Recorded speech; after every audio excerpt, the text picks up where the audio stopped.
One quick moment, I'm going to go full screen on this map here. Okay. Yeah.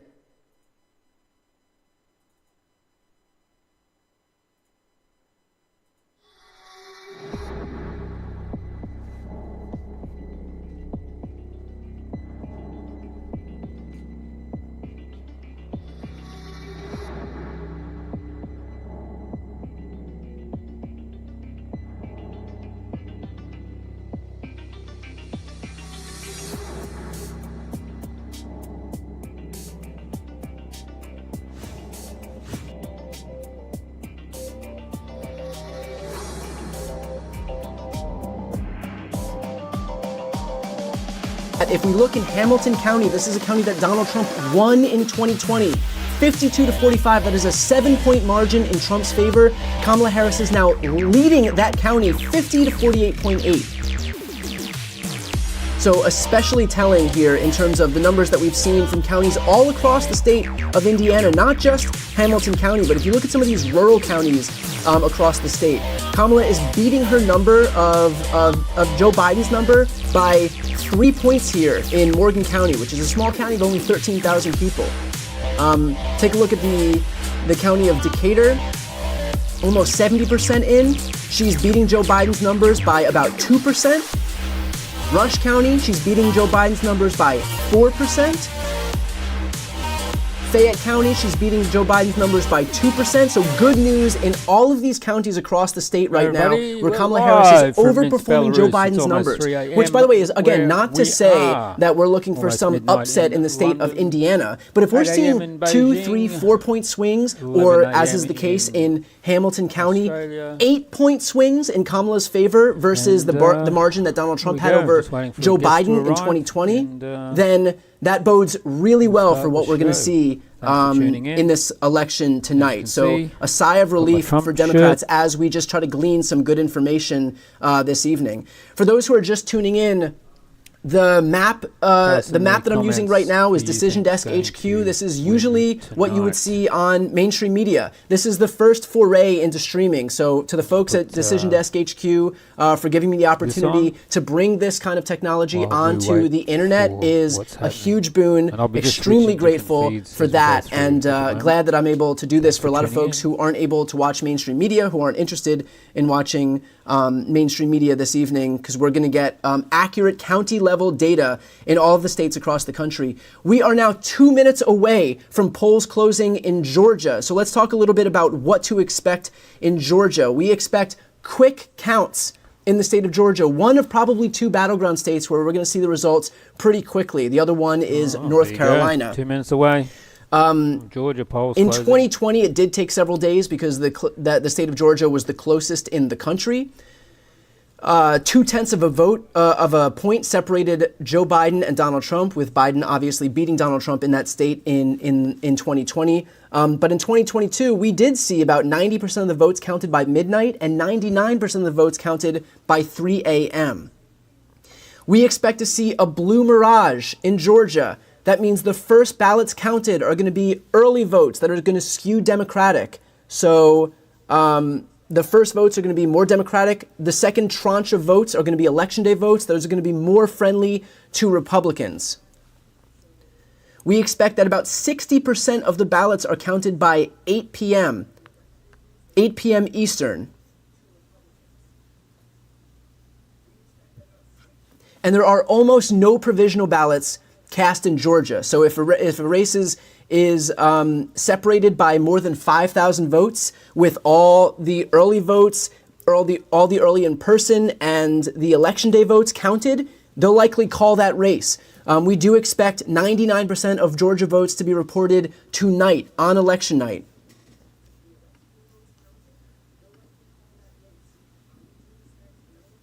So we are a minute out here from the polls closing, and that's it. It's 7 o'clock. So the polls are now closed in a number of states here. We have polls closing in Georgia, Indiana, Kentucky, South Carolina, Vermont, Virginia, and Florida. So for those tuning in right now, expect some election results coming in quite soon.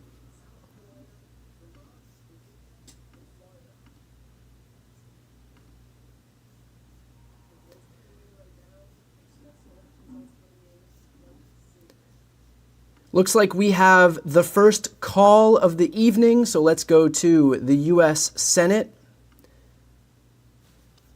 We'll refresh this map.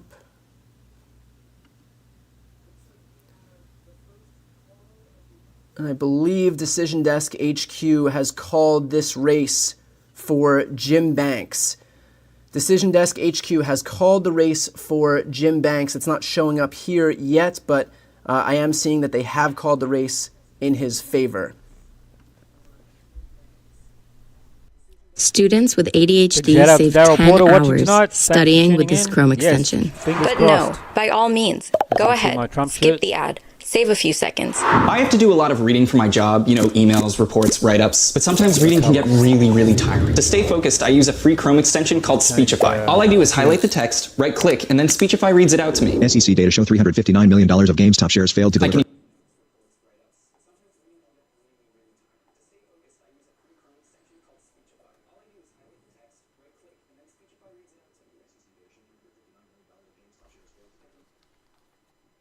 Our sponsor to be able to continue on, and we do not have the funds we need approaching 8 days from shutdown to do it. This is the most critical request I've ever made. I need support now. This is a marathon fight. We're reaching the peak of the battle now.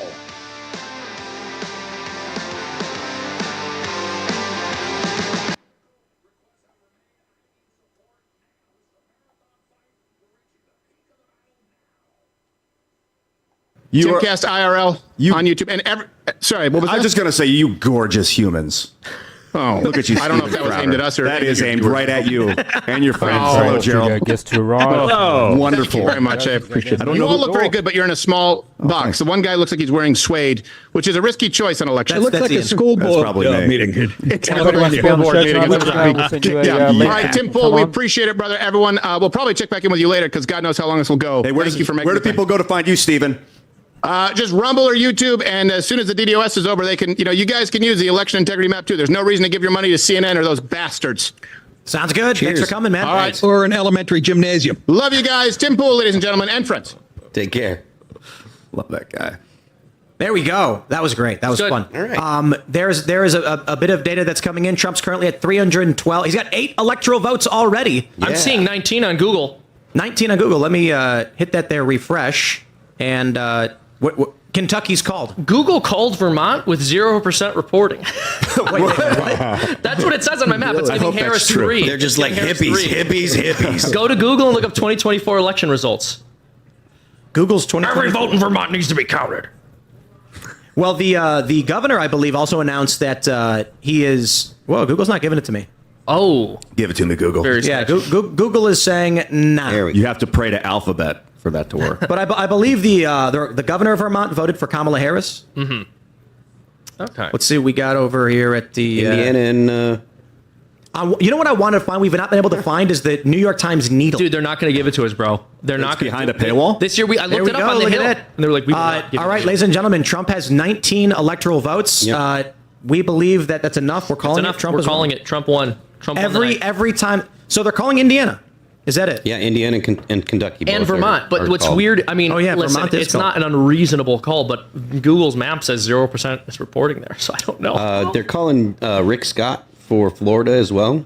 51%. Really? Well, I'm sorry. No, that's front. Yeah, so we did have a bunch of polls just closed. I think Georgia and Florida, parts of New Hampshire are closed. All right, ladies and gentlemen. Well, the data is coming in. The road to 270. This New York Times map is not fun. What are the best places people can follow along when they want to find like incoming data like this? Are there particular websites? Well, you can just go to google.com, and it's just 2024 election results, and there's the election map that is being updated as the information comes in.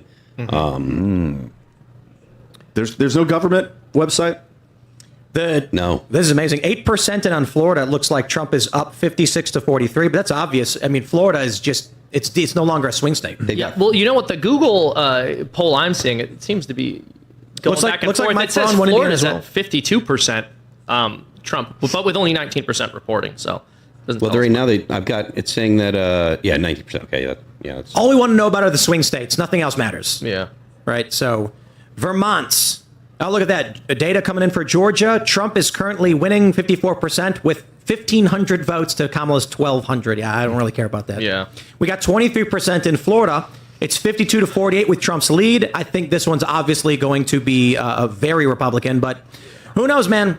As we were just mentioning with Steven Crowder, you would be a fool to think there is no shadow campaign. That's right. And I don't know what you do about that. That's why you want all the votes in day one. I think the Supreme Court's move to nullify any votes that arrive after November 5th makes a lot of sense. It might squeeze a lot of people, but, you know, you don't want the numbers to be there so that you know what you need to change it. I don't think there are very few legitimate reasons in general to vote by mail-in ballot. Mm-hmm. Unless you're like deployed in the military, like what else? I think that should be it. What else would justify that? Ben was talking about the 100,000 live viewers right now. Appreciate everybody tuning in. If you haven't yet subscribed to this channel and you want to support this stream, all you got to do is hit the subscribe button. I don't do paid ads. I don't do sponsorships. I don't do host-read ads or anything like that. I don't put any of my content behind a paywall. The best way to support my work is simply to hit the subscribe button. Whether you're watching on YouTube, Facebook, or Twitch, or Instagram. Please make sure to hit the subscribe button. Just hit the subscribe button. Hit the thumbs up as well.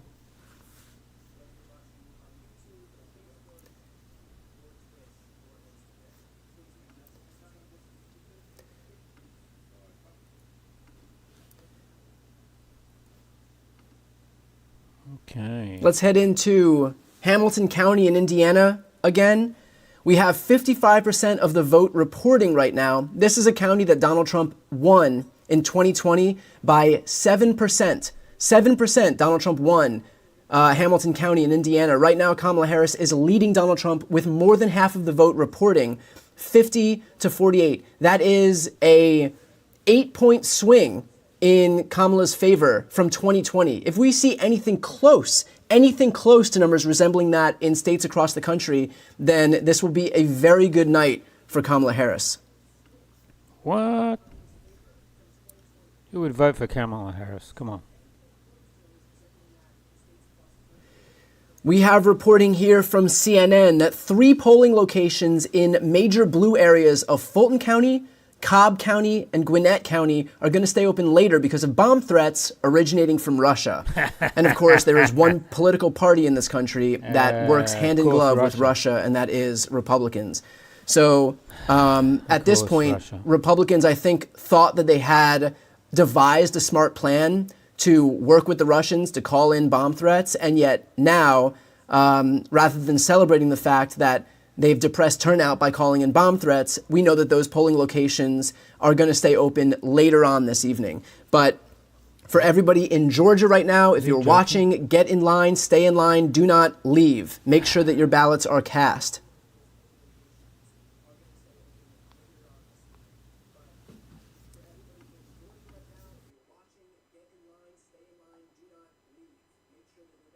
And I'll tell you why. We brought this up when Crowder's on a little bit.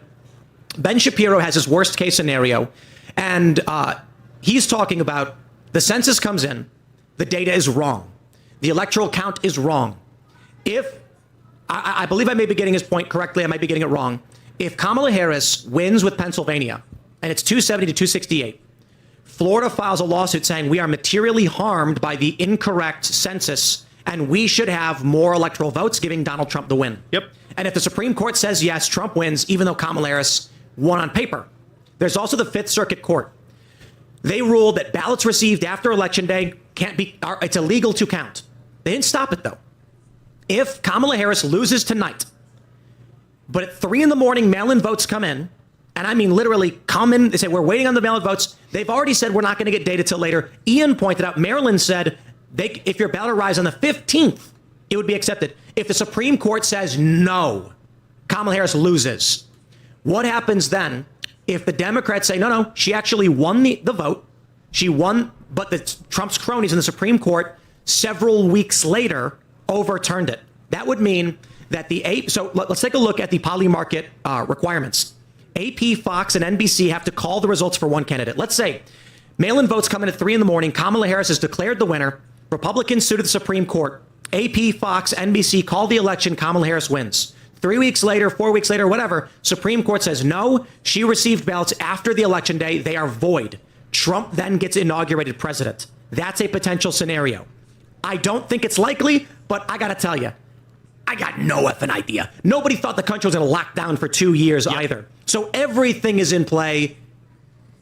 Have fun, guys. Yeah, it's absurd times. Yeah. We can't predict absurdity. No. This, I guess, this is a little bit of a throwback to the concern about digital voting too. Is that I feel like all these votes should be happening in isolation. All these counts should be happening in isolation. Like they should be figuring out theirs. They should be figuring out, and then we all come to one big place, and everyone puts their thing in there, and then there's a final tally. Not the whole, hey, how's your vote going along? How's yours going? Hey, we've got this many. How many do you got? How many do we have to add? It's happening if it's connected to the internet. These machines, they could just be telling each other like, all right, we can see the shifts and like. George is at 3%. Kamala Harris has taken the lead.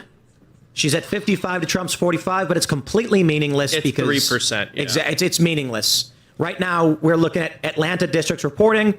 It means nothing. We've not seen any red districts give any substantial reporting. So if Atlanta suburbs send data in, it's going to look like Kamala's winning, and we'll just have to wait and see. But Georgia is substantive. Are there states where people vote up until midnight?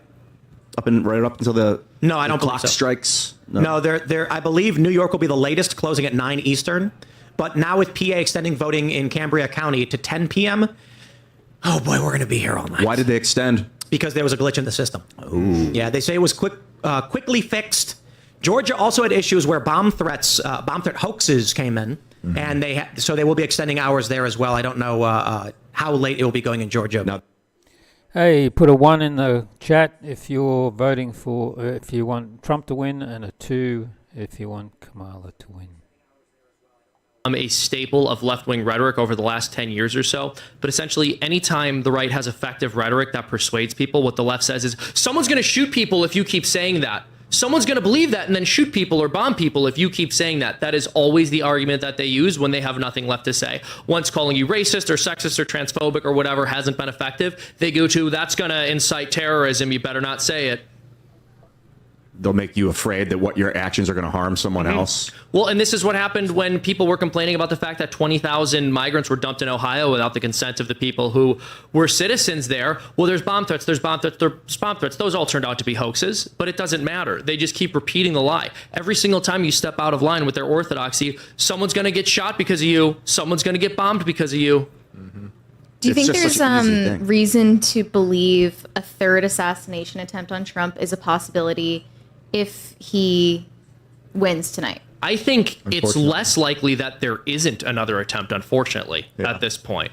That's why I was praying for his physical health. And hopefully he's super focused on just hunkering down and staying alive. We have some data from political polls. Boone County, Indiana is currently reporting with 91% in. Trump is up 10 points. However, in 2020, he was up 18 points. Oh, wow. So this is going to be weird. A long night. Yeah, so it's still very, very early. That is a bad sign for Donald Trump. Yeah, it's not a good sign. Not a good sign. Virginia, 1% Trump is currently up in Virginia with Yeah. less than 1% reporting. This is the Norfolk Beach, Hampton Roads area, it looks like. 900 votes are counted in Virginia, and he's ahead. I wonder, it's in play. I wonder how many... nope, not Hampton. So many people moved in the last 4 years that it's going to change the way we view, the 2020 election numbers too. Mm-hmm. Yeah. This is what people need to understand about 2020 was the mass internal migration because of COVID did change things. For sure. And while a lot of people they find the bellwether results to be very suspect, because I think out of there's 19 counties and Trump won 18 but still lost. They said these were never wrong. I do think it's fair to say, yeah, absolutely look into that. This is suspicious. I also think there's a plausible explanation in that 250,000 people moved out of Manhattan who are more moderate to right-leaning because of the COVID policies. Mm-hmm. Also, many liberals moved out of these places and spread around to various suburbs outside of New York, which were more red, which could dramatically alter what you would expect to see. No one saw this coming. We don't know. I think it's fair to say the Democrats themselves in Time magazine called it a shadow campaign. There's a cabal. Their words. Cabal. That's right. They used that word. Not my opinion. They said a cabal engaged in a shadow campaign, which they referred to as a conspiracy. Yeah, they said Trump said it was a conspiracy theory, and he might not be wrong. No. They called it a conspiracy. Right. I'm gonna pull this one. This is important. Craziest article. Because we are not making this up. Yeah. Okay. The secret history of the shadow campaign. Y'all need to understand this. I am not saying this to besmirch anybody or push any weird theories. Time magazine ran a story called The Secret History of the Shadow Campaign That Saved the 2020 Election. In it, they literally say there was a conspiracy unfolding behind the scenes involving CEOs and politicians and unions to fortify the election. So call it what you want, but no one saw it coming. Who wrote that, by the way? That's right. Molly Ball. What the CIA thinking? Yep. Yeah, well, they always return to the scene of the crime, figuratively, I'm saying exactly. this, but they want to brag about the quote-unquote... Look, ladies and gentlemen, Time magazine wrote an article claiming that Democrats engaged in a conspiracy with CEOs and unions to fortify the election to stop Trump from winning. Their words, not mine. The article is easily searchable. By all means, you go read it. And I think to sort of relay out what I was saying earlier, in part, it's a humiliation ritual. Like, look, we just did this in front of you. Yeah. Look what we could get away with. Yeah. What are you going to do about it? Look what we're able to do. Yep. Yep. So we'll see how this goes. Certainly. It's insane. All right. I see somebody I like in the corner. DeKalb County response to multiple we've bomb got deaths. a wise gentleman joining us Look on at the that show. suit, dude. Look at That is a very sharp suit. No, it's a dapper. You got good angles on your body there, Klavan. Mary will be stepping out for a moment. Thanks for hanging out, Mary. She'll be back. And we have Andrew Klavan. Tim, you stole my hat. I stole your hat. It's my hat. Good to see you. Good to see you. Welcome to the show. Dress to impress. You want to introduce yourself for those that don't know you? Sorry, I am the host of the Andrew Klavan Show on the Daily Wire.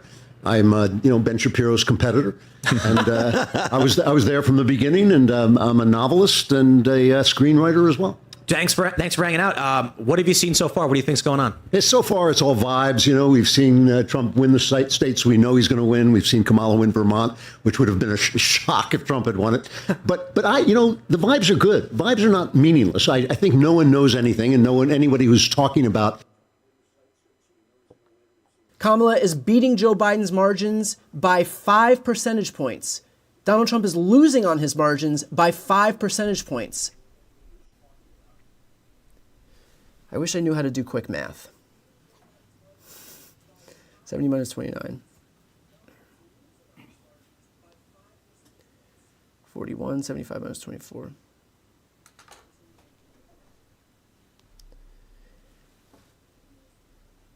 $10-point swing. That goes to show how good at math I am all that time to be able to add 5 and 5. That's why I was an English major. Okay, a 10-point swing in Rockdale County in Georgia right now. Let's head over to Douglas County. Again, 75% reporting. We are seeing again the same point, about 6-point swing in Kamala's favor so far. I do want to caution that the votes that we're seeing out of Georgia are blue mirage numbers. So the votes that are coming in first are heavily early votes, mail votes, early in-person votes. The votes that are going to be counted after are going to be Republican-heavy election day votes.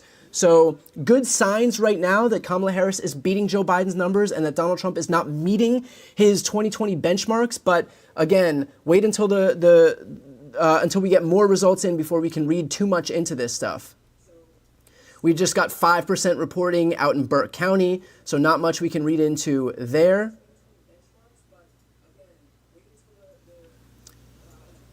And a small rural county with about 3,000 votes remaining here shows Donald Trump beating his numbers. So it'll be an interesting test case to see how Donald Trump does out in these counties here. But we have still a lot of votes left to be counted. We have 4% of the vote reporting here. So we will check in as these votes continue to get counted out in Georgia. But some welcome signs as we look at a county like Rockdale, where 76% of the vote has been counted thus far.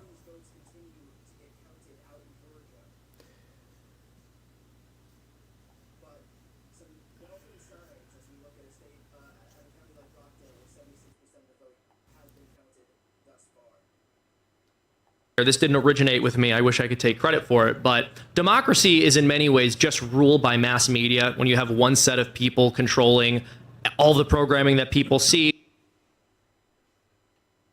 where they get their ethos from. What you were just discussing earlier, this idea that everything we were told about what's moral or good or true or beautiful has just come from a handful of corporations who have similar interests, who are very aligned ideologically. You end up in a position where even if the election is free and fair in the sense that you don't have shenanigans going on with ballot harvesting, it almost doesn't matter because people are pushed in a specific direction by the media. This is this idea of like manufactured consensus, which, I'm not the biggest fan in the world of Noam Chomsky, but he's not wrong about that. There was a really brilliant moment with him. I think, was it on PBS? This was a very long time ago, but he was having an argument with a female journalist, and they were asking him, are you alleging that I am pretending to have the opinions that I have for this job? And he said, no. I believe you're sincere in your beliefs, but my point is you would not have this job unless you did have those beliefs. That's the lesson of transgenderism. the technology. An academic theory with no scientific basis that goes against the wisdom of the ages could almost instantaneously be turned into holy writ. Immediately. Yeah, immediately. Immediately, dude. If you just said, no, that doesn't sound right to me, you were canceled, you were thrown off YouTube, you were called all kinds of names. However, we were able to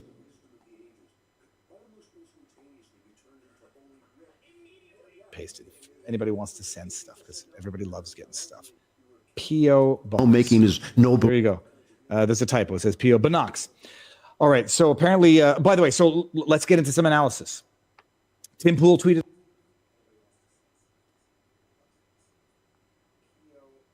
out earlier, Miami's going red. It looks like it's going red. Whether or not it goes red,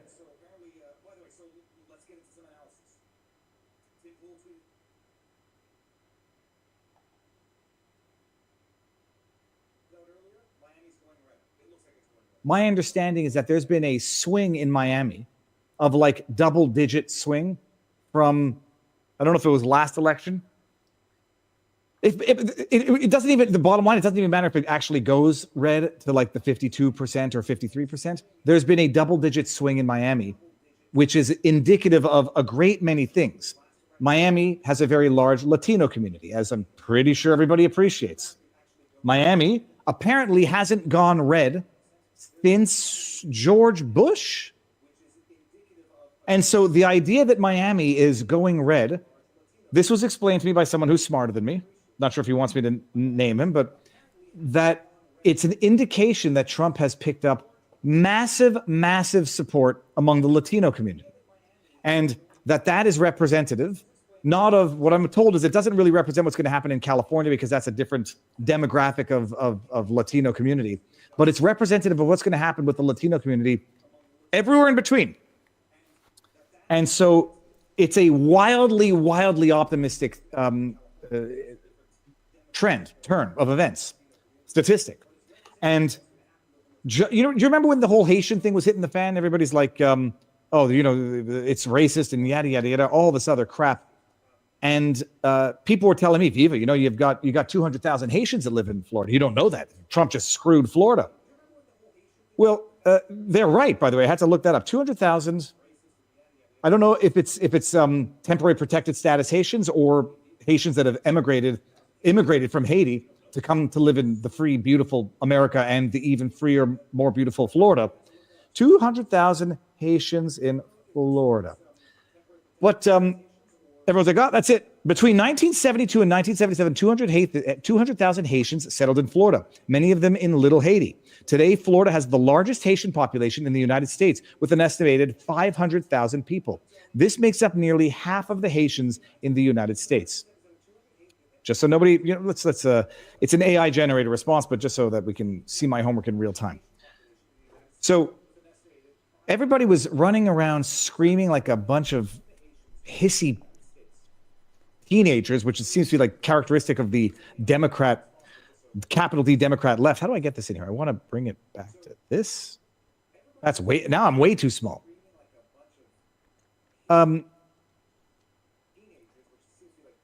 now if it looks like Miami, which was the blue epicenter of otherwise reddish battleground Florida, is going Republican or has had a double-digit swing, well, A, that's a massive indication for the Latino vote throughout the country, and B, it's a massive indication that the Haitians weren't anywhere near quite as pissed with what Trump said and what J.D. Vance said. And arguably, and call me whatever effing names you want, and again, you can call me them, and you can also, while you're doing it, kiss my bottom because I don't give a sweet bugger all. It might be because they know what happens in Haiti and they know what goes on in Haiti. So it's a wild thing. Like, everybody knows that in certain Asian countries, they eat dog. Some people don't like it, but it's a known fact. They went after RFK Jr., alleging that picture of him with a roasted grilled animal was eating a dog. No one claimed racism. How dare you suggest such a thing in Asian countries if they eat dogs? Because it's a known bloody fact. Much like it's known that there's a certain amount of voodoo ritualism that goes on in Haiti, that there's a certain amount of eating of certain animals that are culturally much different than what we eat here. Everybody knows it, even Haitians. And so the only people feigning outrage at the remarks about what's going on, unconfirmed but certain reports in Springfield, Ohio, the only people feigning outrage are the Liz Cheney idiots of the world, are the AOC morons of the world. So that's the encouraging stat coming out of Florida. Let's see what's going on here. We're going to get to some of the chicanery that's going on today in terms of Pennsylvania. Today. Georgia provides election magnificent update facility in here, Fulton. which I think is due in large part because if you recall, those of you who were with us in 2020, we were scattered all over the county, different locations. But because of the $30 million investment, that they're going to pat themselves on the back while they. Oh, that's it. This Kia Turbo Hybrid is built for all the things you've yet to do, like taking a long drive, just to throw a monster tailgate party at an away game.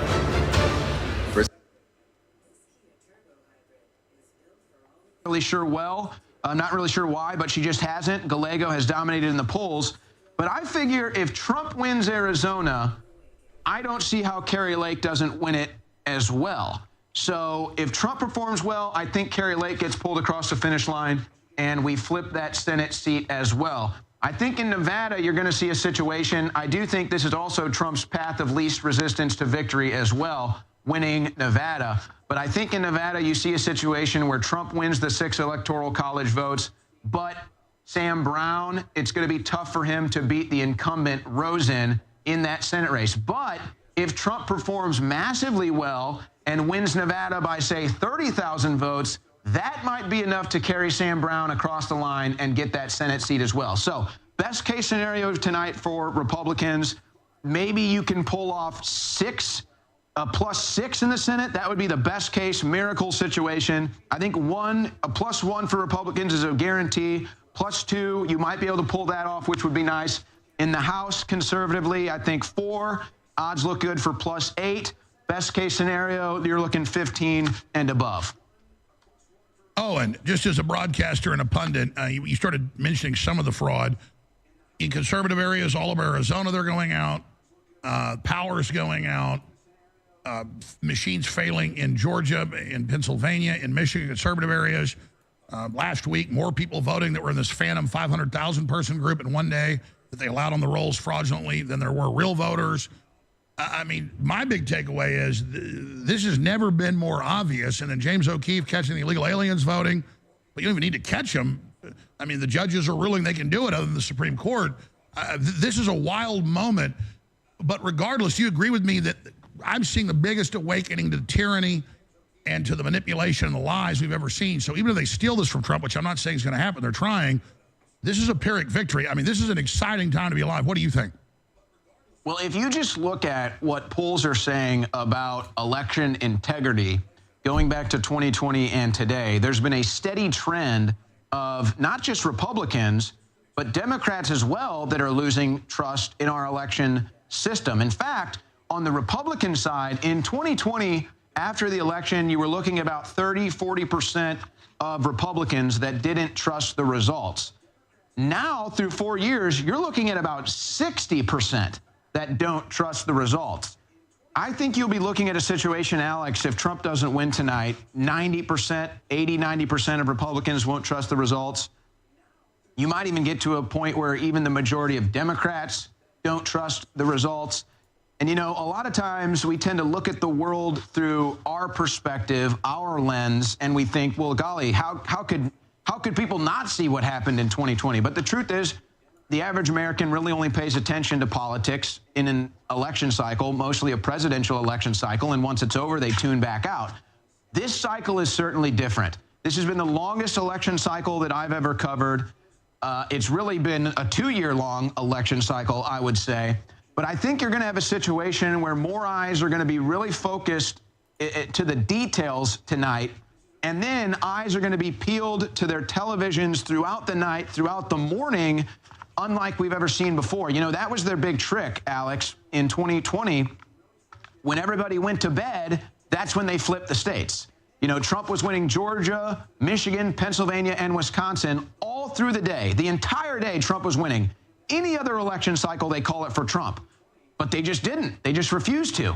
Everybody went to bed. They called it for Joe Biden. You wake up the next day, Biden's the president. People have no idea what happened. And that's the same way they removed Biden and disappeared him and put in Kamala. I want to play you a clip from CNN. I actually watched this live a few hours ago when they were talking about it. Record numbers of people in Democrat districts are saying they voted because they don't like the way the country is going. Well, that obviously means then you're not for Kamala. Here it is. It's a pretty dour mood in terms of the way people feel things are going in the United States. Nationally, only 7% of voters say they're enthusiastic. 19% say they're satisfied. Look at these numbers. 43% dissatisfied, 29% angry, 72% of the electorate nationally say they're dissatisfied or angry. And I saw the longer segment that he went into Democrat areas. It's just as bad. So, Owen, none of that makes sense. Incumbents are being voted out all over the world. It's a global realignment. Even mainline political analysts say that. So how's the trend going to get bucked here is the big question. Owen, we're going to be popping back in with you every 15, 20 minutes. Thank you so much, Owen Schroyer, InfoWars reporter and host of The Daily Show that could be shut down next Tuesday if the globalists have their way. Yeah, just don't know about it. Type in Alex Jones Company to be shut down, AP, Reuters, everywhere. But we're not focusing on that. We just want you to support us so we can have the backup and stay on there next week. And we need the funds. The backup's there, but we need the funds to, it's like having a gun in the InfoWar, but you got to have the ammo for it. The gun's there. We need the ammo. So get great products, thealexjonesstore.com and drjonesnaturals.com. Oh, we'll talk to you soon, my friend. Thank you. All right, ladies and gentlemen. Yeah, you can't just support Trump and just vote for Trump. You've got to back the media and the people under attack by the system. And whoever's under attack by the globalists is who's the most effective. Now, she's a really informed talk show host, and I've seen some of her interviews and seen my other host interviewer. She was in here last week. She's down here for podcasting and other shows. I want to get her on. Candace Horbach is going to be in studio with us coming up. Then Roger Stone, Luke Radowski, Viva Fry, Steven Crowder. So much more tonight. We'll be taking your calls, obviously, as more of the returns come in, as we begin to understand whether we're going to learn the winner tonight or whether it's going to be extended. The Democrat plan is to extend it and then contest it and try to steal it. We'll be looking at all that. We're going to bring Candace Horbach into studio right now. Stay with us. And remember, however you're watching, however you're listening, radio, TV, Infowars.com/show, band.video, Real Alex Jones on X, at AJN, this Alex Jones Network, live on X, teleprompter free, folks.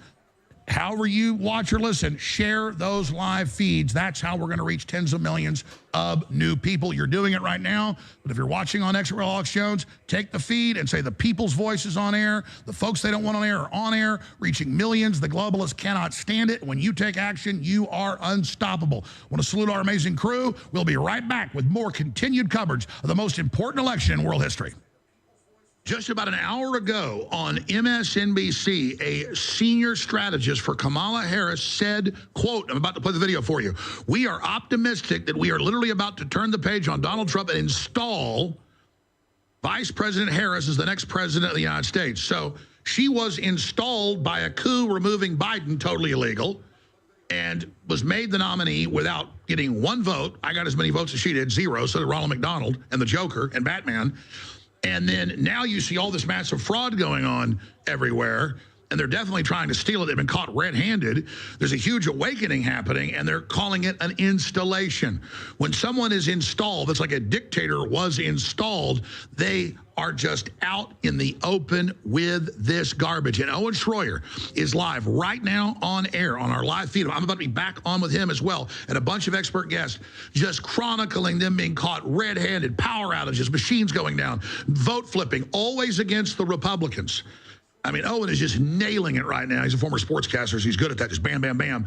Going through the examples at the live feed that you'll find at Real Alex Jones on X. And if that feed goes down, the backup feed, our own feed at Infowars.com/show.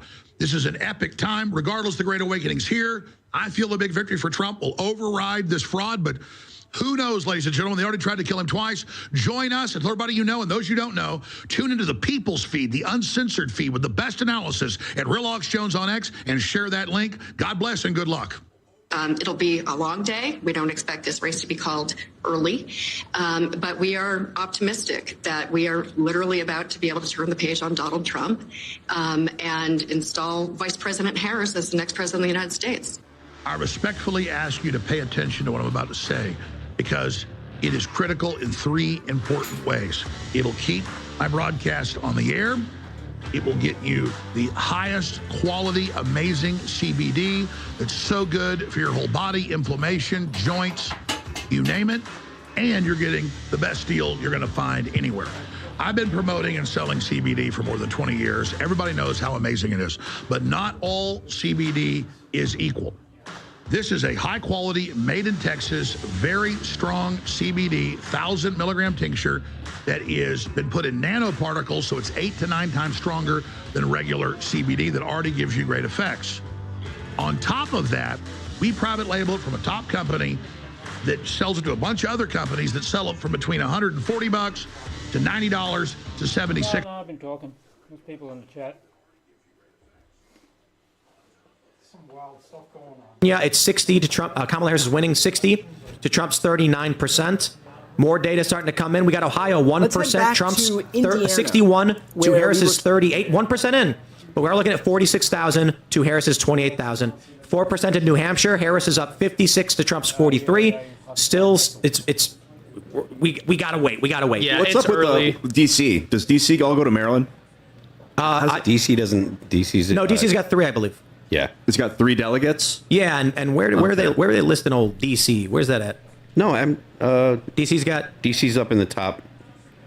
Where's it? No, I'm looking at Decision Desk. DC's got 3 votes, right? Yeah, am I wrong? I imagine it tends Democrat every time. Of course, every single time. Yeah. I'm looking at New York Times. I'm like, where's DC? Yeah, Decision Desk's got it. Oh, okay, yeah. Yeah, but the New York Times doesn't. Am I just blind? I can't see. Is it a tiny little dot somewhere? That's hilarious. There's Nebraska's 1, 2, 3, Maine 1, 2, and then I gotta just zoom in to try and find DC on New York Times. I don't know. They forgot DC. Whatever. Decision Desk is doing a better job anyway. It's going to Kamala Harris anyways. It's always DC. Always. Oh, dude, it's 90%. Always the Democrat.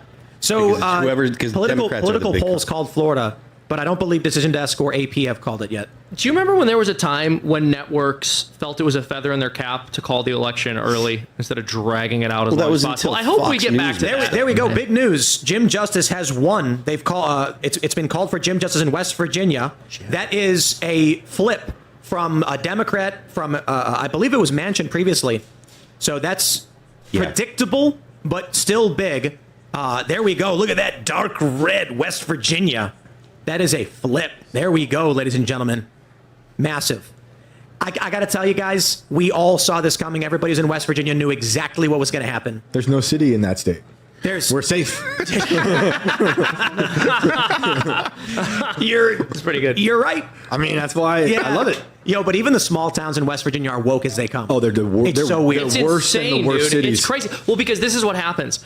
Lefties and liberals will go gentrify these little country towns. Yeah. They'll go in there, they'll buy the real estate when it's super cheap, and they start hanging their gay flags outside, and they start putting their future is female crap out and their love is love signs on their lawns. It's like the local population doesn't believe in that stuff, but people with a little more money like from the large Clintons in cities Haiti. move out there. Yeah. But I think it's important. Exactly. I think it's important to say it's not that they're just gay flags. It's the Pride Progress flag, which is more of a cult ideological symbol that goes beyond just gay pride. But even that, I mean, the perception Same used to thing. be small. Yeah, exactly. I was I'm there with waiting you. for- oh my I'm God. there with you. I'm there with you. But they have. You shouldn't have sat us together. In Frederick, Maryland, they have eagles on pride flags flying from buildings. They have the Pride Progress flag flying from city buildings. So this is an ideological, for sure. And the eagle's bold, but it does identify as a woman. It has a dress on. It's got. So we do have some races to call, I guess. Jim Banks, Republican in Indiana, has won. Yes, everybody expected that, and Bernie Sanders has won in Vermont. Nobody is surprised by these outcomes. So let Bernie win. And come on, they call him independent, but come on, how old is he now? 100. At a bare minimum, it has to be 100. I wish he was more like open-minded to what's going on with the media and the DOJ targeting Trump. Like, I wish he was more in the camp of Tulsi Gabbard. He is a dyed-in-the-wool communist, and he caters to the Democrats. There is not an independent bone in his body, even though he calls himself. He got attacked by the Democrats too, with him versus Hillary Clinton. They screwed him. But he's a coward. He kissed the ring. I agree, dude. He bent the knee when he was on stage. And those South Carolina's called. They called South Carolina already. I can't. They believe did. they called Decision it, that's called South Carolina for Trump. Trump is currently winning 32 votes to Harris's 3. None of it matters because we're just waiting for the swing states. Georgia's going to be massive. Currently, Trump is up with 9% in, 58.4 to Harris's 41.1. The independent voters breaking. This is exit polling data, so who knows what it means? It could be BS. But an independent voter shifting 20 points in 4 years is tremendous. That's RFK, man. Did Jill Stein have 14% in South Carolina?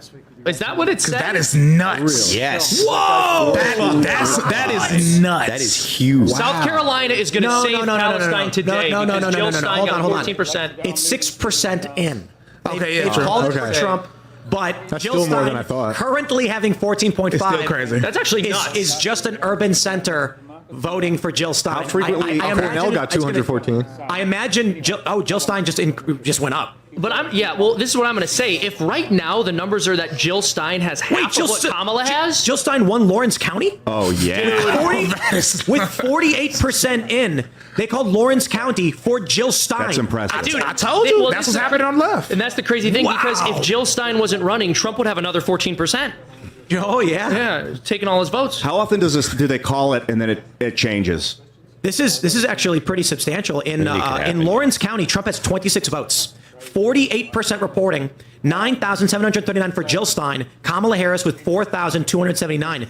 Have we ever seen Jill Stein or a Green Party person win a county? I've never. Dude, I don't even think I've ever seen Jill Stein. but if you go to Twitter, a lot of liberals are mad because a lot of liberals are voting Jill Stein because they're so pro-Palestine. Or they're writing in Free Palestine in their ballot. Which, if you're a liberal, please do that. No, don't write in Free Palestine. Write in Jill Stein. She's on the ballot. You just mark her name. They got it confused. They're like, They're like, yes, my heart goes out to Jill Stein. So is Florida considered a swing state? No. Was it? No. It 8 was. years ago? It was at a time. DeSantis turned it solidly red. But like 4 years ago, it was? 4, not 4. Yeah. It used to be a swing state. Okay. And then, but so how come then there's still everyone's relying on the swing states? Swing states change a lot. Well, this is the thing. So people who don't like the Electoral College will say, why is it that our vote and our democracy should be dependent upon these several states? But what they neglect to mention is that those states change like every 8 to 10 years. Yep. And the reality is, if we didn't have swing states, they would just have to campaign in the most population-dense centers. California and New York. Exactly. So there'd be like 6 places they campaign, and it would not change as often as the swing It would be states. Florida, New York, and California. Can we do some quick math real quick? So there's with 48% reporting, we're looking at about 15,000 outstanding votes in Lawrence County, meaning Kamala Harris is going to have to win a third of all remaining votes in. Is this just one county? In that one county to beat Jill Stein. If this trend in voting continues, Jill Stein's up 2-1 on Kamala Harris. Jill Stein could take the White House if she keeps this. But she may want to retire. She may want to retire to Lawrence County, where she's a megastar. Yeah, honestly, that's a fair point, dude. Or she's going to be hated by all the other lefties there. Like, Kamala didn't win here because of you. I bet you that's happening on Twitter as we speak. Absolutely. Hold on. Guys, I want to actually pause for a second, and I want to say, with the utmost respect and admiration, thank you, Jill Stein, and I mean this sincerely. This is not a joke. Jill Stein said she wants Kamala Harris to lose. And this was a big story when she said, "Vote for me." She didn't want Harris to win. People voting for her in protest may hate Donald Trump, but it does help us. And Jill Stein knew exactly what she was doing, whether she likes Trump or not. willing to stand up to the uniparty establishment, be it Kamala Harris, whatever the outcome is. I do respect that, and I am grateful for the support. I've always thought she was a woman of principle, and I voted for her in 2016 when I just didn't know what else to do. I'm like, I've always can appreciate that she speaks her truth, whether I agree with it or not. Just that she's honest. Like, she seems legitimately honest. Guys, I want to say this again. Give Jill Stein your respect. From Newsweek, for end of September, Jill Stein, how and why I will stop Kamala Harris winning the White House. She may not agree with you. You may not agree with her. But hey, at least for now, we are aligned in saying Kamala Harris should not win the White House. And I want to stress, whatever you may think of Jill Stein, what she is saying is that Donald Trump is the better alternative to Kamala Harris. Yeah. So I'll take it. Yeah, I'll take it too. Listen, I'm going to hop off now. It's been fun. I'll be back in a bit probably, but I'm going to sub out with my buddy Elad here. I just want to say before I go, it was great chatting with everybody. I'm having a blast. And to all the audience, if you want to know where you can find me, go to Freedom Tunes. We released a video today. It's really blowing up. It's what the Joe Rogan episode would have looked like if he agreed to Kamala's terms, and it's him interviewing her. And then the day before that, we released a video called Kamala Harris polling at 100% with people who voted. There you go. I was here a few times last year, actually earlier this year. Yeah. Even. So go over there, check that out. If you want to know how you can support me while I'm trying to create culture and media that isn't. I'm back here. I was watching. We were talking about last week or a few days ago in your episode. So you got 15 people watching right now. Anybody typing anything? On Rumble and 5 on YouTube. Oh, okay. YouTube. All right, so you're getting more on Rumble. That's good. That's good. Yeah, I'm trying to push the Rumble. Very fine bourbon. And for everybody else, as Elad's about to jump in, smash that like button right now. Share the show with everyone you know. Elad's on. You're going to become a member. Absolutely. Become a member at timcast.com to support our work to make things like this possible. There is a strong possibility, although I hope not, that we are live again tomorrow in much the same way. Because if we do not get definitive results, let me put it this way. If Trump does not win handily, to a degree that Harris cannot overcome this by any reasonable measure, including lawsuits, this will likely extend into the weekend and who knows how long. If Trump gets a decisive victory that lawsuits cannot overcome, that's it. We win. But look, it's not Elad. It's someone else. I get it. You're not Elad Eliyahu. Welcome to the show. Surprise. Who are you? I'm also Jewish, though. Oh, okay, that works. I'm Deborah. Nice to meet you. Deborah? Yes. Tell us about yourself. Tell the world. From New York, conservative influencer, fighting the good fight out there. I've also tried rallying the Jewish vote a lot, but recently retweeted by Elon Musk. I feel like that's my right on thing what is now. Your full name? Deborah Leah. So here's a question I have for you then. Do you think Jewish voters are going to shift for Trump? Absolutely. They've been rallying in the streets every single day. I brought like a Hebrew Trump hat, honestly, to give to Ben tonight. But we love Trump. Like, we love Trump so much. He's the only right option for this country, for success, for what they did because of that whole thing.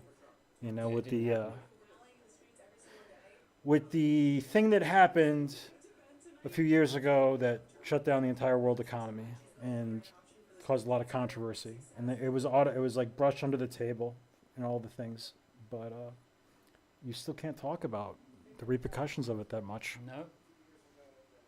Do you know this guy, Dan Bongino? Yeah, he's a former Secret Service guy. Yeah. He went into politics. Well, actually, afterwards he became a commentator, and then he went into politics.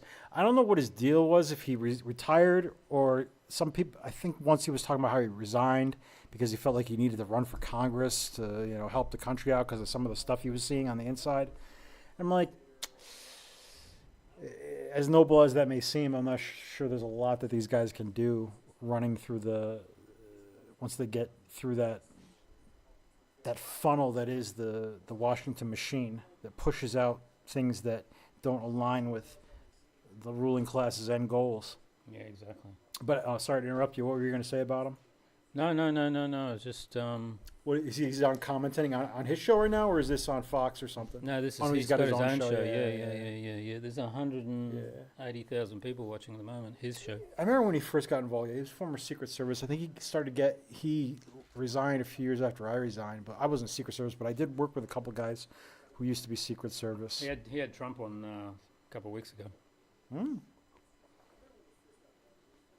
Yeah, he's definitely up there in his notoriety because he went right into Fox from the Secret Service. I mean, Secret Service is going to have a little bit more clout than Immigration and Customs Enforcement, so there's always that. The thing is, the pay rate between the FBI, Secret Service, ATF, Immigration and Customs, OIG offices and stuff, it's all the same for all the feds. They'll get that GS-13 pay with the leap, which is nice. That extra 25% tacked onto your top rate. But has she put weight on, Melania? She looks bigger than she was. Is that her? Oh, on the right. I'm on the right. Yeah, she probably did. I mean, she's getting older though. I mean, you're talking like. I suppose. Yeah. She's in her late 40s, early 50s now. Yeah. I think she's like. 50s. I think she's in her at least 49 to early 50s. That's what I'm thinking. Because last time I think I saw her age recorded, it was 49, and I think that was at least a couple of years ago. Let's have a look.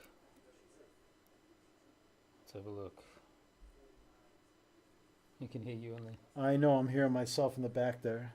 Is that the delay? What, 10 seconds? Yeah. I'll put that on there. Still keep trying to push them. Was it 15-12? That shenanigans? 15-12.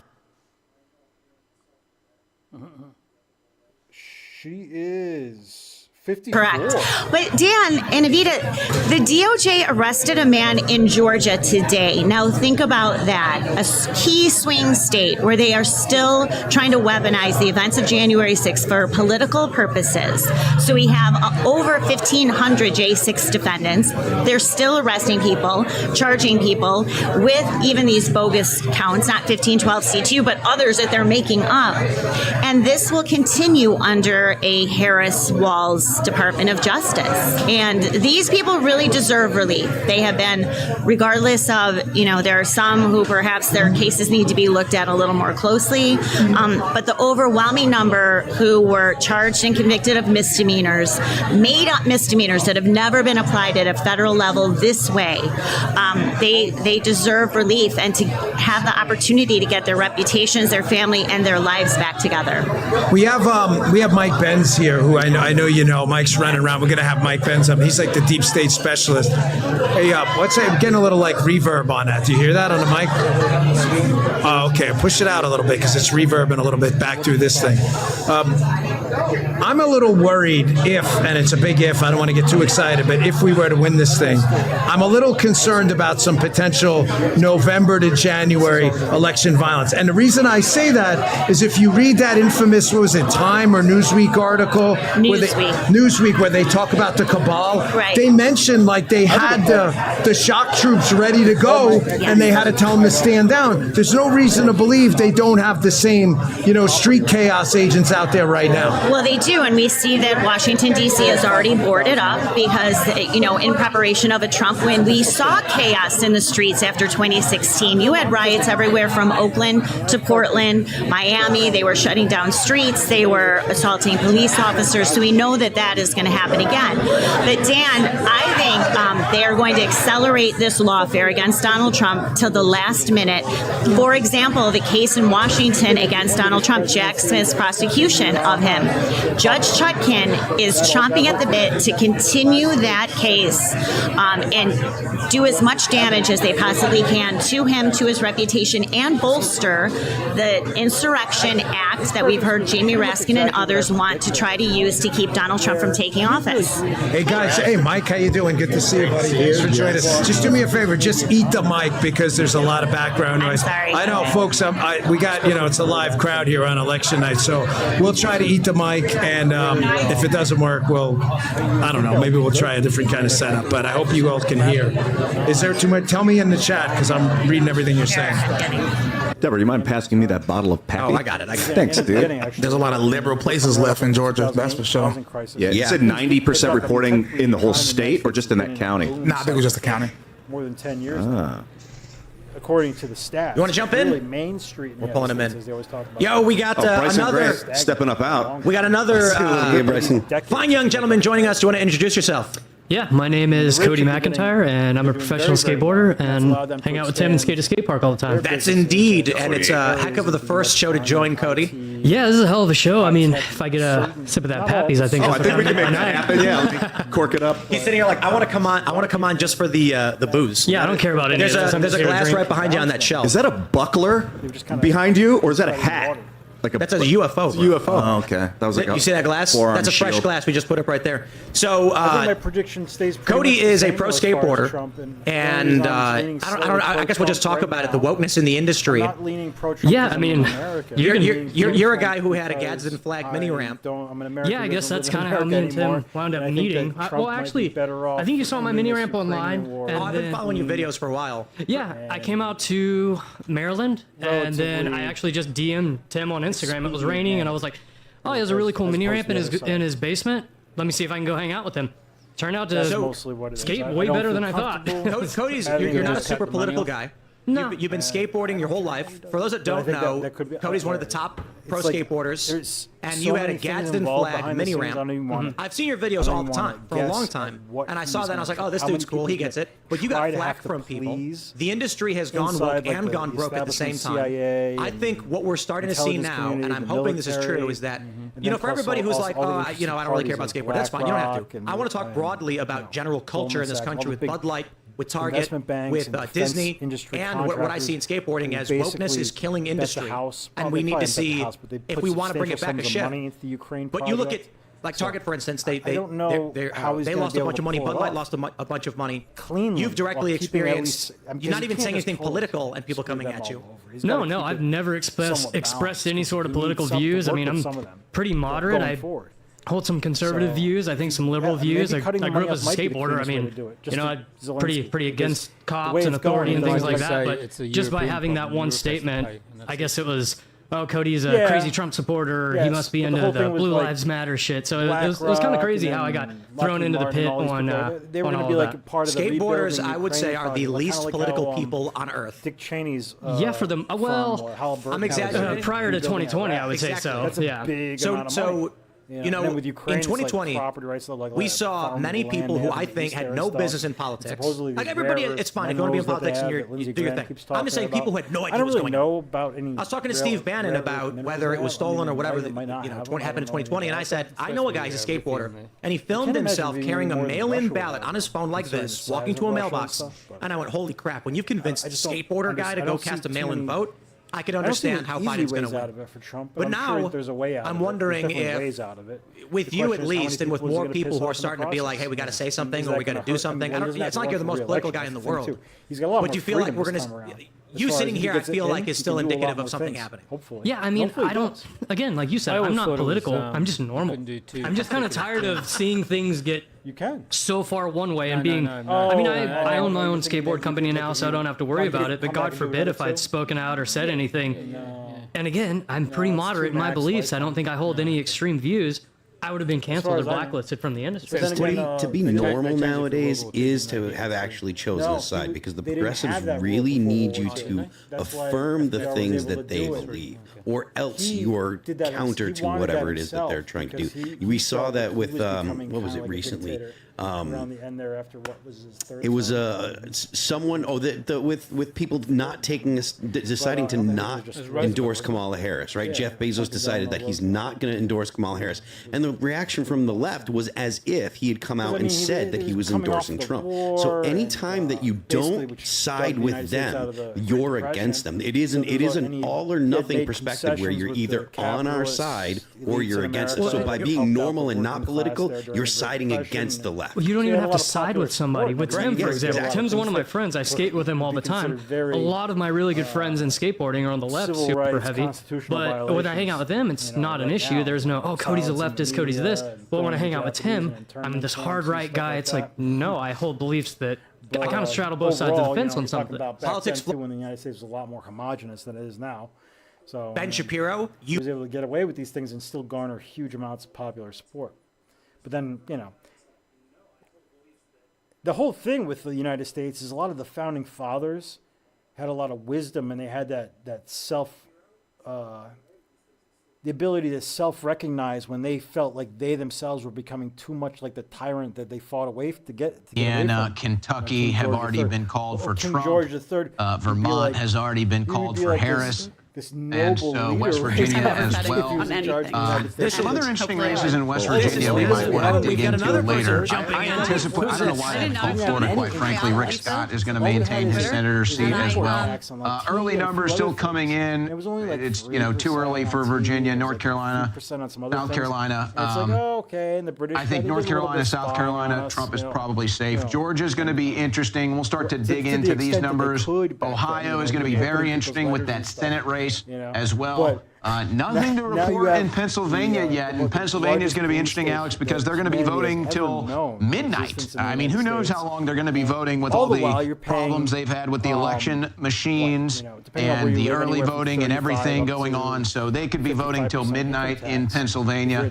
So nothing to report there. Nothing we didn't anticipate so far as these numbers continue to come in. We'll start to comb through Georgia. We'll start to comb through Virginia. We'll start to comb through Ohio. They've just declared Mississippi for Trump as well. So nothing we haven't anticipated yet. And I'm going to start combing through these numbers here now that they're coming in. Yeah, so as it stands, it's 3 electoral votes for Harris and 23 for Trump right now. And it looks like they're probably going to call Florida any minute now, a little over 80% reporting there. There's also pundit. Here we go again. Arizona Secretary of State reports multiple unsubstantiated bomb threats at 4 Navajo County locations. Points to Russia, of course. But if you're living out in like the outskirts of the city there, the property taxes are very, very leading to widespread concern. You're talking about. It's the same thing we saw happen in Georgia. Very convenient, and it looks like they just called a few more states. Yeah, there's Florida. Just got Florida, Alabama, Tennessee. No so taxation without again, nothing that isn't anticipated. There's no races. Oklahoma as well. There's no Senate races that we were looking at that might flip there. So everything is looking above board now. Even if you're a multi-millionaire in the United Connecticut, Massachusetts have just been called. If they're already calling Maryland or Harris, that's likely meaning. Hogan is not going to win his Senate race. For your life, Republicans are probably not for your going to children's flip lives Maryland. too, even if you It's kind of a long shot. Had them invested. But I'm guessing with that How result much being power called does early, someone like that really Senate have seat is going to stay with as the an Democrats individual as well. in the political system? I mean, they do have these some are pretty influence early probably in their returns local coming in community historically, as aren't a they, guys? multi-millionaire. But Well, in the certainly, system as a you whole, know, these when you states have wouldn't be being called if it was corporations Pennsylvania or and Georgia and Trump was winning. I can elitist pretty much promise you that individuals would be who the don't case. measure their wealth in millions. They've just but called measure South it Carolina in for Trump too. hundreds of billions Yeah, or it's trillions, interesting you know. the Dealing with consistency an when you talk about organization that might calling these collectively states early. control, And Alex, I meant to say this you know, like something earlier, like Apple and is this is like going to be a $2 major point, trillion, and you know, Harrison can follow up with like this because he Google saw and something Microsoft, earlier that I didn't see when I hundreds was of on air. billions of dollars. The strategy that Trump You know, needs to have tonight that I even hope he collectively learned a from few, 2020. You know, If he's millionaires, but leading they're these only like in states the all $2 to $10 night million like he did in range. 2020, They're if still he's nobodies, leading relatively Pennsylvania, Michigan, speaking. In their local Wisconsin, community, I'm Georgia, sure they're Arizona, gonna or be any common combination figures. of them that's enough to give him 270 electoral college votes, he needs to come out and declare victory. He needs to just come out and say, I've won, we're declaring victory. He should have done that in 2020, and it might have stopped them from doing the vote steroids, the vote Viagra at 3:30 in the morning in those 5 states. But apparently anticipating this, the fake news media already made a move. Harrison? Yeah, apparently CBS is already saying this. They're saying, well, Donald Trump's going to cheat by trying to, claim that he won before he did, which, obviously they're trying to preempt that strategy. But I agree with Owen. I think he should declare it just as soon as he could. Now, some more races are being called here, and there's some disturbing trends. Google will tell you when it's called, but it'll also tell you which way things are leaning. And Texas is shaded blue right now, which is very, very disturbing and unexpected. But it looks like the count is now 35 electoral votes for Kamala Harris and 95 for Trump. So still going fairly well for Trump, but it looks like practically the whole eastern seaboard is lighting up blue for Harris, which I guess is to be expected. Let me just say something here, though. I want to get Candace Warbach's take and Owen's and all ears. Then we'll cut in and talk to Luke Rakowski and his roundtable there. Then Roger Stone's coming up. I only look at most of intelligence. People ask, where do you get intelligence? Oh, the person's in the CIA, they have intelligence. That's a bunch of the most brainwashed idiots ever. They don't know anything. Except to lie to us. Real intelligence is observation in the universe of what's happening. They've spent so much time in Texas. Harris has spent so much time. They've been snickering they're going to win. They've been pumping us full of illegals. They've been putting their people, they've got control of all the major cities. They're openly engaged in fraud. They just caught stealing a bunch of votes down in Houston. And they have been salivating where we're all focused on the other battlegrounds and they flip Texas. The only other person I've heard really warning of this is Marjorie Taylor Greene with me. In the last 2 weeks, she's been on twice.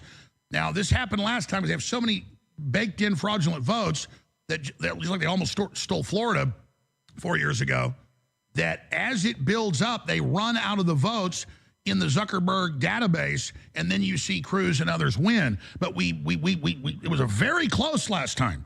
And now they've been doubling down. So I'm literally sick at my stomach because if they ever steal Texas, they're never going to let it go back again with this fraud. So I am just totally disgusted, and let's just pray. We got to work harder and get these machines out, folks. Candace Horbach, your take on this? I'm shocked. I'm shocked. First, I guess, do you require ID in Texas to vote? Yeah, but the Secretary of State said people can vote with non-citizen IDs. Non-citizen IDs. Because the FBI said so. Yeah, I mean, look at that. Texas going blue. I hope. No way. Yeah, well, so what happens? So what if Texas goes blue? They win hands down by a giant landslide. But what is that for the future? And then does it get It has to be investigated. Wouldn't you imagine? Yeah, but they've already, the state stripped the power of the Attorney General, Ken Paxton. He can investigate, but he can't prosecute.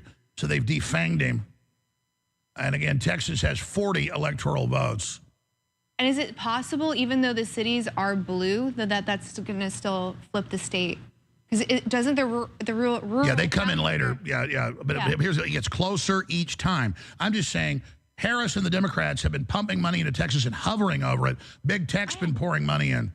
I had no clue. I just figured that Texas was just like California, so that it wasn't even being looked at by the other side. Yeah, California used to be deeper red than Texas. Really? Just 40 years ago. Yeah, they just took it over with fraud. Has Texas ever gone blue? No, not since Nixon. Whoa. And then, yeah, I agree. I think it seems really early for a lot of those states to be calling it already. So why can't everyone else operate like Florida? Florida seems to just have it smooth, figured out. It was all smooth till 2016 when Trump won, and now it takes weeks. Yeah. Everyone else pay attention. Obama was out today saying, it's normal. 2020, it took a long time. No. Yeah, the new normal. No, the American people shouldn't accept that. All right, we're going to check in with Luke Murkowski, but I got to go back to Harrison. We'll put that CNN board up. We just showed the Texas board. Yeah, Texas, the way they're representing it is, the center of the state has the disease. It's spreading out. This actually gives me an anxiety attack. I mean, I am actually, and not much gets that. I started like having butterflies a minute ago. Oh, Jesus Christ. I'm sorry. Sorry. You're fine. Go ahead, Candace. I mean, does it secede then? Like, is there going to be...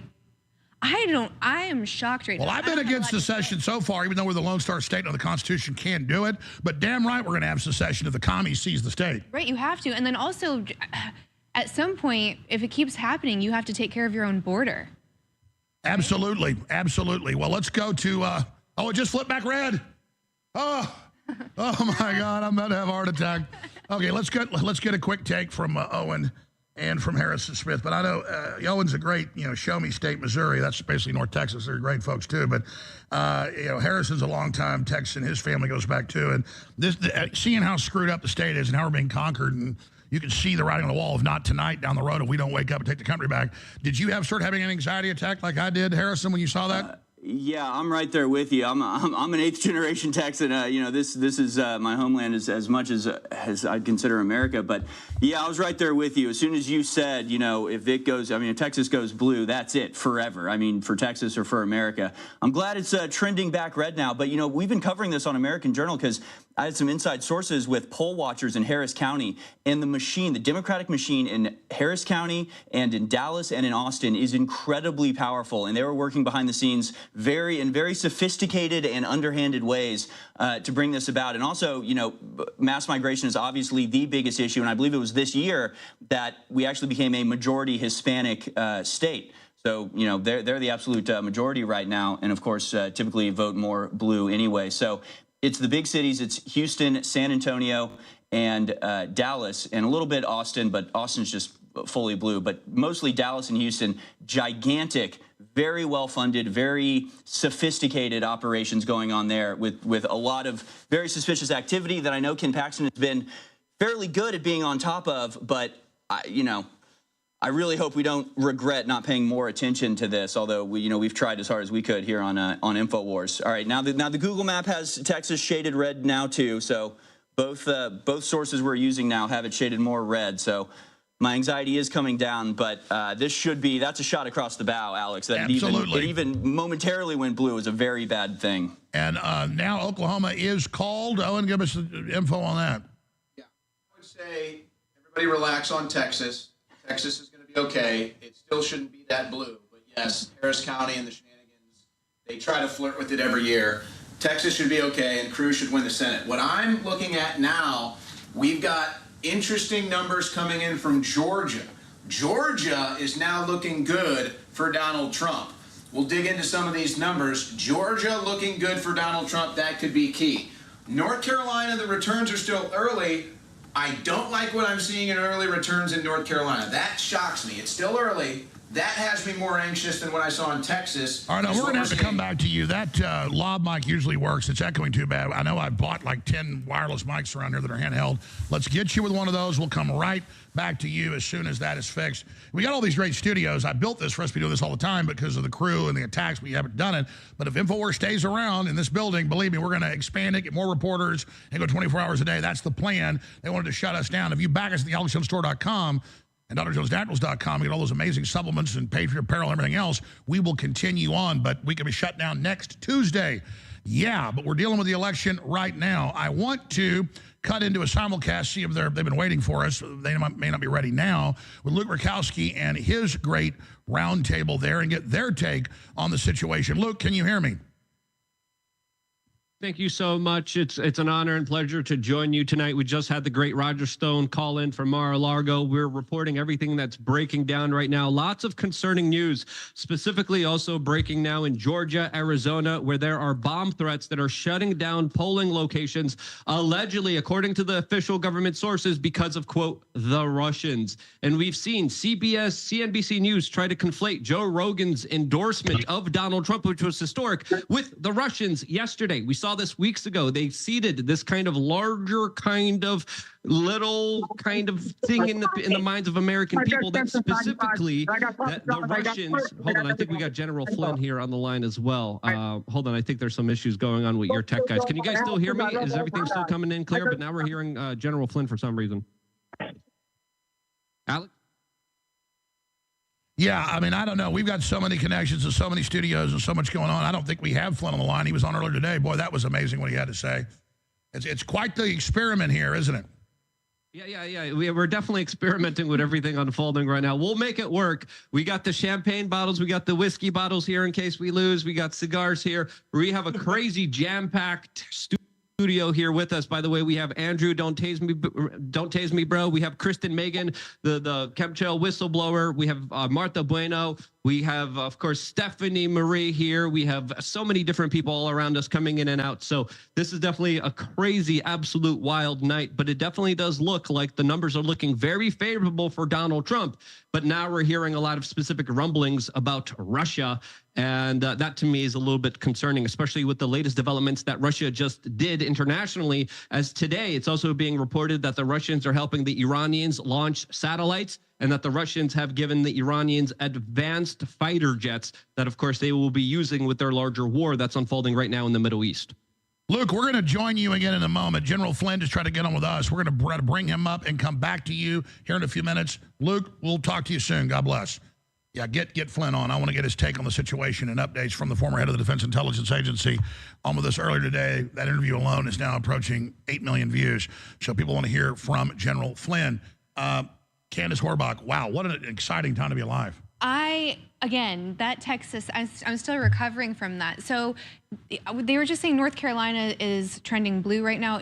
It's obviously really early in the race. To me, that is so shocking after the hurricane. I don't understand how anyone could possibly vote for Kamala after how that was handled. So hopefully we see that turn relatively soon, seeing as we're calling all of these other states.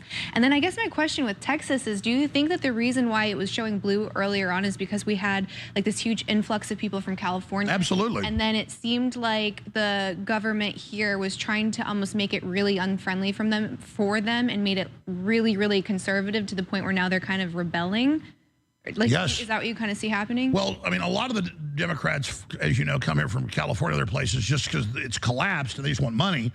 And they try to do different studies and statistics. Maybe 30% wake up, but the majority still are just dumber than a box of rocks, and they come here and turn it into San Francisco. And so, yeah, that's it. So then do you think the solution would be to be less conservative so that it's more appealing to those people that are moving in? Like, still be Republican, still be conservative, but instead of like trying to push them out by making it unfriendly, you maybe actually go a little bit more towards the middle, and then they're the left don't even really know about issues. The average leftist, they just follow the orders of the party, and they're very politically dumb, and so there's no making deals with them. They just follow the corporate orders. It's like, I'm liberal, I'm the anointed one, I love everybody. Now do what I say, World War III, and cut kids' penises off, and it's just. They're corporate bots. It's all BlackRock social engineering programming. They just do what they're told. They're in a cult. So then how do you can't not let people come in the state, I suppose, unless you do secede from this. That's a very important question. We're going to get back to that in a moment. Let's go ahead and see if General Flynn's ready. And again, folks, this is all a train wreck on purpose. This is all the independent media with bigger audiences than CNN together, just coming on each other's shows, in the streets, talking to top people. General Flynn, the former head of the Defense Intelligence Agency, former national security advisor to President Trump, and they tried to make him a political prisoner, the guy that the system fears. General Flynn, thank you in your busy schedule for briefly joining us to give us an update since we talked 5-6 hours ago. General, what's the latest? Yeah, so for everybody, and Alex, thank you so much. I have joining me here the owner of Papa John's Pizza. He's got about, what, 6,000 stores, right? 6,000. Oh, yeah. Good to be here, General. Yeah. Go Trump. Yeah. So we're here.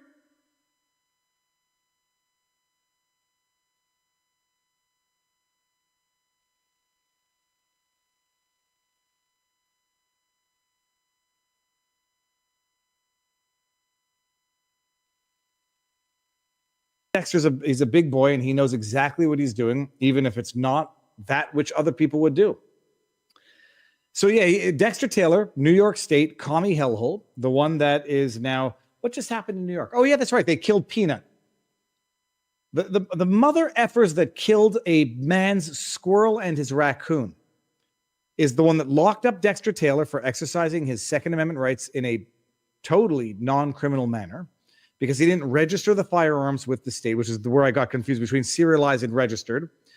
And the one that prosecuted Trump, from the E. Jean Carroll bullshit civil trial, defamation trial, to the bullshit fraud trial from New York nipple judge Engoron, to the bullshit criminal 34 charge felony trial under the corrupt judge Juan Marchand.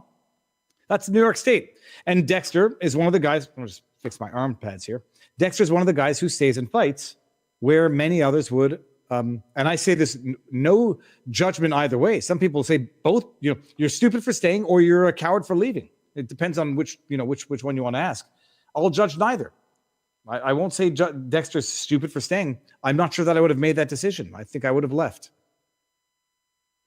I will see when he calls us back. But people, the markets, I'm only going by markets here, are going crazy. We now have, let me bring this back up. Holy sweet, merciful crab apples. Zen, we shall remain calm. And I noticed someone in the chat said, look at the breakdown of Miami. I have to find this a link. If anybody's got a link where we can get that. We now are at the 105 to 72. Fine. Let's go New Jersey. Shut the front door. I don't know this. I don't know this for a fact. Let me just see what New Jersey was in 2020. New Jersey 2020 election results.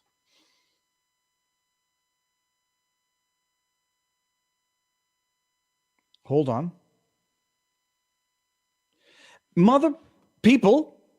Okay, my knee is I'm getting so excited. My knee is going to pop out. Okay, we got him come. It's like 50-50 New Jersey. Back in the day, it was 57-41 in 2020 in favor of Biden. Okay, let's do this. Dexter. Uh-oh. Hello? Dexter. Hello. We're back. Dexter, just here, we're getting some updates on New Jersey. New Jersey, they've got 250,000 votes each in, give or take. Harris is at 50% and Trump is at 48. Oh, now it just shifted big time, 53% to 44%. In 2020, it was 57% to 41% for Biden. So we're going to see from the early states on the East Coast if Kamala succeeds in winning, but by smaller margins than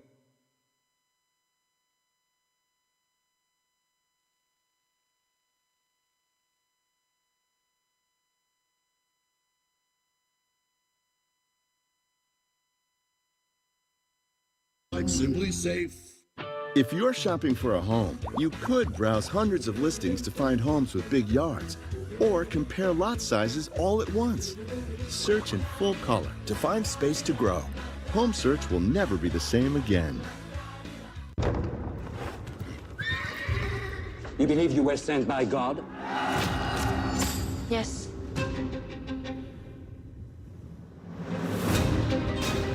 Repent! Come and be baptized in the River Jordan!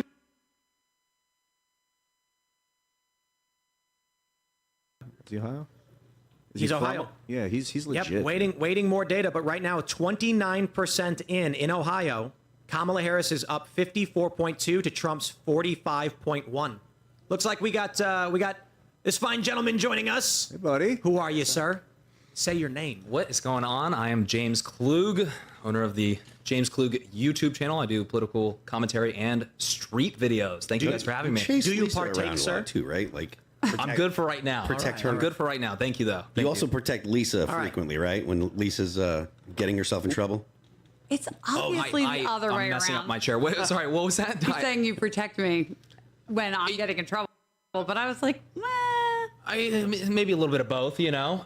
But yeah, she gets it. If we're out on the street, she's getting in trouble fast. She'll find the fastest way to get in trouble on the street. Absolutely, it's the long legs, is what it is. Right. I think it's To recount already in Milwaukee. There were a lot of discrepancies in 2020. I'm not worried about the people of Wisconsin. I love the people of Wisconsin. I'm worried about the process. Yeah, I think you kind of echo the same. So you just said the same thing. You kind of echoed the same sentiments, Michigan. right? Well, about Michigan. Yeah, about Michigan. And so I hear where you're coming. But in Michigan, they just made it too big for people to understand there was a cheat. Like, for example, I didn't live in Michigan for a very long time in the last election. But I received a ballot to my old address, and it just said that it was processed. And I had no way to confirm whether it was actually filled out or not. And by the way, I checked on relatives in Michigan, same thing, who I know did vote, and it just said processing. And there was no way to confirm, at least as the ballots were being counted. So, yes, I hear you in Milwaukee, Avita, but I would ask you, because you're the state that had Scott Walker, by the way, not really a rhino, someone who was pretty conservative, was looked at for the national stage. We haven't had that in Michigan in quite a while. The state legislature kind of goes back and forth, but the entire system in Michigan is corrupt because of Wayne County. And not only that, but you can see it in Grand Rapids. You certainly see it even in northern Michigan areas like Traverse City, which basically is San Francisco of the North. So exactly what you're saying about Wisconsin, I'm not as familiar with, is exactly why I feel that Michigan would be hard. Not because of the people, though a little bit because of the people, but because of the union strongholds. And look, in Michigan, we talked about this. We just had a Chinese exchange student who voted, asked for their ballot back, and they found out this person was a non-citizen, but the vote will still count. And in Michigan, you don't actually have to provide proof of citizenship. You just sign an affidavit.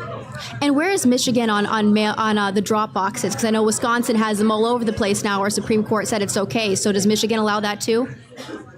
I don't know what the recent rulings have been, but I do know that they have allowed them in the past.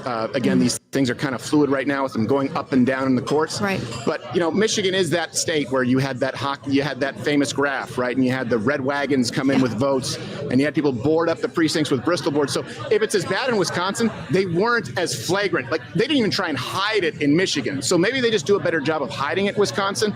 But I think it's the same thing What you're saying, the people and the representation, there's a pretty big divide, and you're probably more in tune with Wisconsin, but same thing with Michigan. I know so many people who would vote for Donald Trump. It's definitely close, but you don't always see that in those national elections. Steve, I'll let you run after this question and continue to dominate with the live stream. Rumble loves you. I love you. You've been a good friend to me. Georgia right now does not look good for Kamala Harris. Now, again, it depends on what portion of the state. There could be some urban vote. There could be some rural. We don't really know, but 55% of the vote is, so we have a good sample size. Donald Trump is, at this point, is up pretty handily in Georgia. This doesn't look good, again, for Kamala Harris. What's your team telling you about Georgia? Because like I said, if Pennsylvania, Georgia, North Carolina go our way handily, there's just no math for her. Well, there's math for her if she wins Wisconsin, Michigan, and Pennsylvania. But, it's certainly a good start. And that's why we thought if we look at the East Coast, we're looking for some other indicators like in Virginia, like in New Hampshire to see where that margin is. But actually, Gerald, I believe, has an update right now on Georgia from our real-time data analyst. It's so funny you asked that. I asked for a trend in Georgia right now just so we can see it. So 48% statewide counted. DeKalb is not reported yet. But Trump, at the last dump in the last hour, he's received 57.2% of the vote. So going forward on these, as these dumps come in, that number that he needs to win is going down. So 46% of the outstanding vote is all he needs to win in Georgia right now. So that's something that we will track over time. It is heading down. It was 47.7%. Now it's 46%. So as these dumps come in, Trump is getting a large share, and it's cutting the number he needs of whatever's remaining to actually be able to win. So the trend is good in Georgia right now. Yes, and we're providing right now. Sorry, I'm losing my voice. This is from all the acidic vomit the last 2 days. No joke. Where I was worried about my vocal cords keeping up. We actually have an exclusive graph that we're providing the audience so they can see what percentage of the remaining dumps Donald Trump knows, so they can see that go down in real time. And like you said, it's a very good trend for Donald Trump. It's not a deadlock, but if you look at Georgia and you look at North Carolina, if he wins those, and of course Florida, what's called very early, and you look at the margins in some of those eastern states, he doesn't have to win them. For example, like in a place like New York, I think he only needs to be within 16. I think only losing it by 16, and that would put him really with the last Republican to win. I believe it was George H.W. Bush in 1988 who came that close in New York. So we're looking at some of these numbers. I think you're right. Hopefully, we just help undergird, not your gut feeling in some of the numbers, but we have guys getting they're nerds back there, Dan. They're real nerds. Steve, listen, man. Again, I'll let you roll, but what I'm feeling right now, and what I want to say, I'm kind of holding inside because I don't want to get out ahead of myself. But in 2016, Dan Horowitz over at Conservative Review. Do you know Dan at all? Yeah, he has his own podcast. Well, Dan and I, we kind of got into it. I mean, friendly. It's not like we were doing jujitsu or anything, but we kind of got into it a little bit because I was running in 2016 for Congress and I was knocking on doors. And I saw it. I saw like all these people with yard signs who weren't on my knock list. And they were like, oh, yeah, I never vote. That's why I'm not on your knock list. I'm just voting for Trump. And I said, man, this guy's going to win. And I had that feeling. I'm sensing it this time, too. I mean, the Big Mo, I don't know what the hell you call it, but you just know, like in a fight, anything from like jiu-jitsu to somewhere else, when the momentum's on your side, you can feel it. And I want to be Trump right now. I sure as hell don't want to be Kamala. No, I think that's a good read. And, if you guys want to look at some of these details, it's free for anyone, the electionintegritymap.com. You can check it out where we're providing data that they're not providing in a lot of these other places. So your gut is right. And the numbers that you have are reflected when you get even deeper into the numbers. So you're not wrong, but what you're feeling is probably a result of the blue chews. So let's keep that to a minimum.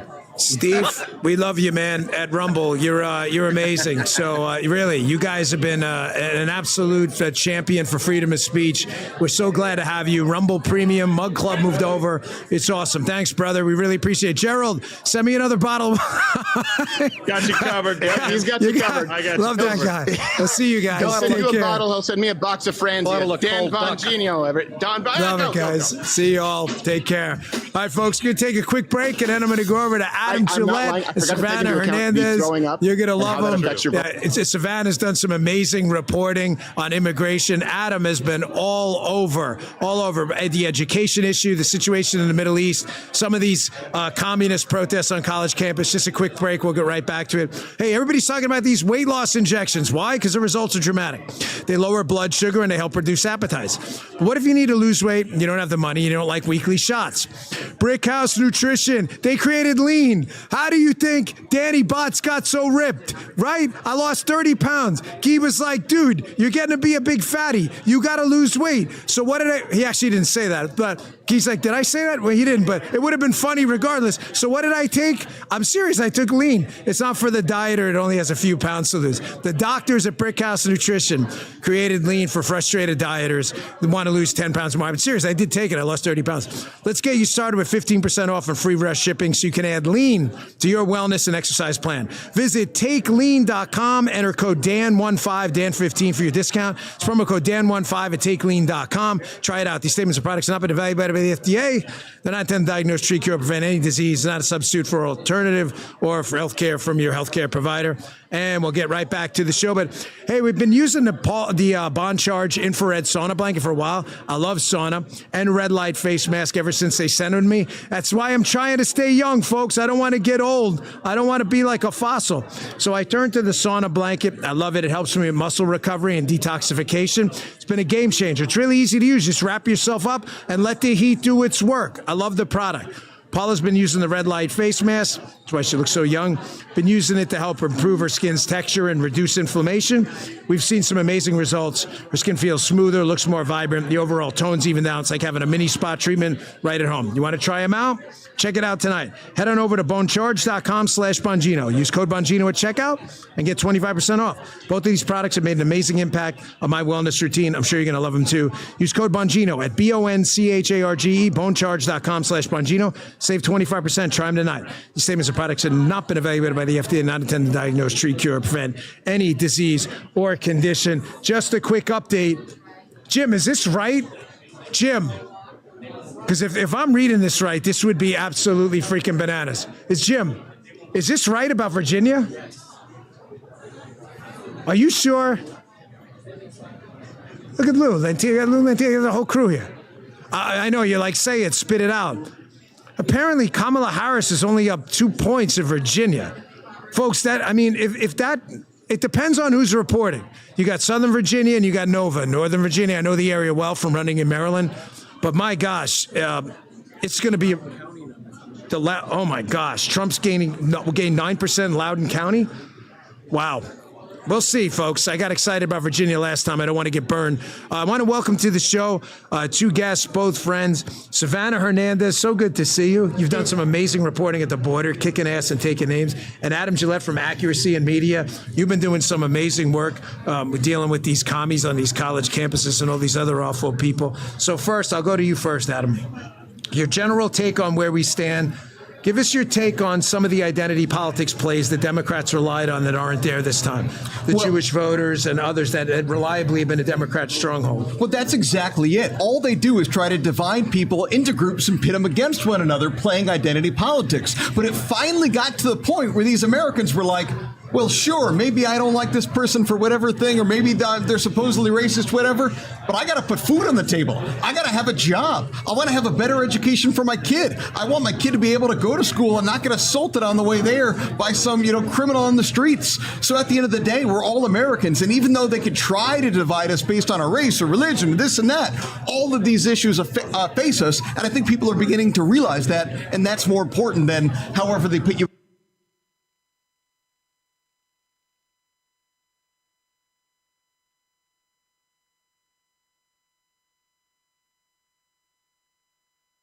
Towards Trump, it's looking really, really good.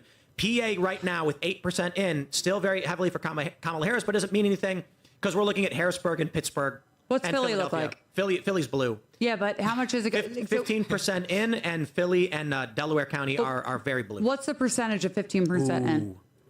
What's the because 11% in Bucks, and Bucks is 2-1 Kamala Harris. Philly went 85% for Biden. And I'm thinking that it's going to go 75% or less based on what we've been seeing on the ground there. So I'm just curious as to where they are. 70% chance that Trump wins this one, says Decision Desk. Let's just Decision Desk. Do me a favor. Can you, if you're watching, just keep it there and just stop moving. No, they're going to put it back to 61, dude. Get ready for the curves, baby. They want to make it exciting for everybody. Come back up. They like that. They're getting a lot of traffic because of this stuff. Polymarket has Trump at 71.2. Wow. Look at this, $1.3 billion wagered on Donald Trump to win right now. Is there a live chart of all the betting markets? I don't know about. There's probably. I don't know it. Kalshi was doing that. Like everybody's, as their Kalshi? money's coming in about who's spending on which candidate. But all the different betting markets. All of the markets? No, I don't know. Has the inauguration map changed at all since the last time you guys looked at that one?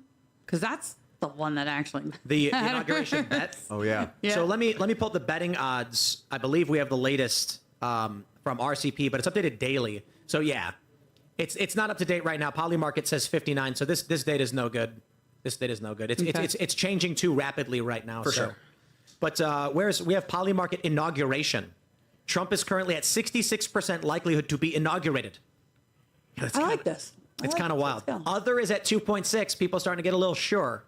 It's looking like it's pretty good for Trump so far. They realized that Jill Stein, an analytic, was a mistake. They were like, oh, maybe not Jill. Nevada leaning towards Trump in the New York Times needle is big. Wisconsin just shifted a little bit more towards the Democrats on the needle. I don't know if it means anything, but they're projecting 279 as of right now for Donald Trump to win. Harris with a 1% popular vote margin. I want to win everything. The popular vote. We too. need it. We need Oh, it. big news. Arizona just skewed heavily Republican, and it looks like Arizona and Georgia are going Republican. But I will say this too, the polling at the last minute showed Arizona wasn't even a swing state anymore. They basically took it off the map and they said it's Republican. Really? So yes. I Yeah. missed that. So Yeah, I mean, I think most of us would agree that worst case scenario is going to be a close election. There needs to be the popular vote. It needs to be the electoral college. It needs to be. It needs to be It needs to be undeniable. That's what we were just saying that I think right before, maybe before you got in, that the worst case, they said best case, I don't know who was saying this, Trump wins big. Next best is he Ben wins Shapiro. small, Ben Shapiro. Third is that Kamala was big. Worst case scenario is she wins by a small margin because then people would be like, what are you talking about? Or he wins by a real small margin too, because they're not going to be real happy about. Well, that. for the sake of our small businesses in our cities, for Correct. They're boarding up across the country. Did you see those videos today? I forgot which state it was, but they're sure. What do they call it? The plywood index. So it's looking good for Donald Trump if the plywood index is, We if should have been able to. if everyone's Can you bet on putting that? plywood up. Oh, big plywood. Plywood up. You know, people are going deep on lumber Is mills that why right wood now. prices are up? All the protests. Wow, maybe. Hello, everybody. Just having a chat in the background. So there you go. I've turned off that volume of those people talking. It's just us. All right. So who do you think's going to win tonight? I'm thinking Trump is going to win. Trump. Yeah. So, like they said, it just looks like Arizona and Georgia's just going for Trump now. Virginia is really close. I Yeah. mean, some people were calling it. I mean, it's swinging. It's swinging Trump, but it's within 11,000 votes according to what I'm seeing here. Just 3 minutes ago, Michael was putting up on his channel, but he's ahead.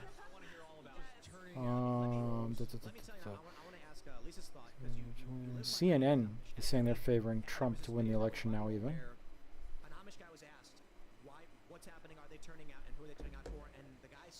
Yeah. We gotta wait and see, though. Hang on, I just got to call Rolf. Give me a second. He's What's here. going on with Michigan? Let me see. Let me pull up the website. Amos's farm. I spoke to him on the phone. I was going to. So I was trying to get Amos on the phone. Hello, I'll just put you on. Give me a second. Hasn't recorded in yet. And he obviously, it was like hard to even get him on the phone because he was believing in the technology. New York is closing in 23 minutes. Not that it matters, because I'm sure it's going to go towards Harris. Like Under Wraps are selling raw organic milk, which he's been doing for years. This is where their way of life is compromised, is because these regulations and these things under this administration, under this justice system, are totally targeting average working people all the time. Look at the squirrel case, right? Like same thing. Rip peanut. Do you see what they did to that squirrel? Yeah. Okay, no. Yeah, it's insane. That was back home, man. Department of Environmental Conservation. There you go. There you go, Rolf in America with his Trump hat on. Yeah. Trump hat and Trump gear. Trump gear. 2020. Oh, look. He's gone all in. America. America. Trump hat on. Got my Trump hat on. 2020. We're getting the feedback over there. Yeah, it's all right.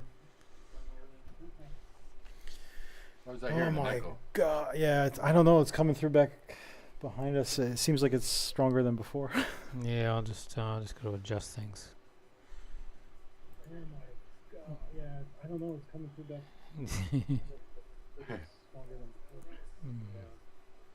I don't know how. I still don't know how you got Ralph here with him being living off of Gilderland Avenue in Rotterdam, New York. Right. How you doing? When Steve? I'm all right. How you doing? Lousy. But Mm. gonna make it somehow. I'm telling you though, I was happy to be back there. I went to the Blue Ribbon Diner. You know where that is over on. Oh, yeah. Yeah, I went over there. It was the first place I ate right when I got back from the train from New York City, because I was like, oh, and I had this giant Reuben sub sandwich, and I was like, whoa, because I don't eat a lot of meat over here. They have, of course they have meat and stuff here, but they don't really have like deli sandwiches or anything. They don't do that over here. So one of the things I wanted to get was like some decent sandwich back in New York. Right. I hear you. Yeah, it was nice to have a sandwich with a lot of meat on it too, though, because like the culture here isn't so heavy on meat. They love their potatoes though. I don't know. I go to that. What's that shop? That meat. What's it called? Meat I thought something. for sure they'd be. Got some meat nice beef eaters. in there. Which place is it? Meat. What's it called? There's one over here near the airport terminal. I'll think about it in a minute. Yeah, it's okay. I'm sure there's specialty places you got to go to, but like, you know, and of course they have the meat counter here and everything, but they don't offer like this like giant like deli cold cuts selection thing like they do in especially up in New York with all like the Italians and the Jewish population in New York too. Maybe Because you the should Jews open love up a shop. delis. You guys should open up a shop, sandwich shop or something. I Soup should and sandwich. make like they used to have Subways here. They had like one when I came here in 2018, and then that was gone within like 3 months for some reason. I guess they were all already clearing out. Yeah, there's no Subways here anymore. And they do have some sandwich places, but they're not on par with what I would say that I'm used to from New York. But more towards Trump right now. The needle on, according to the New York Times, I was watching has the ABC outcome at about for a split 278 second. Trump. So we're projected for They a had Trump victory. Kamala up but of course, 89% unless, for would you say, Pennsylvania, 100% Trump down like. results in these Georgia cities. There you go. New York Times said that Trump's winning now. For Biden on that. Yeah, it would be CNN even calling it for him. Yeah. like you saw in 2020. Predicted the 278. Pennsylvania is still an interesting case. I'm because shocked we that haven't anybody gotten in a their lot right of mind deep would red want to vote areas. for I'm her really and upset to see what's going Harris on in and Erie. It's still camp on early him. there. I just- don't understand. Trump won I'm in shocked. 2016, and he just Complete another shot that anybody would want them. well, I was talking to my mom the other night. She lives right up the road from you. She's right off of Gilderland Ave. Up by Steeplechase Road or whatever up there. Yeah, you know where that is, right? Okay. Yeah, that's how close I was staying there when I was back there. So I was literally like, just down the street from you. Yeah, it's literally down the road, bro.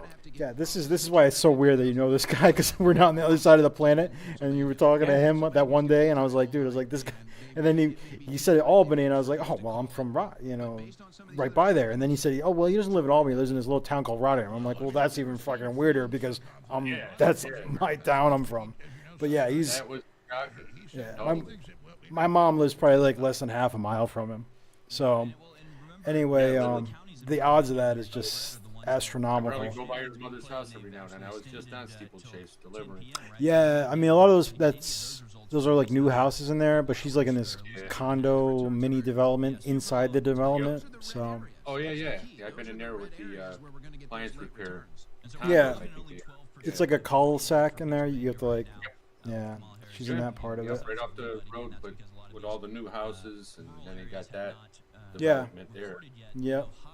Lots You of know? deer And then and my sister used to live right turkeys and over shit on walking around. Hellebrigg Ave, You know, Hellebrigg Ave right over there.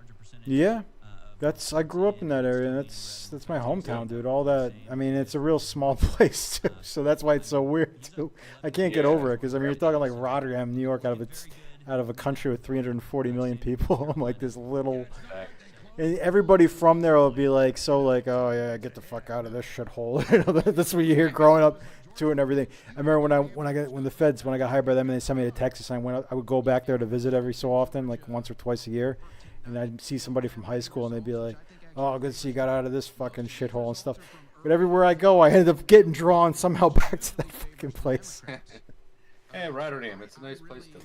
That's the motto, right? Nice place to live. I guess it is. It kind of is like the Belarus of New York, right? Because it's kind of this place where not a lot happens there. Well, at least until this war in Ukraine started. It's kind of quiet. You kind of just do your own thing. Well, you see the city's creeping up into Rotterdam. They built so many apartment complexes there. There's creeping. It's been like that for 40. It's been like that as long as I can remember, though. When I was a kid, you know, you could see like it was changing slowly over the decades, even back in like the late 80s. I see a lot more non-white people in my neighborhood, which I don't have a problem with, but 5-10 years ago you didn't see that. Yeah, well, about 20 years ago I think we got maybe the first black family moved over on Highbridge, the part of Highbridge Road that I lived on that side. I mean, if you go more towards the Schenectady part of Highbridge Road, then that's more obviously going to be a lot more diverse, you know, in that regard, because you're right on the border with Schenectady there. So. Yeah, I mean, it's not a bad thing. They seem pretty cool. I never have a problem with new families say hi to each other, so it's all good. It's just that it's starting to, you know, the old people are dying off around here. They're selling their houses. Somebody buys them, rents them out to Section 8. That's when we start having issues. Yeah, when you bring those type of people in there, because they made the laws too about getting like renters out of the homes there so difficult too, that it doesn't incentivize people to want to rent their homes, and it doesn't, and you end up attracting these, you know, these people who use these loopholes to end up basically becoming squatters and stuff, and it becomes a real, brings down the whole neighborhood.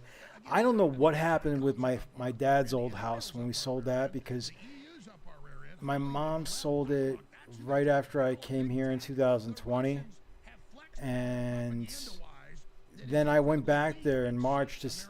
I was with her, and I was just like, you know, let's go drive by the old house, and we drove by it, and it wasn't like the woman that she sold it to. It wasn't her and her husband. It was like some two dudes, like, and they were like in the process of, looked like they were moving it, like, while I was there. Like, so what the hell happened here? Is like, are they renting it out in turn themselves, or did like is the person you sold to actually the person you think you sold to, or did, like, I don't know, because supposedly a lot of the big Wall Street companies have been buying up real estate, you know, suburban neighborhoods by like BlackRock and stuff, and just been renting them out themselves through like subsidiaries and stuff. You know, you're not renting the place from BlackRock, you know, you're renting it from like, oh, I don't know, like Evergreen Homes or whatever, some little localized, you know, real estate management company that is like contracted to manage it through BlackRock or whatever. But that's what I've heard, is a lot of that's going on all over the United States now. Well, did you hear, where was it? Somewhere in one of these sanctuary cities where they've got a lot of illegals. They're raising the rents so high, the normal Americans can't afford them. The ones that are on welfare can't afford them. They get booted eventually, and they give it to the illegals for some high fucking monthly rents. Oh. So basically, then it just is the U.S. taxpayers paying the rents for these people. Yeah. And they're the ones getting screwed out of getting the rent, because the people that own the buildings or the apartments are saying, well, it's, you know, you're paying $1,200 now, but it's going to be $1,900 next month. So then what happens when you have another economic downturn? The unemployment rate goes up, you know, and then nobody's paying these taxes, and what the fuck is how's that gonna help anything? You know that hotel on Carmen Road that put illegals in there? It's still sitting there empty. Wasn't that like a Super 8 or something? You know, I haven't drank. Yeah, something like that. It was right across from Cumbies there. Yeah, I know. And yeah. It's empty still. There's nobody there. That place is a dump, though. Yeah, I stayed there once. the place is disgusting. I bet you with that short amount of time with it, not even a year, I bet you that place is trash. I'm pretty sure it was a dump fucking 10 years ago. I took a girl there once. It was trash then, but I'm talking like it's probably like they probably just redecorated trash. I remember when I was in high school, the dumpy hotel in town was the Stardust over by over by 890, the highway. Yeah, that was the one where we would, like rent it out like on a Friday night or Saturday night after a football game and just fucking destroy the room. I feel kind of bad about it now, but that was the place where it happened. But but now I guess that's probably the new ones now. It's like Super 8 or whatever. Yeah, they still got that Best Western on Hamburg Street over there. Yeah, right down the road. That was always like decent though, I think. I was in there the other day. It was all right. It seemed pretty decent. Clean. Well, there you go. I was just in the Desmond. You know the Desmond in Colony, right? Looks like yeah, that's fancy. Yeah, I went there a couple times. Looks like Republicans are going to control the Senate. Oh yeah, it's like a sort of like a little medieval like courtyard type of theme inside of it. Yeah. Two of them that I saw. Two big courtyards, and they're all the rooms, but they're all like exterior building facials and whatnot. Oh yeah, it's beautiful. You remember Joe Bruno? Of course you do, right? Yeah, Bruno, the politician from Rensselaer, right? All right. So my first job when I graduated SUNY Albany was I worked for the Republican Senate in Albany for 2 years. I was a legislative analyst for them. And yeah, I did that. It was my first job out of university. I did that back in 2006 to 2000. About middle 2008. And I went to his when he retired from the legislature. I went to his going away party he had at the Desmond. So that was my first time really getting a good look at it. I'm a misogynist. I don't like immigrants. I'm a racist. I'm a Nazi. But I've never been in there. I did a lot of people in and out of there, but I don't really give a shit. I had a delivery last night, and you're crying and I didn't expect that. And I was like, "What is that?" I'm at the elevator looking at that. What the hell is that over there? He goes, "Oh, it's a what did he call it? Courtyard." He says it's a courtyard. There's rooms out there and entertainment and stuff. I said, "Really?" And when I came back through, I walked through two of them, and I was just like, I got it on video, and I was like, wow, this is freaking amazing. Yeah. And it looks huge inside. I mean, it's a big building, but it doesn't look that big outside. You know what I mean? Yeah, I know. But when you see how it's kind of all like hollowed out on the inside, it's very interesting. I mean, I wish I kind of... It is like, God, what was it? It wasn't 20 years ago, but it was quite a while, almost 20 years ago for me when I was there. So I remember I'd hear about it when I was younger, growing up, and I'm like, oh, this place is really, really nice. Yeah. Well, I took a quick video through it. It's on Dave's Telegram if you want to see it. Well, I've been there before, but I'm sure. Yeah, maybe I'll take a refresher when I'll take a look at it. It's 2 minutes. It's a real quicker. I was just like, wow, I got it covered. I used to go to Glenn Sanders a lot though when I was. My parents used to take us there though on holidays. Oh yeah. That was nice for their brunch or whatever on like not Thanksgiving, like on Mother's Day or like on Easter. They have a brunch buffet sort of thing. Those are always good. I'm sure that's still doing well. Been in there once for my cousin's wedding in 2019, and we spent after the wedding downstairs at the bar, just hitting that bar in the dungeon. New Indiana governor. And did just that. We lived the American dream. Blessed with 4 kids. Oh, that's just the governor. Of them Okay, running we're back. the business I ran for 37 years. And a family that's always been behind me and Maureen in anything that we did. That truly is what life is about. And so often you get caught in the groove where you don't want to get out of it because that's success measured in one way. To me, I'm already bored what you with do what this guy's is, saying here. I think You know what I hate is they don't tell you who's what. You know. No, it did say he was like the governor-elect of Indiana. Well, they got GOP behind them, but I'm like, you see all these signs out and along the roads and stuff. You don't know who the politicians are. They don't tell you what party they're on. Nope. On the ballot today, I didn't notice it until afterward. But you don't do that. You never kiss ass. You're They have a direct, and Democrat. you just seem to get along. How did you So far, get so along good. with the guy you Sure. ran against? I guess. Running Yeah, I in mean, the I Democrat think one of the and the things that I conservative committed myself to in the race is the easy thing to do would have been to slam Donald Trump for I voted something that he said Republican. that I you didn't even disagreed see with. the conservative. And for me, And I he just actually went was all the way objectively Republican, and the then best Curtis president of had the two 21st extras. century. And people say, One how was could you run against him Democrat. and say that? Well, first of all, like that's like the easiest thing you can really say. You got George Bush, Barack Obama, Joe Biden, and Donald Trump. So it sounded really great, but it's like, It looks like Trump is going to win, though.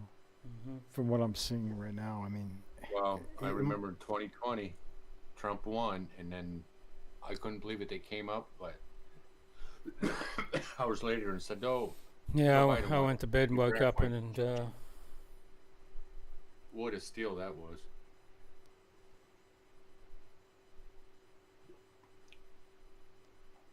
Executive rights under the Constitution, separation of powers, working at the White House as chief advisor. I mean, well, let's look here. What big states? I mean, obviously, well, Kamala's going to get California, and that's going to be 54 electoral votes, obviously. It's going to give her a massive boost. But, and she's probably going to get Washington and Oregon as well. Will she get Washington? Because Eastern Washington's got to have a lot of conservatives. Yeah, she'll still win Washington, actually. She's going to get the West. So, but Trump is looking to get Arizona, right? So, and Georgia. Yeah, and Georgia, they're already pretty much going to say he's going to get it. I'd say, Ohio, Virginia.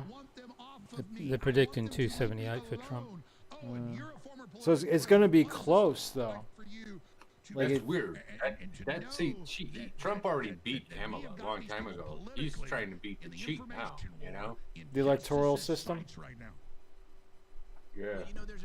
Yeah, I mean... I think that the American people have. No, I believe that Trump, she's not a candidate. She's all fake, but he's not running against her. She's just a puppet. He's running against the machine. Yeah, he's running against the ruling establishment. Yeah. And now it's a battle of the cheat right now between the people voting and the cheat. That's who we're battling. We're not battling each other. We're battling their cheat. New York is corrupt. They changed a lot of votes over. You can't even look up your vote. I looked up my votes and you can't find out. No records available. I'm like, what? Of January 6th political prisoners. Supposed to tell you when you voted, who you voted. When Donald Trump gets into the White House, he reviews these cases. I voted in 2016. I didn't vote in 2020. Which ones don't belong there. Well, I wasn't there in 2020. If you wanted to vote, you'd have to go to somewhere in Europe, right? Can't do it here at the embassy? The embassy is closed here. There's no embassy here anymore. Oh, They I left after... I thought it was still people there inside. There are, but we can't... Even U.S. citizens can't do anything there. Yeah, they left like about 2 months after the war in Ukraine started. Because we had a big embassy here. We had this U.S. embassy we got here, man. I'm surprised it's actually so big for Belarus. It's like a freaking compound. It's really... And it's surrounded by a giant concrete wall with metal barbs on the top. You know, not barbed wire, just like giant metal spikes. And... you know, it's just like a normal U.S. embassy. You could do pretty much anything you wanted to do there. Consulate, actually, not an embassy technically, but they left, and they have come back once since the war in Ukraine started. So I got my son his it's like a certificate of birth abroad. It's basically the equivalent of a U.S. birth certificate. I got that before the war started. But I didn't get him his passport because I was like, I'll just get it down the road. We're not going to take him anywhere, you know, that he would need it anyway, anytime soon. So then the war started, and I was like, oh, shit. I was like, I didn't get him his passport. And they just hightailed it out of the country. And I was like, well, I have to go up to Lithuania or to Warsaw to get him his passport. But then I got like an email like the next year after the war started. Not that year, but then like the next year in like May. And they were like, oh, we're coming back for like a week. And if you need us to do anything, renew your passport or anything like that, you know, we can set it up for you. So I emailed him. I was like, can I get my son his passport? He didn't get it before. And they're like, yeah, sure. And I'm like, all right. So I had to send his information. And then the day they were open, I just went there and picked up his passport. Actually, I had to bring him first. And then I came back later to get the passport, you know. But You would think that the U.S. would still have relations with Belarus and Russia because we're not at war with them. Yes, you are.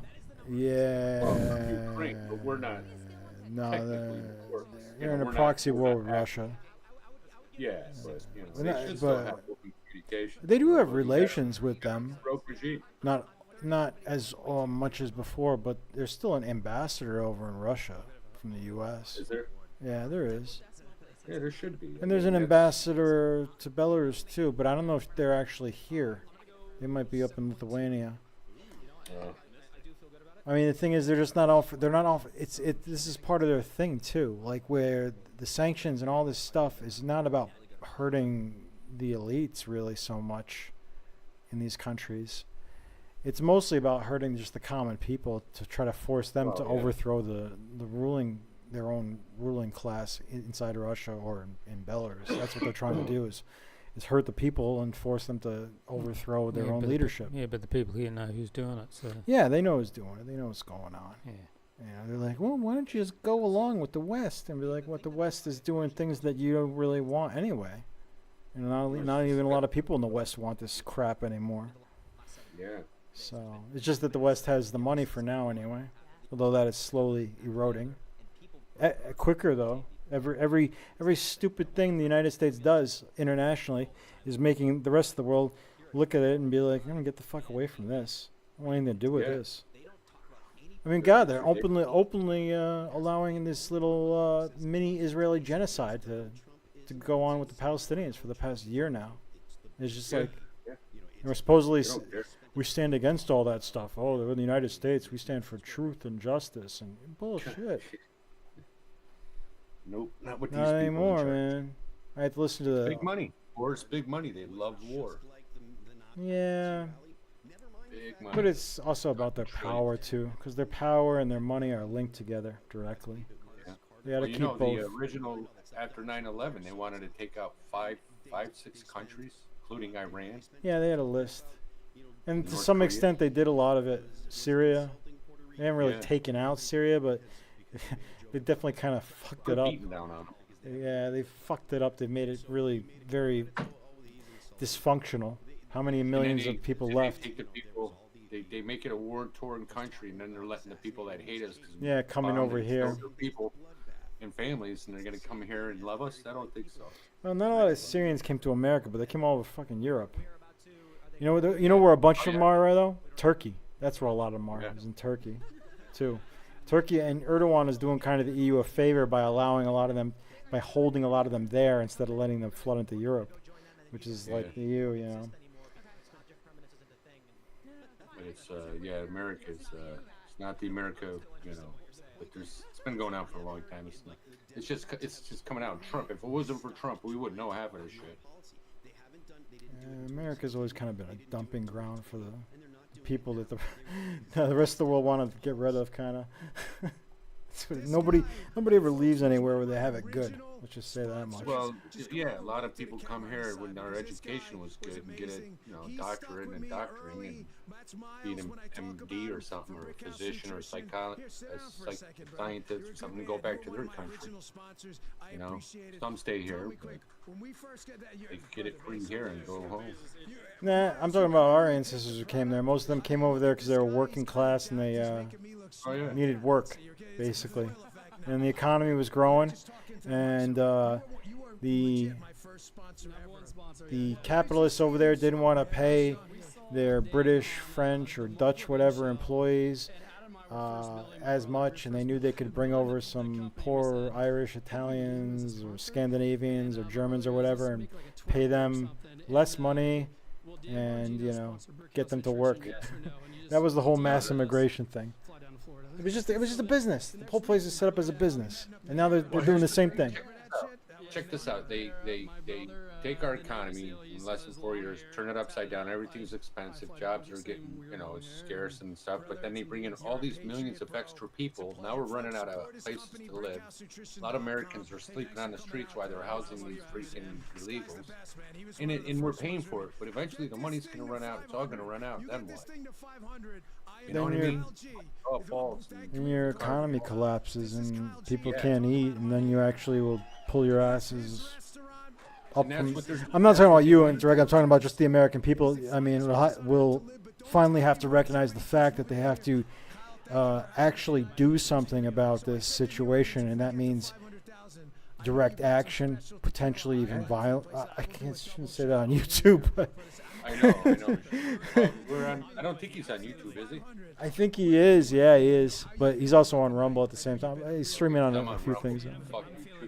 I mean, eventually, well, actually, I mean, there are discussions about this stuff on YouTube. Eventually, it does come towards the fact that you have a war of some sort. This has happened many times in history, in various places, and I think anybody who looked at the circumstances 50, 60, 70 years ago about what was happening could have seen the writing on the wall socially and economically about where it was headed.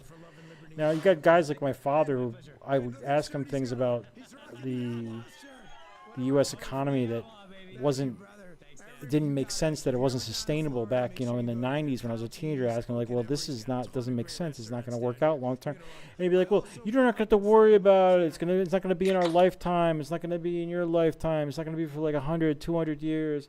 And I was like, that kind of pacified me when I was a teenager.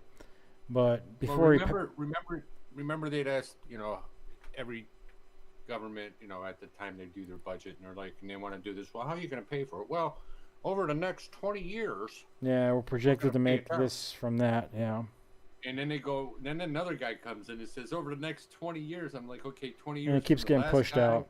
Yeah. And you're putting 20 more years and 20. It's got to be up to like 1 million years by now. Well, it ain't that long, but I mean, there's still a lot of assets in the United States too, though. I mean, I can't bash completely the United States and its position in the world that much, because there are some benefits that the United States has over places like China and Russia, definitely, that make it better off than these places. If the entire world economy collapsed tomorrow, the United States wouldn't necessarily be the worst big country to be in. Right. It's got problems for sure, and there's definitely better countries out there, specifically smaller ones, little like Denmark or maybe like Switzerland. Our biggest problem is straight up corruption. There's some really deep-rooted corruption, and it's been going on for years. Yeah. This isn't, Yeah. But the thing is, I used to talk about that stuff with my father, and it'd be like, I had a similar conversation, though, after I became a lot more aware in my mid-30s. Before he passed away back in 2018, 2019, I was talking to him about it more in depth, and I was like, and he tried saying the same thing where we're not going to have to worry about it, like where it's not going to happen in my lifetime or your lifetime. When he was talking to me, saying my lifetime, and I said, no. I said, did you see what happened in 2008 there? I know it didn't really impact my dad as much directly because he didn't lose his job and we didn't lose our house or anything. Yeah. But I'm like, did you see how many people it impacted though? And do you understand the dynamics about what was happening with that situation with the Wall Street getting involved in betting on mortgages that were fake mortgages, basically, that people who were getting these mortgages, they couldn't even afford them because of their income wasn't there really. I'm like, don't you see what's going on? Like that the entire economy is built on this scam infrastructure, not just with the mortgages, but like lots of the other things with like the endless money printing from the government and just switching back and forth. And over time, they have to keep lowering the interest rates more and more just to keep the economy stable. I'm like, but look at, we're 30 plus trillion, like 36 trillion almost now. Yeah. And I said, it's like, well, how does that happen? Mismanagement, they don't care. And I told him back then, not their money. I said, not only will this thing probably fall apart in my lifetime, I said, if you could live another 15 years, which unfortunately my dad is a nice guy, but wrong about some things. Unfortunately, he didn't live another 15 years because he died like a year and a half later.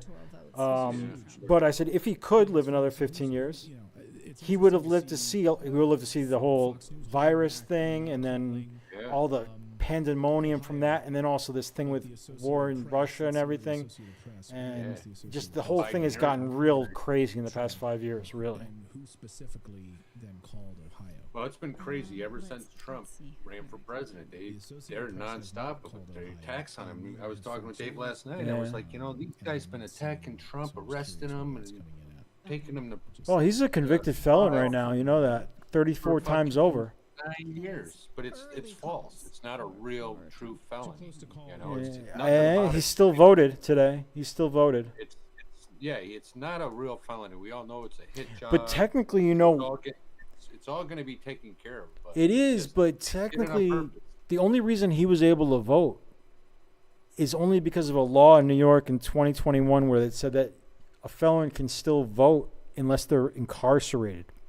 At the time of a felon being convicted, they'd have to also be incarcerated. Otherwise, once they get out, even if you're a convicted felon, you can still vote in New York. And that's why he used like a loophole where Florida will still let a felon vote unless that felon couldn't vote in the state where they actually have the felony conviction.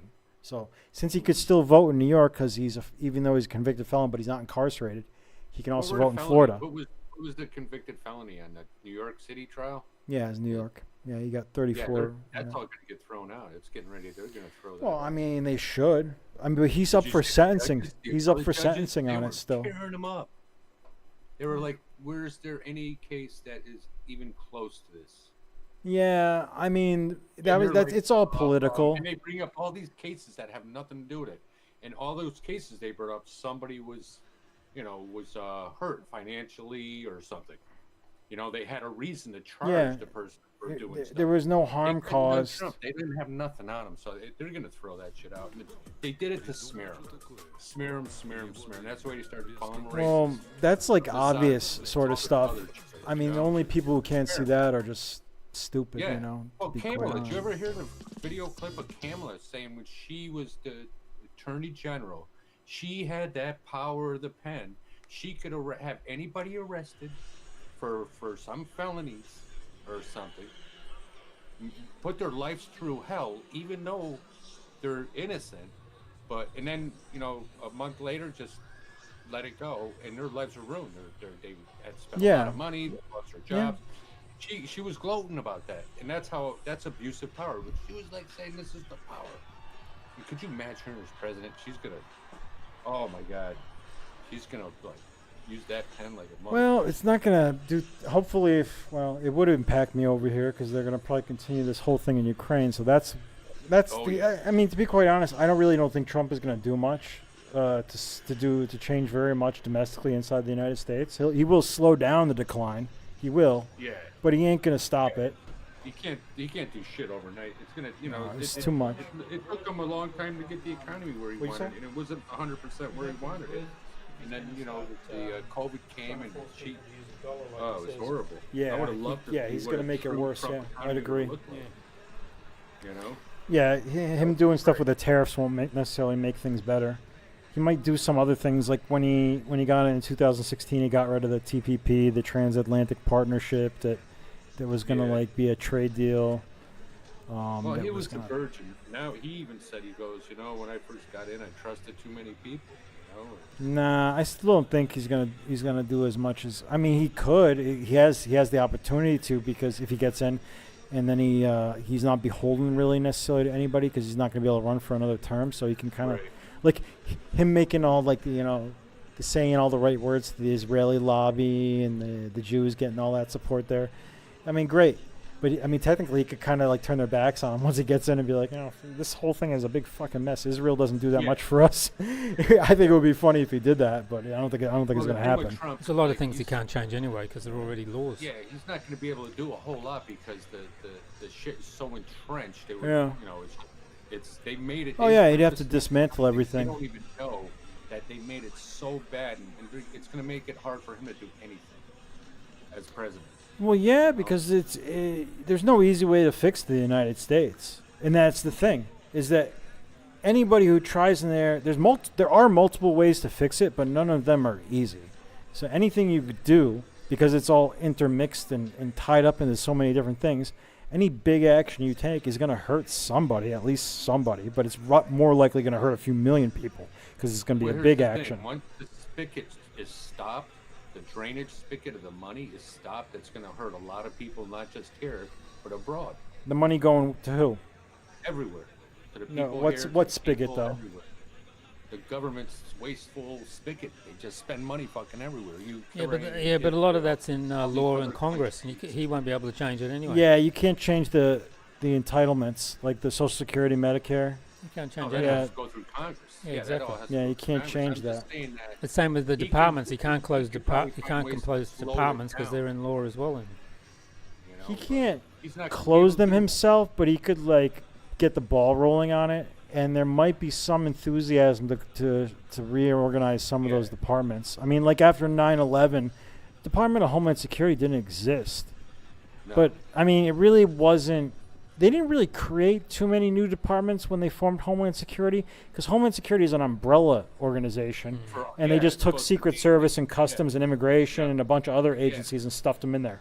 Elon on Joe Rogan the other day said there's over 400 We're departments now. talking to each other. I said, Yeah, it's like there's a lot. 2000. Y'all were talking to each other. Come on, y'all were talking to each other. No, we need a new department. Homeland Security. Motherland. He said the biggest problem is these places got started to do one thing, and then over Go and time, do other over things, times yeah. they just grow and grow and grow and grow. Did you hear him about when he wanted to go to SpaceX and the Marine people, the department, whatever it's called? They said they had to do a study on sharks. No. Yeah. Who went? So he went to SpaceX, Trump? No. SpaceX. They wanted to somewhere. One of the Marine departments said that SpaceX had to do a study on sharks on the just in case like the booster came down in the water the booster, and killed a They shark. had to make sure it wasn't going to hurt the sharks or whatever. Yeah. And then of course he got the data. And he got the data anyway, and that was fine. And then they said, "Oh, what about whales?" Yeah, they're making him jump through bureaucratic loopholes. And also seals. He had to kidnap 2 seals and put headphones on them. Like tie them down and put headphones on them. Test their sound resistance for the rockets. Yeah.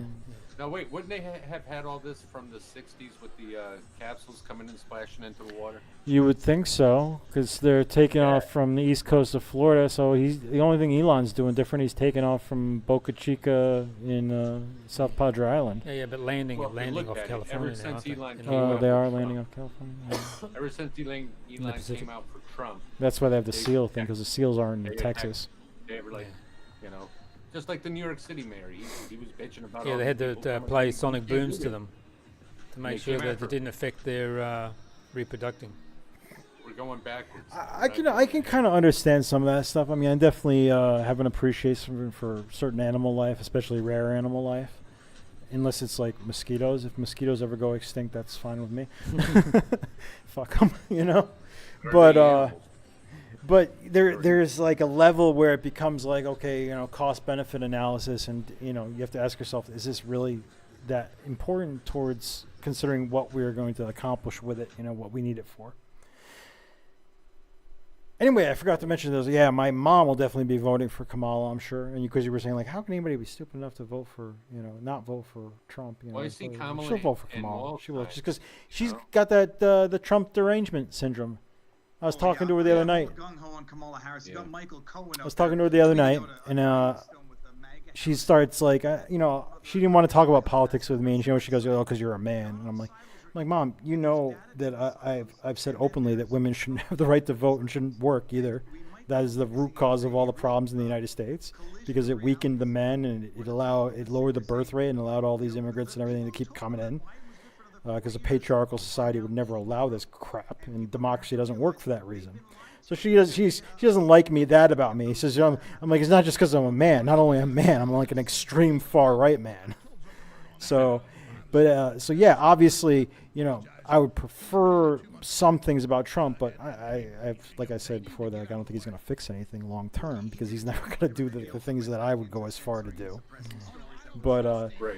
But she's like, then I'm like, then I level with her though, and it's like, you know, basically in my opinion, it's a choice between 2 non-optimal candidates, but I'm just leaning slightly more towards Trump because of him trying to end the Ukraine conflict, and that is in my interests living over here. And also he said he'll drop sanctions and all that, which would be good. Yeah, that would be good for my interests over here too. Also, yeah, exactly. Yeah.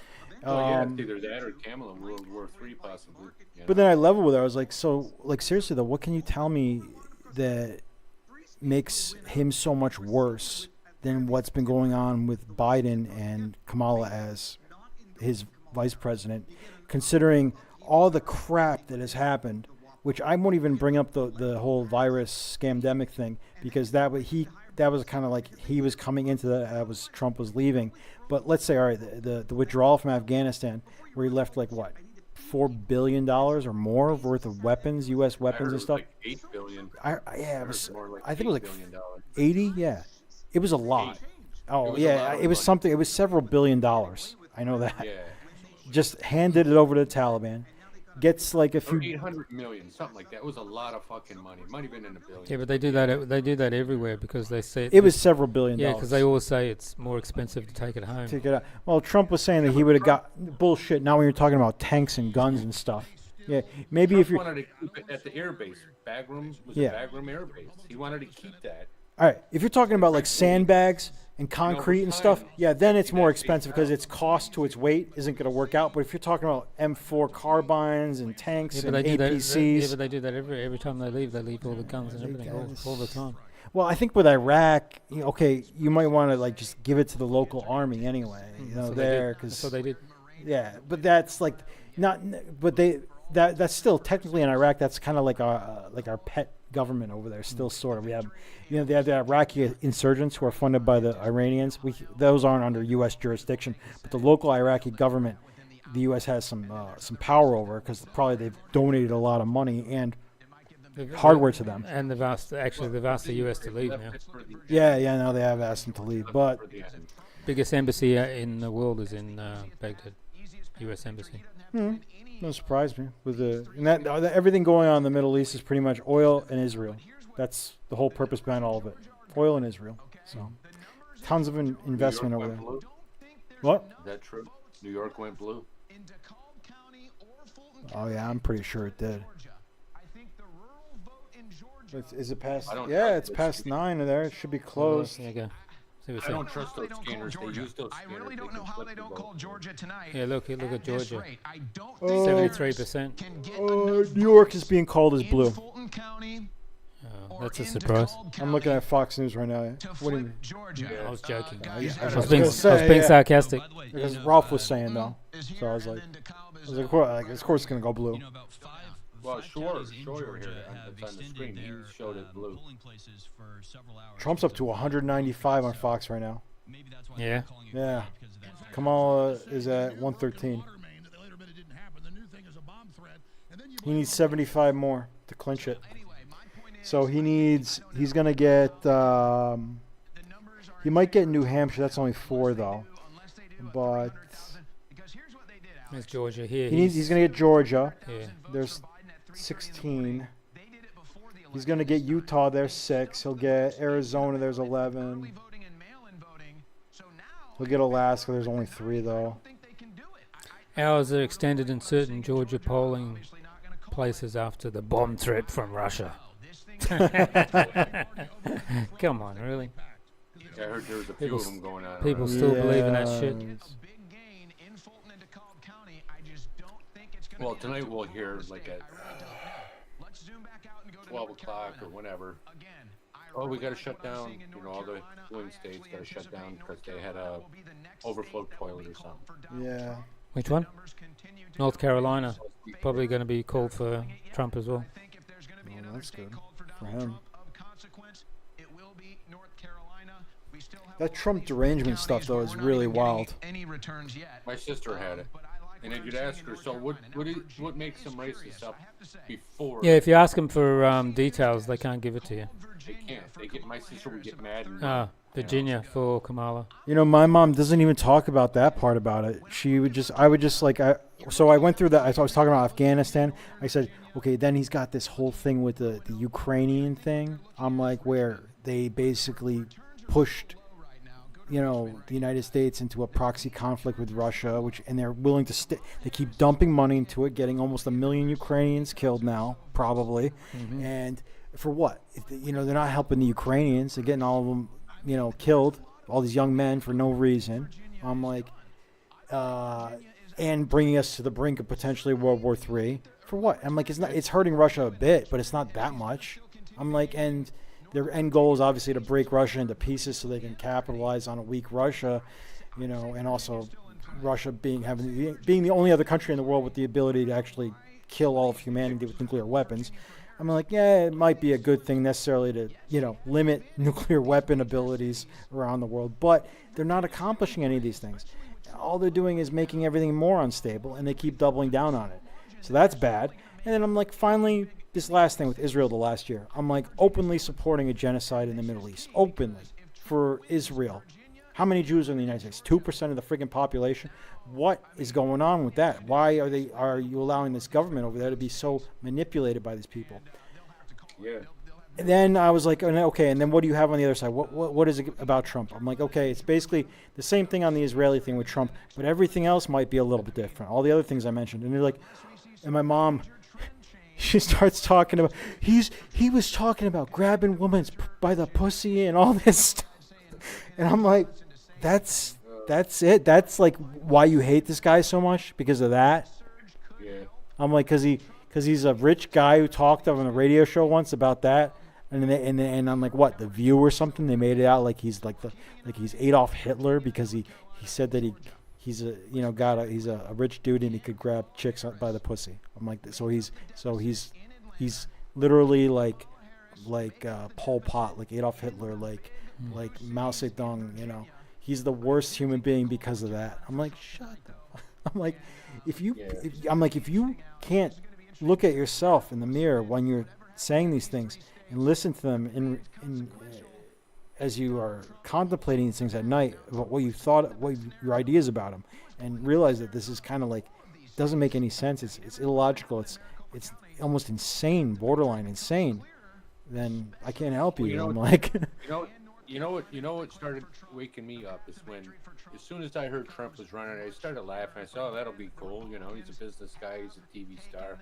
What a joke. I didn't really give a fuck. But as soon as he got that whatever, and they started calling him racist and everything in the news, because I used to watch the news big time, local and stuff. Mm-hmm.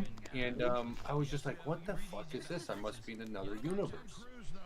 Because before they were like, oh, Trump, that's great, he's running for president, and you have your whole life before that loving Trump.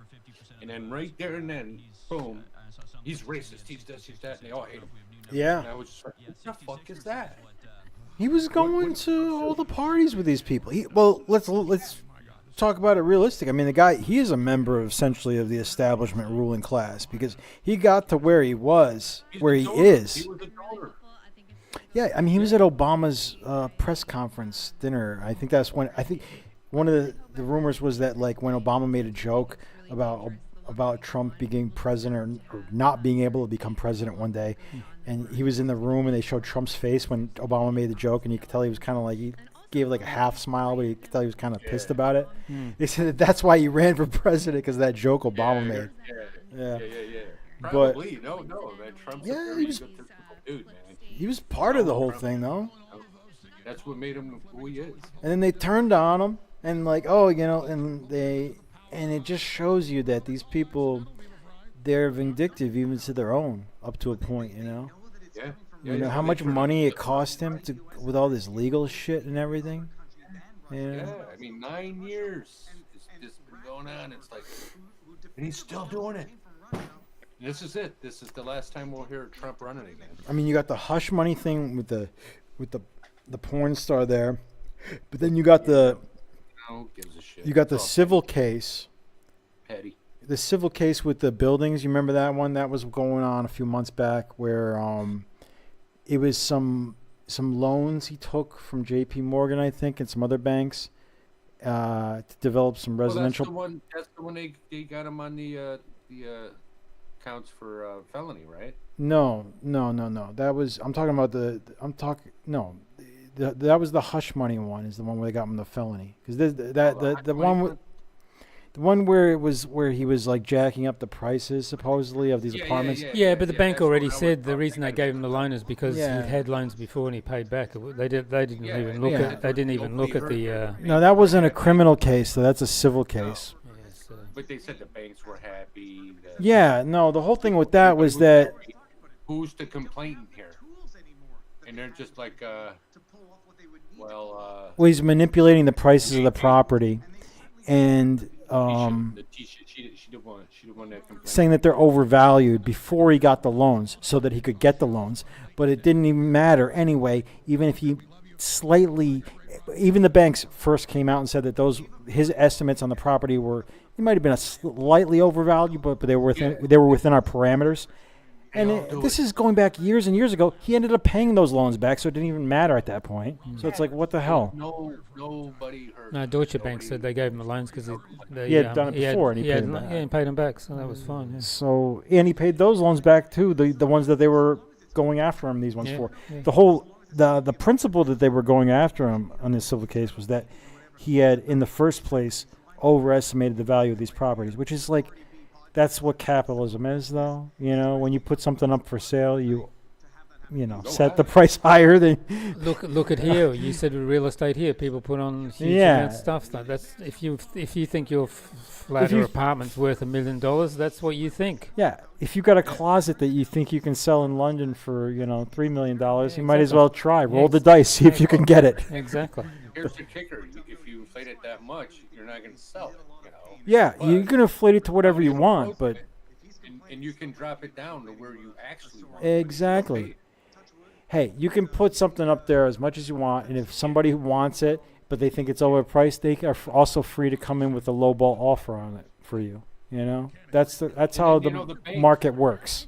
That's how markets work. The banks are going to do their own and say, well, we don't think that. Yeah, they do their. Yeah, they do it too. He's got the money. Boom, boom, they don't care at that point. Or if they cared, they wouldn't have loaned them the money. It wasn't even the banks that brought this case, though. It was the government trying to make a case where there wasn't one.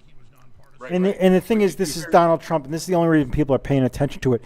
On a lower level, like you had mentioned with that other person, with Kamala telling that story about she ruined somebody's life, they're ruining people's lives every single day across that country, millions of people over time.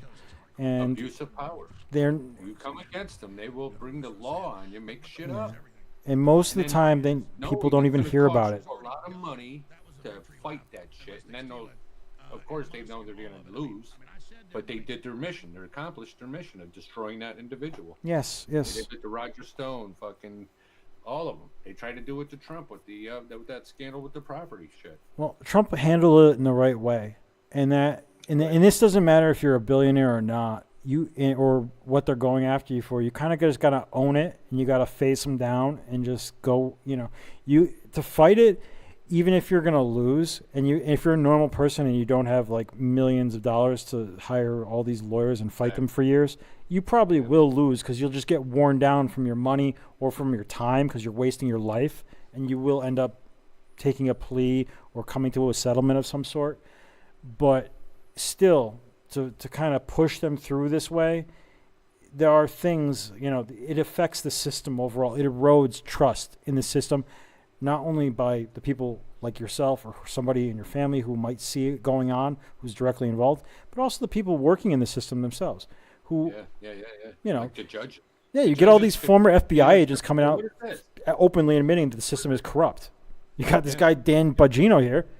He left. He saw shit that was going on because there's corrupt shit going on, even at the federal level. I think the federal government's not as corrupt as like some local podunk sheriff in the middle of nowhere. Yeah. No, the federal government is the source of all the corruption. That's where it comes from, top down. Yep. No, it's a shame though, because once that happens, there's nothing left. It's over. I mean, there's no good guy anymore. The good guy. There is no good guy anymore. Who investigates the FBI? FBI has their own internal affairs, just like all the other federal agencies, but isn't Congress supposed to be the overseers, right? But they don't tell. They're crooked. They're controlled by the special interest groups, which includes the Israeli lobby, big pharma, military-industrial complex, and then pretty much every single other industrial or commercial special interest group too. So 75 to go for Trump. And they also have their own internal agenda, which aligns with the elite class of the United States, which wants to keep the system this way, even though it is slowly killing itself no matter what they do. They want to keep it this way as long as they possibly can so they can keep milking it. But eventually, though, the problem with those type of systems is like, you have a bridge that is like starting to go bad, and probably the best thing you should probably do is just tear the whole thing down and build a brand new one. Oh no, what they keep doing is they keep putting up little patches on the bridge, little welds here and there, just to keep it up just a couple more years, keep it up a little longer, and they're going to do that until the whole thing has just got so many micro fractures in it that just gives out, and then everybody falls.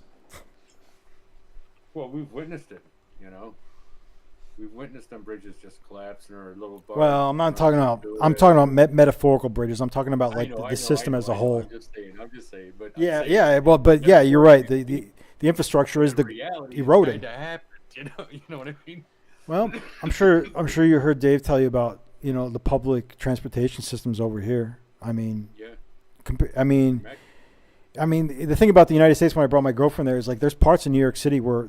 Yeah, the metro is good, like right around where the Freedom Tower is, where the old World Trade Center is, where they rebuilt that entire thing. I'm like, yeah, this is great. It looks fantastic. It's clean. It's nice because it's new. I'm like, go around the rest of the city though. She already saw it. I took her out when she came in. She flew into JFK, so we got on the metro in Jamaica, Queens, and I'm like, yeah, look at first thing she sees walk down the stairs is fucking rats on the metro tracks crawling around, garbage everywhere, smelling like piss. I'm like, yeah, this is it.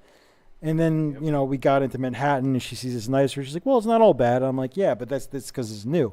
I'm like, the thing is, you go to these old metro stations here and they might be, like one of the oldest metro stations in the whole city of Minsk or in Moscow.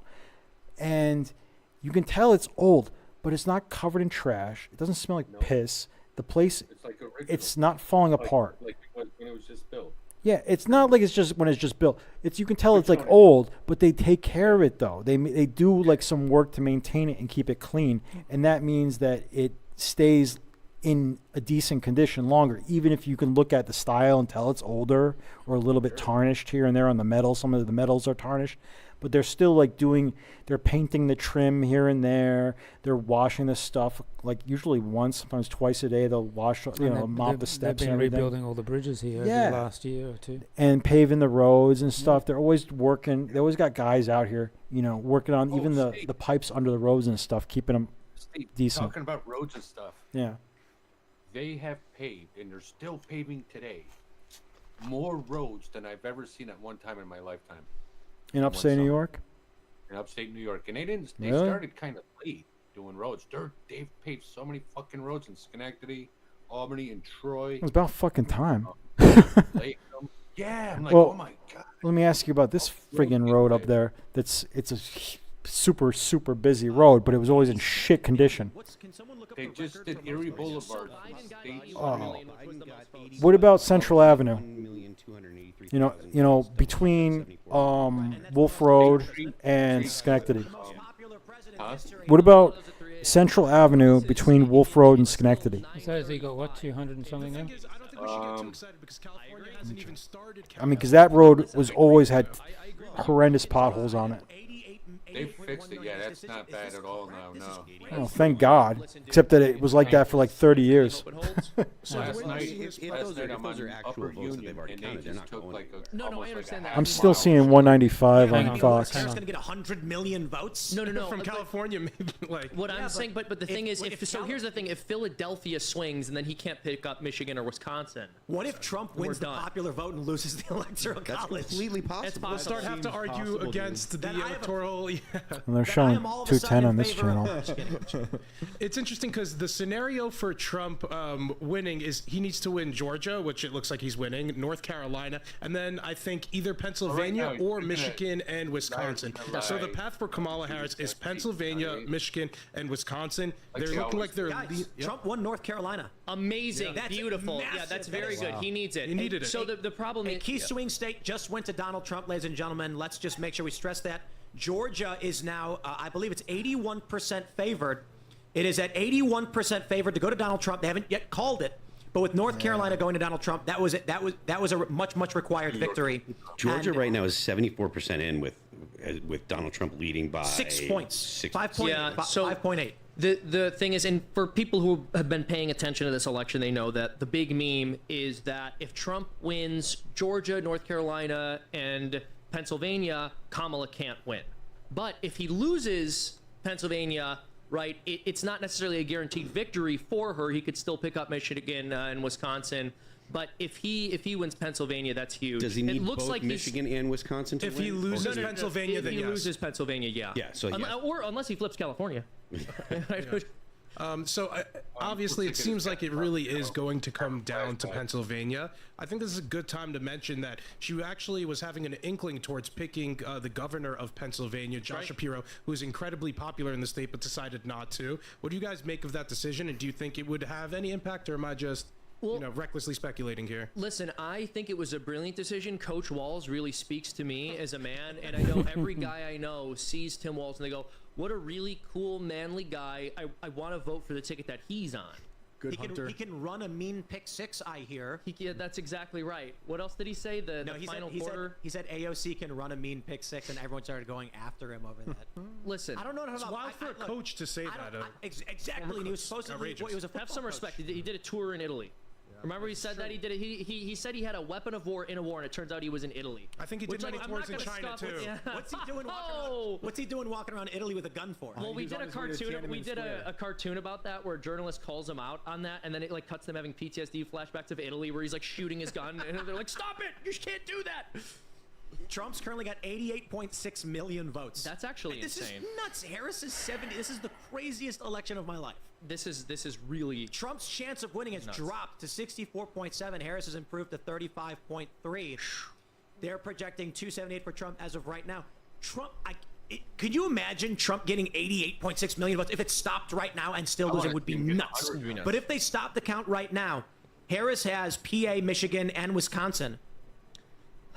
Yeah. Well, yeah. Obviously, the presidential election is the big fish to fry, but there's still a lot on the line with Congress considering how close it is. The path to conquering the House for Republicans, I believe, is through New York, where there's a handful of swing districts on Long Island and right above Manhattan in New York, where if they do swing to the right, Donald Trump will be able to have a majority in the House. The thing is, if the Democrats get a majority in the House, they are almost definitely going to impeach Donald Trump right out of the gate.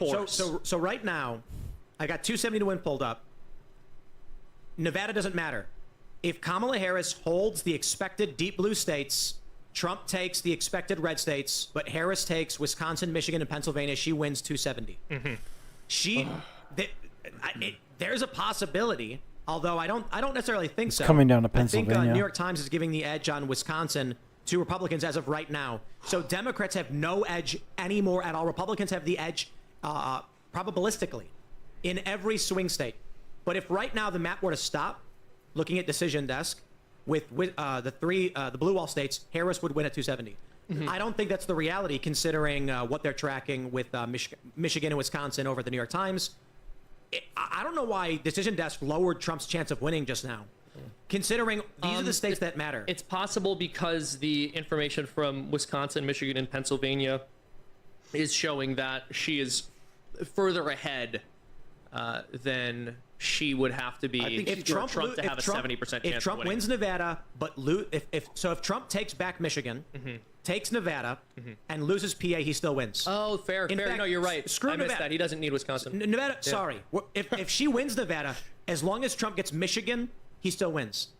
If he takes Wisconsin and Kamala takes Michigan, Trump still wins. He just needs, at this point, one blue wall state. One. That's it.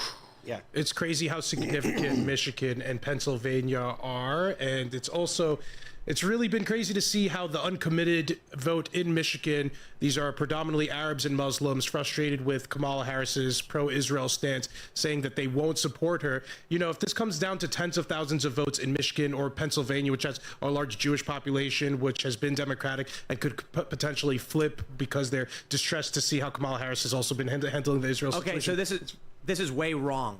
Decision Desk is just very, very wrong. So someone pointed this out. I'm deleting this. Trump does not have 88 million votes. Okay, yeah, that's what I was saying. Is it a projection? No, they added an extra 10 million, or an order of magnitude to Florida. So shout out to Spoon Clank saying Florida numbers are wrong on Decision Desk. Oh, yeah. Population of It's Florida is 22 100 million. Yeah, they put 100 million 142 people in million. Florida. Decision Desk, what are you doing? I'm taking you down. Yeah, but even hold on, but even saying that that I don't think it's included in the thing because the decision desk says that it's I mean, are you going to 114 look into million. it to see if he did get 88 That would million? mean Why are you that gonna take one I mean Trump person's only says vote? 89 million. I don't trust nobody. And look, anybody using Decision Desk right now, your data is all wrong. Some people are calling, All some wrong. sites The are numbers calling way off. Pennsylvania already for Kamala. Really? Yeah, he's looking some at are. Decision Desk. Get rid of this Tim Pool guy. They're He's a going to joke. let them count unpostmarked ballots for 3 days after. That's correct, but I still like On what I Fox, see in it's Nevada. I still still neutral. think that Trump has a good shot in Nevada. Almost no one's Her lead is dropping though. It looks like Philadelphia is mostly closed, so that would be. So much for a landslide. As we know, a lot of people Yeah, freak out. definitely. Yeah, right. Most of That's what I'm them saying, are man. It still- should be a they're landslide, Republicans. literally. It's not like Texas. I just say if where they Kamala flee takes it, I hope California and then vote everybody Democrat fares in well. Texas. The ones that flee You know, California even and if move Trump to takes it, Nevada you know, it's usually gonna vote be a Republican. mess. I It's anticipate like what we'll see is keep Trump saying. will win. There's a lot of people who are still comfortable with the way things are. You know, he's not going to be able to do a lot. They'll just work around him and do their dirty. Down to Trump needing Nevada. He might need Nevada. It's so embedded depending on what happens in these three so states. vast. It's global. This isn't just country. It's a whole global. Pennsylvania, Michigan, Wisconsin. Globalist. I think right now the numbers are best for him in Wisconsin, but They've been really around for it's too thousands of early. years. I'd say it's too early to tell in these states. They do this But all I the got to time. be honest, I don't like it. I don't like it. I don't like any of those states. We I don't just like what happen I'm to seeing in be any in of the those right states time and right the right now. place, That's why General. I'm clinging to Virginia for my life. Yeah, and those states are trending Harris right now. So, I mean, the differential is Kamala was up by 200,000 in Pennsylvania like 8 minutes ago, and I just checked like 2 minutes ago. Somebody gave an update where it was only, she was down to 126,000. Her lead. Her lead in Pennsylvania. So that's, I mean, that's good. I mean, I don't know how close they are to the total tally as far as the whole state. But I mean, so I mean, like basically, she was projected to win Pennsylvania because the polls basically finished up in Philadelphia and Pittsburgh in the inner cities quicker. So all those votes from the cities came in, and that's what gave her that lead. But now some of the smaller counties, the more rural areas are coming in, and they're bringing Trump back up to a more competitive level with her for the state. So it's possible he could still pull off Pennsylvania if the popular. I just don't know what percentage of the vote has been reported in Pennsylvania. Well, what I'm amazed at, like New York already has been cast, I guess. Yeah. Well, I mean, it's not even been an hour, and they already know who won. Because they're doing it off of like projections based on the statistics, the numbers, the amount of votes that they've counted that have been in favor. You know, the amount of counties that have been won in favor of Harris. Which, you know, upstate is a lot more conservative, but we're talking about the bulk of the population being down, you know, south of Westchester County, and then the even the pockets of liberal pockets in upstate New York being Albany, Schenectady, Rochester, Buffalo. So yeah, it's still enough to push it to the left. Well, it's a Democrat. I was a Democrat my whole life. It was, you know. I wasn't. Democrats refer to people. You know, and Yeah, my 2016. stupid people say that. It ain't the same Democrat Party. They were always. Yeah, maybe they were always about like the working class, you know, whatever. Back like what, in the 1950s and 60s? Yeah, right. Yeah. Hasn't been like that in a long time. But it's been, you know, it's just been like that. But it's the old Democrats. You know, these new Democrats are not Democrats. They're fucking dirt. Harris with 105 and Trump with Beyond the 210. United So according to States, them, you know, Trump they is want already us to over be 200. socialists, Marxists, whatever, But fascists, Georgia, they still have not called. communists, you know, they don't Virginia, want us they've to called for be Harris. free, constitutional No other republic. big surprises, and Pennsylvania is still totally up in the air, I think, because of the delays that we're experiencing. Guys, give me Richmond Real County real quick. country It's into that the tiny hellhole. little. There we go. Let me see what we have returns here. Yeah, these are still With or early. without Kamala. So they're still going to get probably 60, 70,000 votes in Richmond City. That's what they're relying on to call it for Georgia, or excuse me, for Virginia. But again, there's still tons of votes to come in from the rural areas. Yeah, Trump needs Virginia, I think, with what I'm seeing right now. Unless we pull off a Motor City miracle, I think Trump is going to need Virginia, because Arizona and Nevada is not going to be enough if the Democrats take Wisconsin, Pennsylvania, and Michigan. So we'll continue to monitor those, but there's not going to be any wild cards on the East Coast. He's not going to get New Hampshire. He's not going to get New Jersey. That guy in the bet 18 million would be going, oh. No wild cards there. So now you're looking at a situation where Where's Biden's 80 million?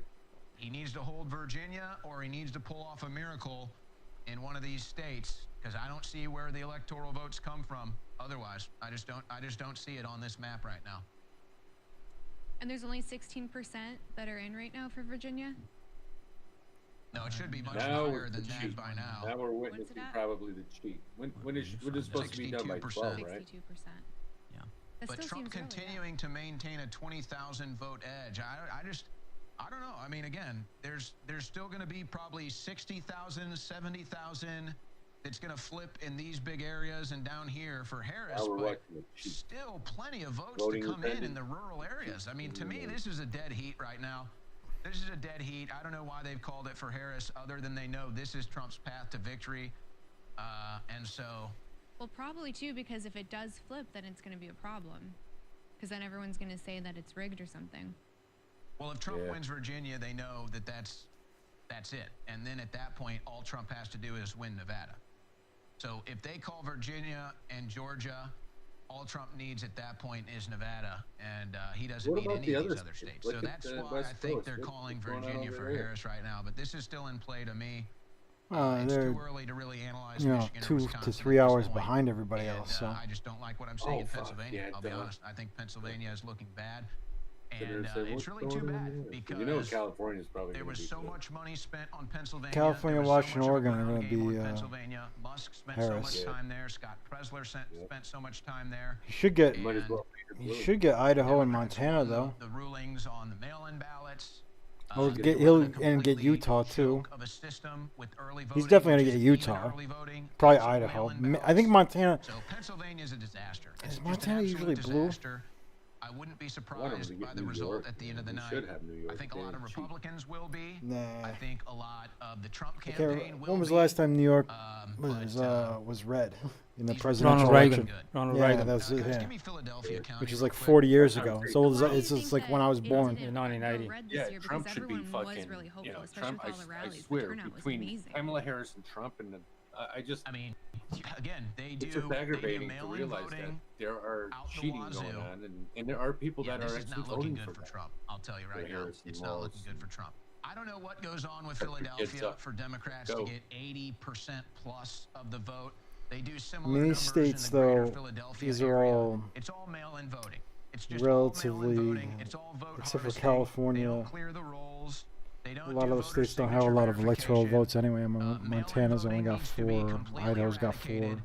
And until you do that, these states like Pennsylvania will now stay blue. So that's what you're dealing with. And people don't want to be honest about it. They don't want to be honest about how bad it is, but that's how bad it is. So I would say, based off these numbers, Philadelphia is going to continue to determine the fate of Pennsylvania, and all that money right now. and They're all that too effort entrenched. and all that hope that this victory would go They through don't give a Pennsylvania shit if they get accused of is cheating, going or they can show videos of them is cheating, going to saying break that a they lot can of sit there and hearts. say, "Yeah, we Still cheated." early, still Doesn't early, and matter. I will say the late They own it. returns will favor Donald Trump. But there's still potentially 400,000 votes for Harris just in Philadelphia County alone. Wow. I don't know if you can overwhelm that. I don't know. I think that this is going to be tight, but based off of these numbers, I don't know. I'd say it's not looking good. No, and I agree too. I think the mail-in ballots have to go. It makes no sense, right? That was usually just for Well, we aren't extreme truly going to know circumstances until for next people week. to Well, I mean, know. think about what a disaster Pennsylvania is. You got voting machine issues all day So long. here's Pennsylvania right now off of Because of Fox. their mail-in ballot early early voting system. Harris has 1,279,000. Wait, it's just changed again. 1,320,000 votes. 50.62%. Trump has 1,264,000. So you're talking about, what is that? It's less than 70. It's about 66,000 votes difference between them. It's changing second by second here too. I just got another update. Well, now it's down to. Now he's only got a 56,000 vote lead. Trump is gaining on her in Pennsylvania. Well, this is the thing. We sit here and watch this. I'll be honest with you. I'm holding back, but it aggravates me. I'm trying to block it out because either way, it's when they're finally done, I hope they all can do it in time. I heard some got to wait for days to count or overseas ballots coming in from the astronauts. 37.6% of votes in Pennsylvania are reporting in. So I mean, you still got 63% of the counties to report in. Exactly. It's going to go like this. You know what I mean? We don't know yet. And it should, in my book, it should be like Trump up here and nothing down here. He should already won it. I just can't believe that. It's the cheat, though. We're seeing a cheat. Pennsylvania's a big state. They're keeping the polls up until. I was saying the polls on here. It's saying the polls are closed, but I thought they extended it to midnight in Pennsylvania because of the bomb thing. Or was that Georgia? No, I thought they said 10 p.m. Oh, well, it's past 10 p.m. now. See the grassroots. No, it's not past 10. I mean, right now on Fox News it says Pennsylvania is closed. Right on their website. But no, it's not 10 p.m. It's 9:54. Excuse me. On the East Coast. Well, I think they only allowed so many open that had the problem where they had to shut down or something. The machines were bad or something. I want to go to Mickey Willis, and we're I going to heard play they gave that them another great 2 hours.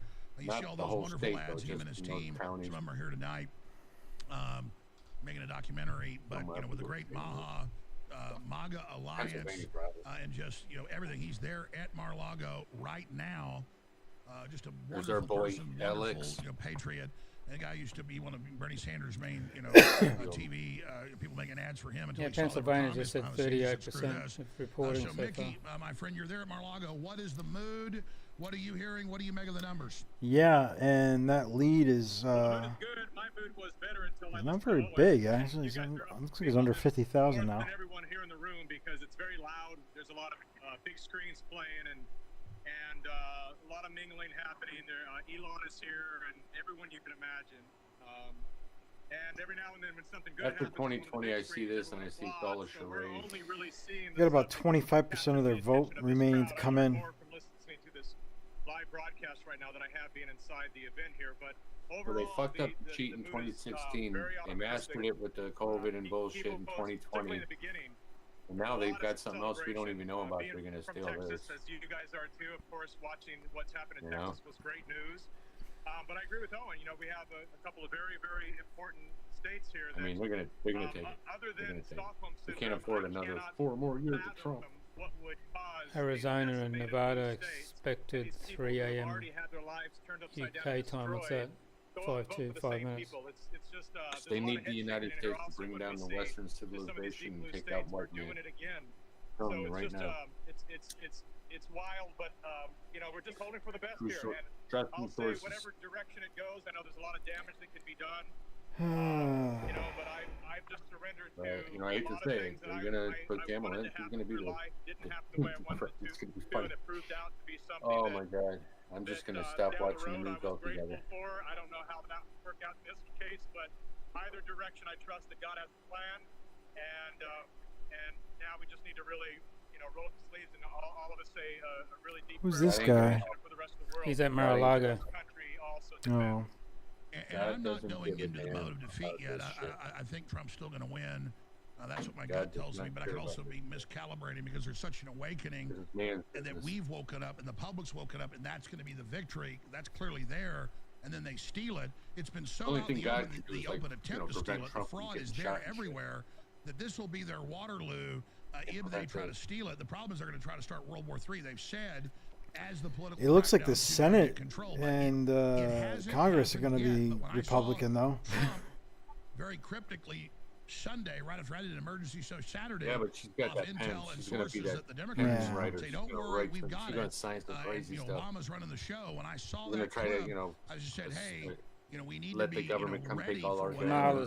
Kamala's PA leader's now below 50,000. Yeah, it was a few minutes ago. No, that's provocateur. Because the guns are That's not killing what the we do. babies. They're going to try something much bigger than J6 with a fake whip. Largest ever campaign. Amish Mickey, what's your turnout take in on that? Pennsylvania.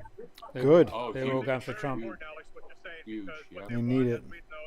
They went. The federal government went after the Amish farmers. Yeah, of course they are, because they're conservative and family oriented, And wholesome, clean. and they don't trust the government. Yep. They're not degenerates. They don't want them eating their good food. They want What them I'm eating seeing this from food that Pennsylvania buy right out now, there. geez, it's less than 30,000. It might be under. Oh my! It's 11,000. The difference on Fox News in Pennsylvania. Harris is leading by 11,000 votes. 49.74 to 49.35. Yeah, it's gonna change. If they're what still at the 40% in.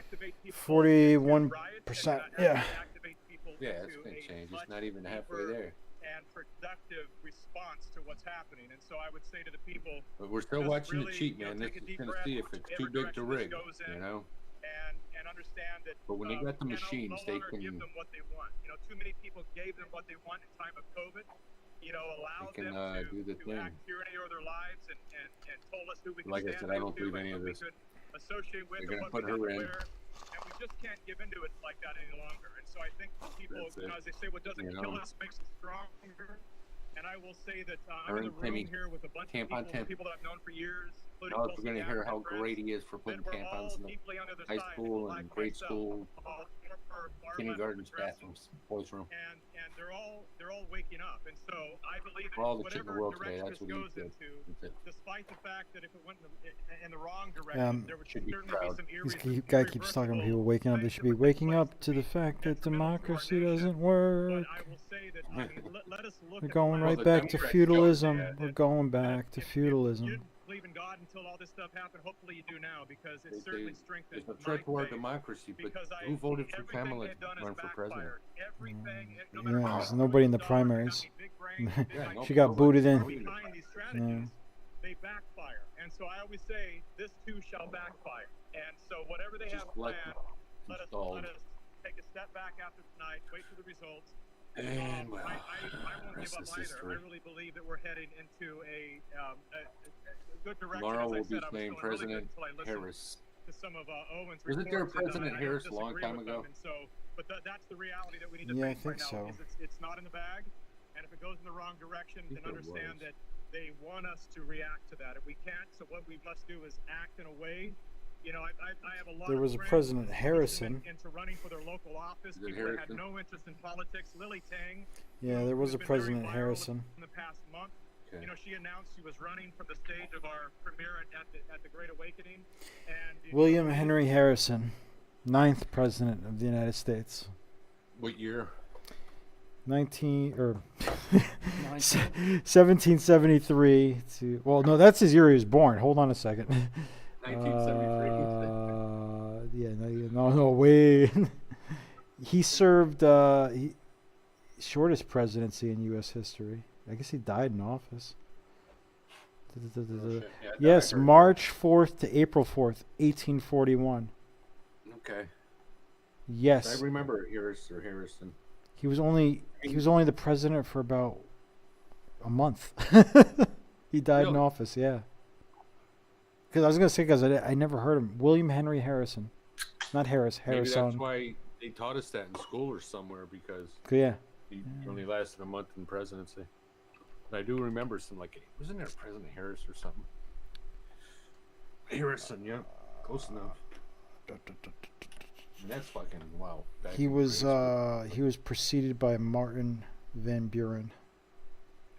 Van Buren.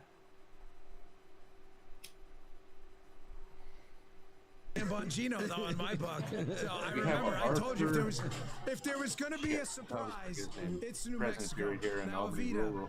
It's not done. It's only 20%. Succeeded by John Tyler. I never heard John Tyler as president either. Anyway. Hit me quick. Yeah. This may be a different show from this point on. Is there a doctor here with an eye? Yes, Steve Adler. You got your Myers cocktail. Steve, But, okay, you may have to juice me up with that Myers cocktail in a little bit. Just down to that double. He's got a metal case. Bitcoin just reached an all-time high of 73,241 US dollars.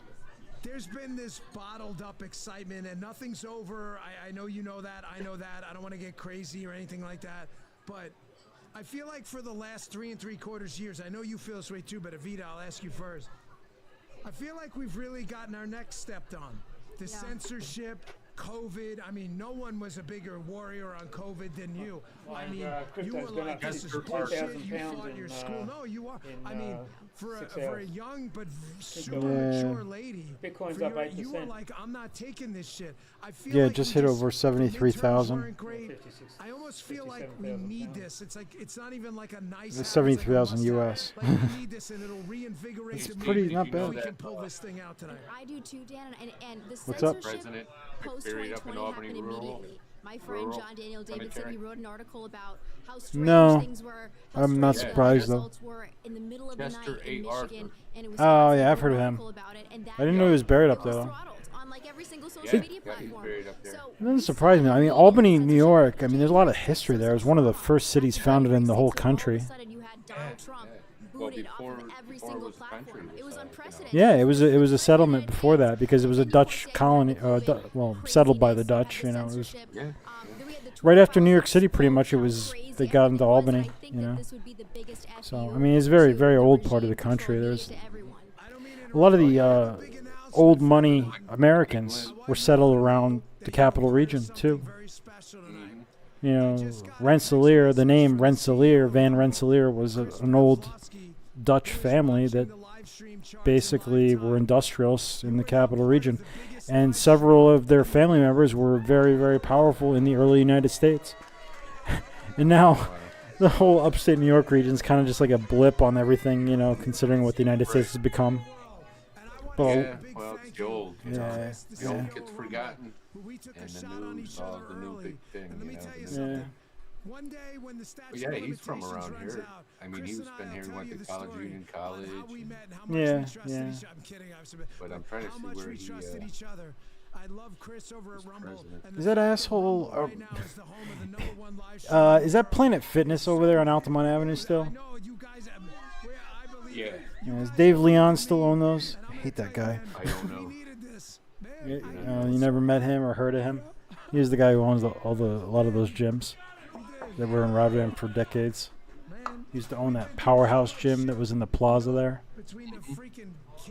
And, Powerhouse, yeah, he well, was. there's two by us. There's the one up past Walmart, and then there's the one in the plaza. Yeah. Across, you know, the plaza where Walmart is. There's the one that used to be the Grand Union a long time ago. Yeah, there's a Crunch Fitness in there. Or not the Grand Union, right? It was I remember. I think there was like a James Way or like something in there. Yeah, that's going way back into like the mid late 80s. I was like I was like a toddler back then. Like I was like my son's age. Like I moved to upstate New York. I was born down in the Bronx, but we moved up there when I was like 2.5 years old. And I still remember though the James Way in that plaza. My aunt, I guess my mom's sister worked there. And then the Caldors, you remember that in the Crosstown Plaza? Yeah. The Caldors lasted a while though. And then Montgomery Ward in the the Mohawk Mall. Oh yeah, now it's like the Mohawk Commons with all that shit. I mean, that happened a while ago. But We always went to that mall as kids growing up. yeah, we used to go there quite a bit too. I used to go to the pet store there. Right at My what? dads bring me there. Gas You can see the movies for cheaper there too usually. Where we go to see the movies. Yeah, no, I Star Wars there for the first time, and all the times we went was right there in Mohawk Mall. yeah. I remember like we were going there or Crossgates when we first moved up there because Crossgates had just opened up recently. And Crossgates is still a good mall though. Crossgates is always kind of it would go kind of down a little bit for like a couple years, and then it would like revitalize itself and be good again. But that's like the biggest mall in the area. Before Crossgates, there was Colony Center, right? Colony Center's still there too, and it's but become. we would go to the movies. Remember? Did you ever remember? I don't think you'll remember Northway Mall. That's still not. Is where the Target is, and not Latham Circle. That whole property there used to be a little mall. Where Target is. Building. They used to have a theater, I think, there. And then there was one, there used to be a theater off of Colony Center. A separate movie theater before they put theaters in the mall. No, I don't remember that. Because I wasn't up there like, I mean, I was just really little around them. We used to stay around the local area. Because I remember when they built the Rotterdam Square Mall, and that was like big, and it was like, oh, this is all new. And I remember going there. Yeah, I remember going there on Christmas time. It was so like crowded and everything, and it was like it was filled up. But I was a man at that time, 20s, I think. Yeah. Teenager, 20s, 18 up.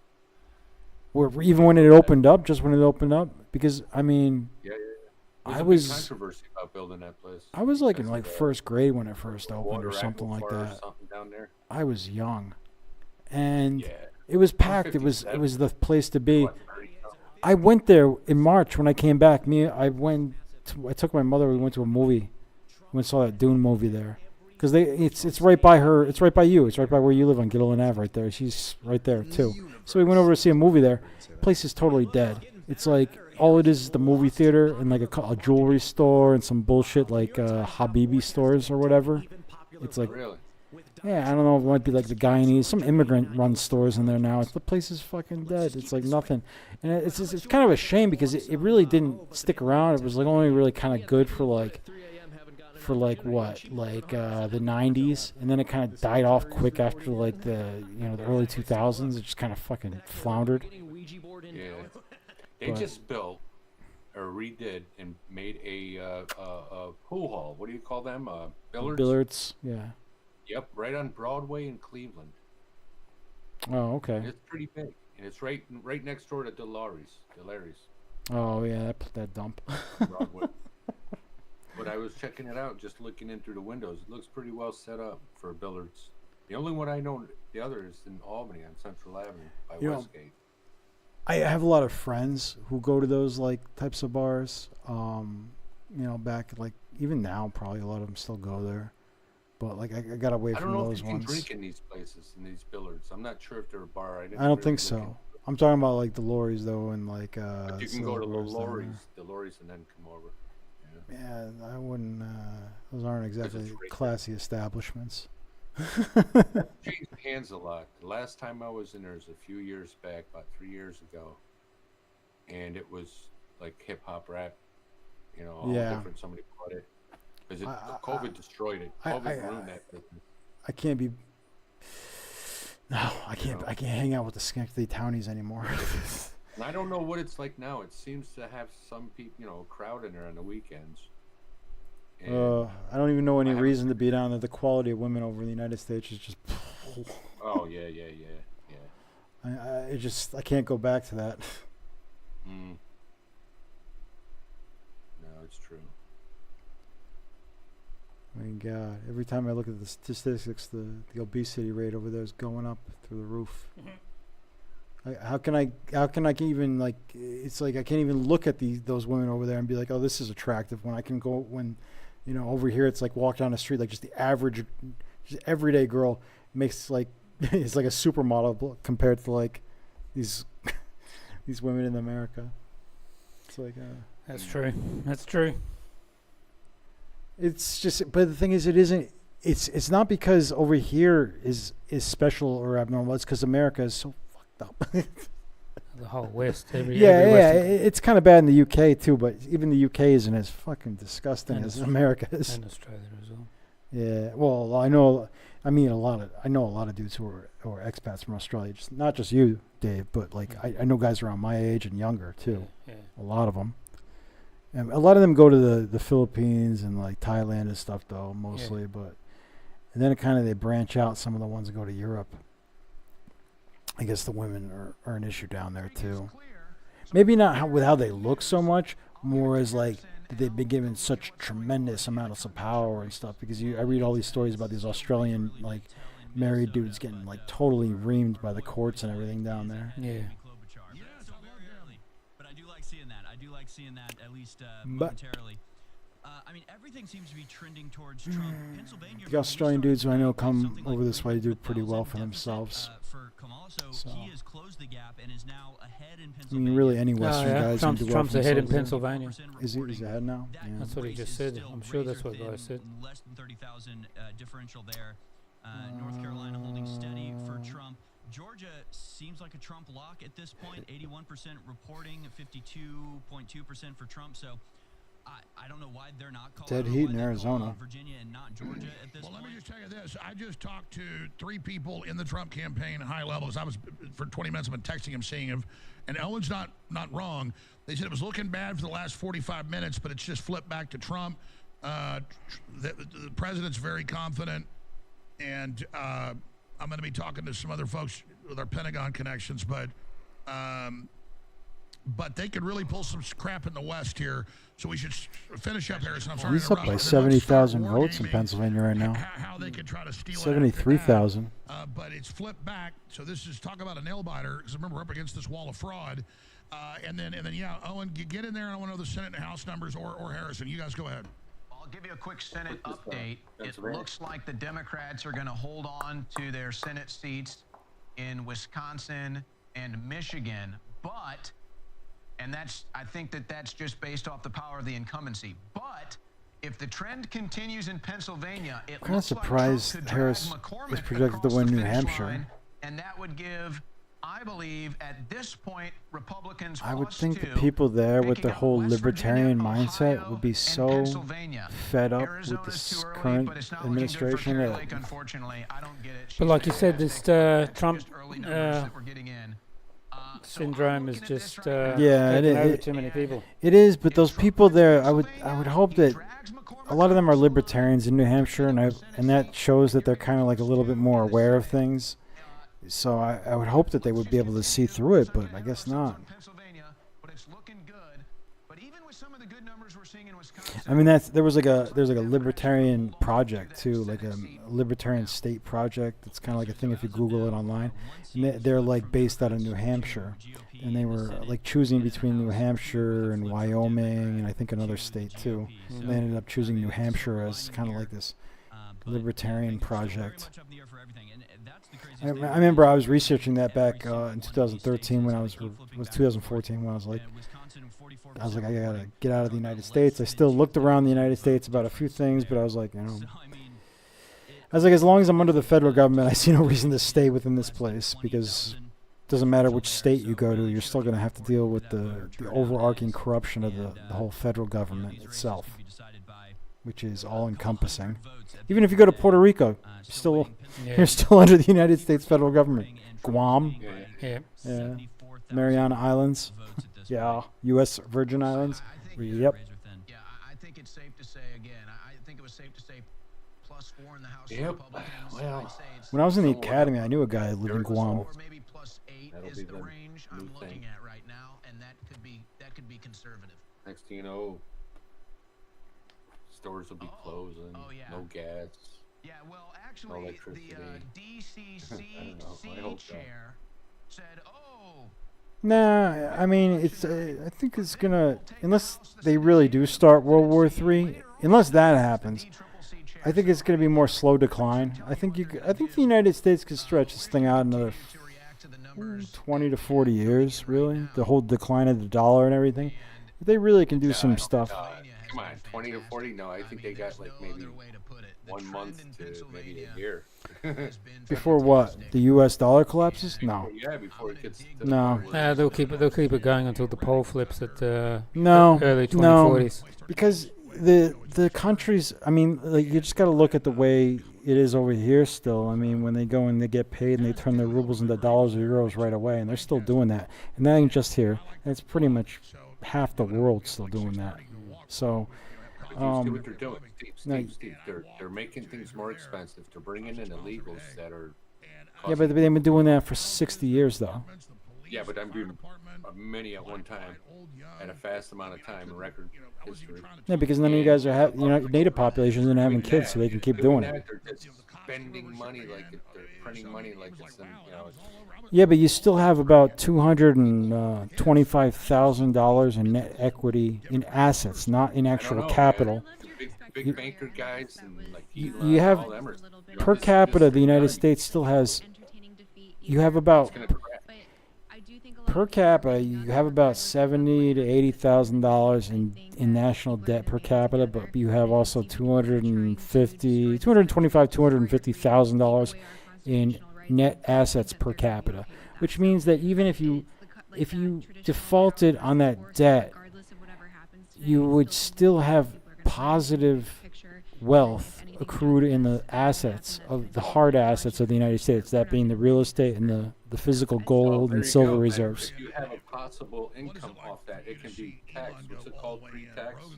Yeah, but what I'm saying is, you're not going to be able to crash as long as there's no World War III. The United States isn't going to fall down. Most likely, going to collapse in a month. It ain't gonna. It would take at least a few more years. Not in a month. Right. Maybe not in a month, but in the meantime, as it's collapsing, who are the ones that hurt the most? Well, it's always going to hurt the poor first. The poor. It always hurts the poor. Then it's the middle class, middle people, then the middle class middle people, then the middle class rich people. Then it's going to hit the rich people, and that's when it'll start affecting each It other. affects everybody all at once. It's just that the rich won't be as rich as it's going on. So like Dave said, they'll keep it right around there, and see, they don't care about the people underneath or the people on top. They just want to. They only care about the people on the bottom if it's going to directly impact them in some way, with either their money or their lives. That's essentially it. But it's definitely in decline, And I think Of course Elon it's in Musk is decline. Saying, if they take over, they're going to try to put them out of business. Put who out of They're business? gonna affect- well, what about when that thing's going up in the air? What about the birds in the clouds? Does it affect them? What thing? Birds, clouds, and the rockets go up in the sky, and then they fall down. It's gonna hurt somebody. I could see it.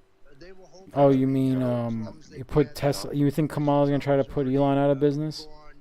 Oh, sure. Well, Elon isn't even an American. I mean, he is a citizen, but he wasn't born in the United States. Kamala's nothing. She's just a puppet. She's going to be their mouthpiece. She hasn't said anything really to relevance except I'm burdened by what's been unburdened. It's going to take a few. They don't want the system to collapse, even though it kind of seems like it. The government right now is being run not by Biden, not by Kamala. I'm well aware that it's being. Right? You think they're going to let Kamala do anything that? I know. Yeah, but I mean. She's the ultimate puppet, worse than old JoJo. All right. So what exactly? Let me ask you this: what do you think the deep state is? It's the government, the CIAs, the FBIs, the federal government, the people that have been there for 30, 40, 50, 60 years, the Congress. Ain't nobody working there 40, 60 years. Most of them want to get out as soon as they can retire, to be quite honest with you. You know what the deep state is? You can go look it up online. You want to? You want to know what the deep state is? All right. Go onto Google and type in Senior Executive Service. Here, I'll do it too. And once you get the Senior Executive Service pulled up, that's essentially what the deep state is right there. Well, it's the actual government that has been there's your deep state. Yes. That is what when some people talk about the deep state, that's really what they're talking about right there. These are your long-term ingrained bureaucrats who've been in the government a long time. Yeah, they're bureaucrats. And these are the high-ranking bureaucrats above the GS-15 level. So some of them are sort of appointed, but some of them are just there through seniority. They should all have term limits. Well, they're not elected. No, but they should put that in there anyway. I mean, technically, I could have became one at one point. You know, if I just kissed enough asses for enough years.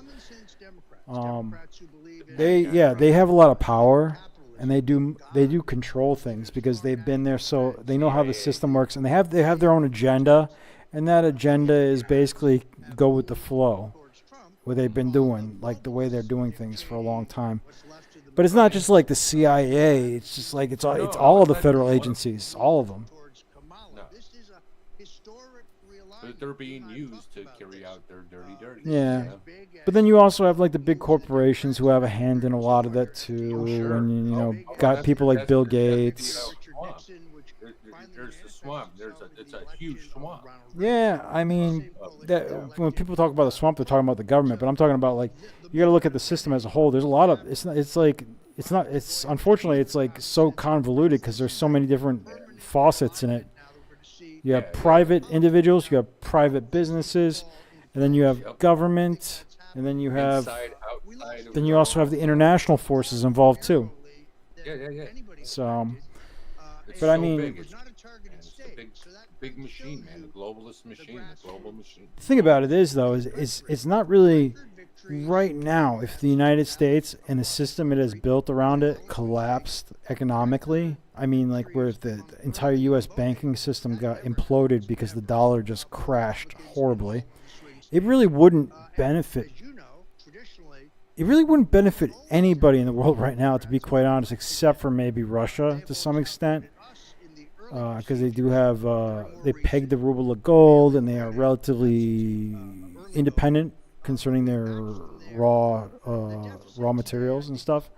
And they can also they've shown that they are resistant to the sanctions and can link up with China, but for a lot of the world it would be devastating. And well, yeah, because it wouldn't happen right away, but as it happens and it spreads and gets worse, depending, you know. Yeah, so they want to prevent it, and even it would even hurt Russia a lot, and definitely it would hurt China a lot because all the trade they do with the U.S. They're covering it, but it's slowly climbing it every day. Well, not every day. It's the rate of it is it's going to happen, but I mean. And I'm like, wow. It'll happen I'm pretty sure it'll happen in my lifetime, but I'm hoping it won't happen until I'm in my like 60s, 70s, or 80s. So, which would give me. It's gonna be a while. Yeah, I'm hoping that it takes a while. I have a feeling it could happen. Because I don't want to lose my pension yet. You know what I mean? I think it could happen as fast as that. Like if if we have World War III, it could happen very quickly. You know what I mean? As soon as we start getting militarily fighting our people, fighting a certain faction, you know, and I think it'll happen a lot faster. The thing as they're doing it. The thing about this national debt, though, is that's scary. Is that it tends to increase exponentially over time. Where like, do you remember when Bill Clinton left office and George W. II came in? Right. So, you know, right before 9/11, 2000.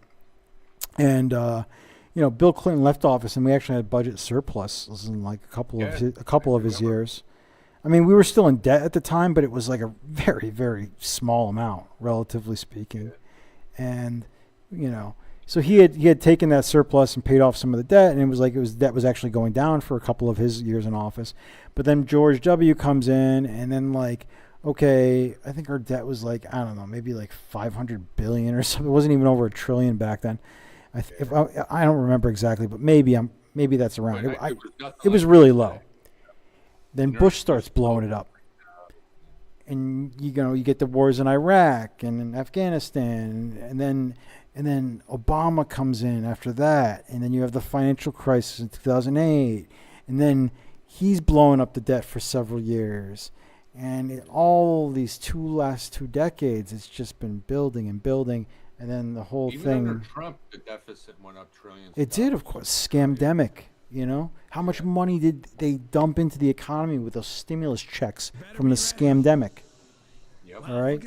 So that was a big part of blowing up that national debt, all the stimulus, and then also he did a ton of government hiring too, with like border patrol and immigration, but also other government jobs. So that's going to increase your spending. Because when awesome when news. the presidents But I before was them, gonna they ask create you, all these new Savannah, and things, then more actually bills, anybody. more bills, more It felt debt, like more the debt, more strategy debt. this entire The cycle only for way to Kamala keep was to that bring debt in is all to these get more celebrities, debt. right? And even It's people who are crazy, isn't it? associated It's with basically been TV doubling. shows like horrible They're actually, sex they don't have really trafficking, any money they can spend. scandal. They're debting it. You had It's J-Lo, been you doubling had every Oprah 8.5 last night years. saying that the Every vote 8.5, ceased to exist in the every future of 8.5 being years selected. for the past 24 years, the national debt's been doubling. Yeah, the interest is almost the same as the defense played out budget for now. Kamala? Do you think that it's really backfired? Which in is some about way? $900 billion. Well, I think that it's Well, I heard backfired it's like because $1 trillion again, every the 10 celebrities weeks or that something like endorse that. I and support forget how Kamala much. Harris Yeah, every are 3 rich, months. right? Yeah, so And that's it's what another the trillion. Trump campaign has So been the opposite of this entire time, and it's So if you have another 8.5 years, and we're going at the same rate that it's been going for the past 20 years, where where the national debt's been doubling every 8.5 years. So that means by what?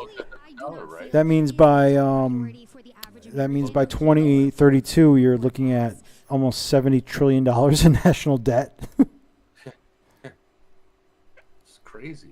Yeah, and that's when you got to hope that your GDP and the value of your assets increase at or above the rate that your interest rate on your debt has increased, which means that you got to maintain the demand for the U.S. dollar abroad. So that's why Trump is throwing around this whole thing with threats on countries that want to stop using it. But it's counterproductive because, you can rule through fear and you can rule through love, but it's better to be both feared and loved at once. But the more you just rely on fear to rule, the more people are going to hate you. They're going to despise you. Yeah. It's, Well, look at the Israelis. They've been ruling over the Middle East for decades now, not because people love them, but because people fear them. And what does fear create? It creates hate. And eventually, once the Israelis are no longer strong, that hate is still going to be there, except they're going to be surrounded by 400 million Arabs who hate them and don't love them at all. Isn't that what the Israelis say? Is that they hate us because that's why we have to kill them all, and their children. That's why they're killing them all. They even said it. They're just creating more hate. They create the hate, and then they blame that their hate that they gave them. The Israelis created that hate they have, and they react on it because they just hate you. You got them to hate them. They're using it as an excuse to wipe them all out because they hate us. We have to kill all of them. Yep, that's their excuse. It's like, well, they hate us. Well, there's like 2 billion Muslims on the earth, and they're going to have to do a lot of killing.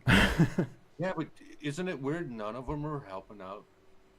Well, the Yemen is, and right, yeah, there is. And Iran, but you think there'd be like they would just take Israel out, but it's because you would think that it's because of the United States, and because also the Arabs, the Muslims have a long history of kind of infighting within themselves too. 242. New Mexico is the closest thing to an actual communist state that we have. Is that what he's saying? Yeah, on the map there on New York, they said 242. Well, I kind of love I'm still seeing 205. Man, the meth Talking users. electrical coral I'm count? not saying all Yeah. New Mexico meth users, but it was pretty high. Listen, I want to come on the show if I know we're gonna have a meth. Wow, I can't believe it's been 4 years since 2020, man. Anti-meth bigot. He's 2019, I think. Trump is leading Pennsylvania by 120,000 votes. As long as you want. Can I come back? Anytime you That's a want. good lead. This was a lot of fun. Thank you. Yeah, thanks for coming. Thanks for coming. And we got That's a lunch. good lead. He might pull it off. We should pull some other people. Where's Prager? Well, this is a good sign because at the time around this time, then they said Hillary got it, and then Trump took it, and then a little bit. Freedom Tunes, check us out. Oh, We wait. just uploaded some cool new stuff today. 2016. I'm sorry. I think I'm gonna head home in a bit though. 6:30 a.m. here. Yeah, it's good to see you, Steve. I was like, oh my God, Steve's there. Yeah. He told me you might come. I was like, oh, cool. I figure this is a important moment because you got people. Scary and at the same time, man. I think people around the world are even paying more attention to it than people in the U.S. To be quite honest, yeah, it's a because this. I mean, I'm looking at it from that same perspective. I don't think a lot's going to change inside the U.S., but more for like what these because these two candidates are more different I think, about their foreign policy than they are about their domestic policy. I mean, there'll be some changes domestically, but I think the way it could go internationally with their foreign policy is a lot more dramatic, especially because of these conflicts going on right now. But yeah, I gotta get my kid's gonna be getting up in about an hour to go to kindergarten. Well, actually, my girlfriend will be getting up in an hour. He won't be getting up until about 8:15 or so. Is it 4:30, 5:30 over there? No, it's 6:30. 6:30. Yeah, 6:32 right now. I'll be back in a minute, Rolf. All right. Okay, Dave. Signing off. Later. Stay there, Rolf. I'll be back. It stops the open Be well, border, brother. like it actually encourages the deportation without feeling as much backlash because the population is down. I agree with all of that. That's all true. But it also signals I'm sorry, to the Elon Musk tweets game, set, and match. Later, guys. Stop it. That's better than any of this. I'm out. All right, guys. Well, I'll see you in the morning. No. I mean, I don't want like to counter believe chickens. that. Exactly. I want to I'm with believe it. Phil. I like chickens. I know you do. The chicken's like it too. The point It's that like bad juju. The point that I was trying to make, right, like, is it makes it clear that the American people are clear on what they want. It is a clear victory, and as much as like all of the policy that we want, we're going to get it. More than that, it makes it so that way you can't have these people that want to tear apart the fabric of the United States, that want to tear down the structures, that want to tear down the Electoral College, they want to tear down they want to get rid of the filibuster, they want to expand the court, they want to add states. If you get a solid win, where there's the Electoral College win and the popular vote win, it puts all that stuff to bed. Right. It makes all of the arguments for that stuff go away. And then when you're making those arguments, normal people, which I keep referring to, the normies that only watch about an hour of news per week, they're going to look at those people and say, you are effing crazy. Right. Stop it. There's a clear winner. All the stuff you're talking about is all crazy. Shut up. But even back to the deportations, like you were talking about. The Americans love that. Well, yeah, a third of Democrats. Well, yeah, exactly. Well, it goes to show that people are in support of mass deportations as well. It says you can't just bring in 10 plus million illegal immigrants in the United States unvetted, letting everyone in here without paying the price. 70% of Americans are pro mass deportation, not pro. And 1/3 of Democrats support that as well. Which is wonderful. Wow. But it's not just closing the border. It's not just preventing more people from coming. It's actually doing the hard thing, which will be hard to stomach, honestly. There will be times where it sucks to see, where you round people up that are here illegally and deport them. I don't think it would honestly. Well, the point is, with that kind of popular support, you can do it because there will be times. Remember, listen, I'm old enough to remember Elian Gonzalez, okay? And I remember that picture going around. The guy's got his kid, and there's a dude with an MP5 grabbing the kid. But is that worse than what happened to that 12-year-old girl that went to the store and got? I'm only making the point that those are the things that you're going to see. I'm not arguing. Well, it's not worse, but what we know the media were playing against. Yes, and they barely talked about that 12-year-old, but they will put that Elian Gonzalez everywhere. It's undeniable that public support will drop if that stuff starts. Yeah, right? but then it's undeniable. But I think the way that they roll it out needs to be careful. It needs to be almost low the key. gangsters first. You know, it almost needs to be low key, but it also needs. they need to take it step by step when it comes to mass deportation. But then we need people like Tim and Rogan and everybody else who's obviously shown through this election cycle that mainstream media isn't the way to pull up those other events that have happened and say, this looks bad, remember this. Remember when these kids were dying. But we made it real quick. We made it 4.5 hours without it doing any shout outs, but considering the extended duration, we're going to give a shout out to our sponsors, which are ourselves. We sponsor ourselves. So go to castbrew.com, buy Cast Brew coffee if you want to support the work that we do. Appalachian Nights is my favorite. We got Ian's Graphene Dream Low Acidity.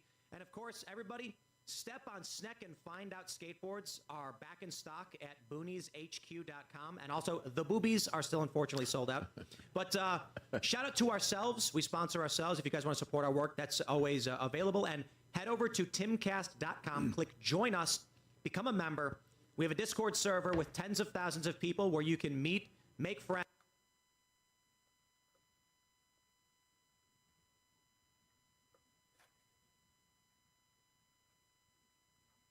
Oh, it would help. Turn the volume up.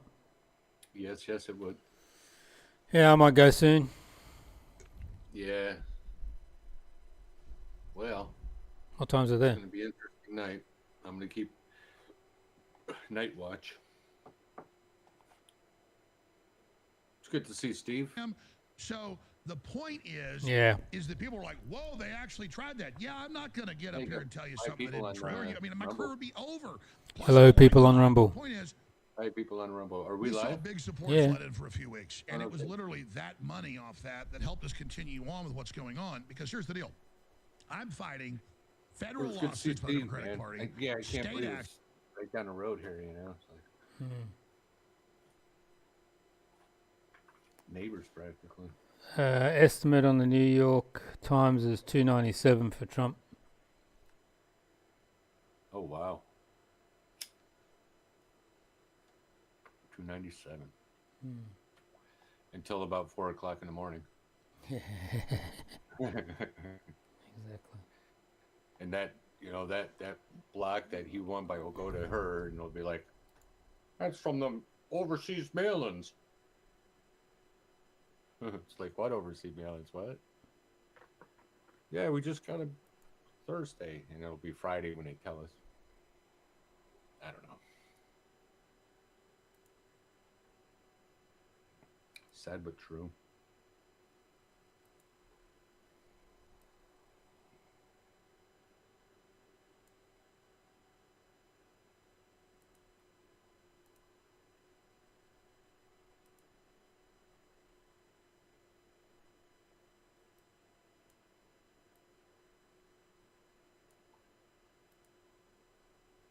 Are you still there, Dave? Yeah, I'm just moving you to that side. Oh. Got awful quiet. That's when I started hearing that background noise. Yeah, no, I was just rearranging. Brain noise. Do you ever hear that brain noise? It's just the brain's just like constant. Yes. Okay, well, looks like Trump's so far. Looks like Trump's going to win. Yeah. But that could change, of course. I remember that in 2020. Yeah, I know. I went to bed and then I woke up and thinking I'd lost. Like, what remember the that. fuck? And I was like so disappointed because I was like, oh, you know, thank God. And then it didn't happen. And then here we are. I'm like, oh my God.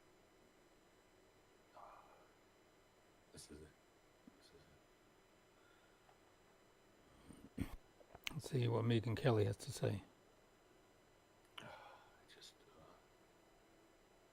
And here's the sad thing is, like, I'm not going to go out in the street and scream my head off. It's really the question she should be asking herself in regard to the whole Democratic Party. What does this say about us that people are showing up for Trump in this way? And we've been told for so long, you know, like Blink said, he's fascist, he's Hitler, black people don't like him, he's offended the Puerto Ricans, the Latino vote's going to come out for us. And we're watching all of that being flipped on its head tonight. I mean, these exit polls from Latino men in particular who are coming in full force for Trump. I like her. She's so cute. Young people in Michigan and Ohio. It's crazy to watch the narrative that we were sold by mainstream media versus what's actually happening tonight. I don't know why I started off tonight so stressed. I was breaking my finger trying to refresh my X feed, figuring out what's going on. And slowly but surely, I've been able to breathe a little bit and just let it flow. I know. I like her. She's cute. Same.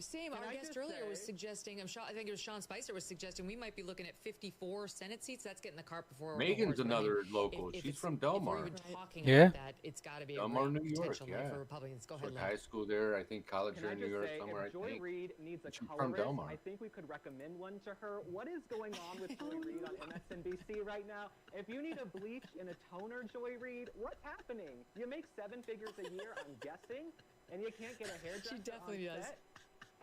What the hell is going on? You guys need to hire What? Link at the Daily Mail. You are amazing. You are amazing. This color commentary is just yes, I can breathe a little bit. I know. Are you losing the pit in the stomach? I don't want to jinx it. I know. A little bit. It's just so wild. Also, may I just say, breaking news out of the Daily Mail. This is how much the Bidens hate Kamala. Naomi Biden just announced her pregnancy. Oh, no way. She was born in Milan. Shades of like Meghan Markle at Princess Beatrice's wedding. Yes. Oh, I'm just happen to be wearing a car coat that's covering a 6-month bump. Don't look at me. Anyway, sorry. Like, please, I'm sorry. You're great. Well, also, All right, so speaking we of are- some Daily yeah. Mail reporting. I was just going to say, Joe Biden, not at Kamala's event last night in Philadelphia. He's not going to her event tonight in D.C. Joe Biden, I think he will feel so vindicated if Kamala Harris loses tonight. He is going to be for so Donald happy Trump. and smitten that he's the only person. Shove that right up there. Is what? Hang on. Who did I just win? No, she's not. She's not up by 3. I don't know if you made that up or what. Okay. Kessel and Eric Daughtry both say the call of Virginia for Harris may be retracted. Whoa. Hear that? Listen. Yeah. I'm just telling you, I know Virginia politics well. If there is even a debate at, holy shit, it's 10:40? Been drinking too much tequila. 10:41 at 10:41 Eastern time on the East Coast state like Virginia. If there is even a debate about who won Virginia at this point. By the way, 211 Donald Trump, 117 Kamala Harris, getting better by the minute. They're in. How many times am I going to say they're in trouble? I feel like I'm repeating myself, like Cenk on them when they lost in 2016. CNN exit poll. Exit polls, whatevs, we get it. However, it's from CNN. They have zero interest in making a poll look good for Donald Trump. Michigan Hispanic voters from CNN. 60% Trump, 35% Harris. No way. I'm not even buying it. I'm not even buying it. If that's she is totally screwed in Michigan if that's the case. Okay. Fox isn't calling Georgia yet. The Dan Bongino show saying, fuck it, we called it Georgia for Trump. However, 51-48, they're still holding out. I don't know why they're doing that. They're probably, I don't know, maybe they've got some, 2020 PTSD or whatever. But I think there's zero question, guys. Savannah, I'll start with you, that there's going to be a lot of media pressure from left-wing outlets to not call this race, especially if Pennsylvania's tight, because what they want to do is the shit they pulled in 2020. They want to Mark Elias litigate this thing to death for 4 weeks, and luckily it looks like in Georgia, Florida, and North Carolina, and potentially in a few other states as well, we may have swamped this thing, but it's clear now that's their plan. Absolutely, Dan. And Avita brought this up as well, how they are already priming us not to know the election results on election night, which of course is not normal. I've been reading stories all week about how in Arizona it's going to take 10 to 13 days to tabulate votes, how in Michigan they're going to be counting overseas votes for up to a week. So they definitely are trying to prime us for this. But again, too big to rig. The early voting numbers were incredible. What we're seeing right now is incredible, and I'm just hoping that all of the news that we're seeing just holds true, and we're just able to sweep, and Donald Trump is able to really. Adam, you run accuracy in media, so you know a little bit about media bias. If I think the situation were reversed in Georgia right now, the networks would have already called it for Kamala Harris. It's not. Luckily, it's in our favor, but I don't think there's any doubt, practically speaking, that there's going to be a lot of pressure for them not to call this thing. They're obviously looking at a lawfare battle going forward. Your thoughts on that? Yeah, these people are tenacious. As we said before, even if he wins the popular vote, wins everything, they're not going to roll over and die and say, shoot, you won this round, we'll come back in 4 years. They are like Churchill in that they will fight you in the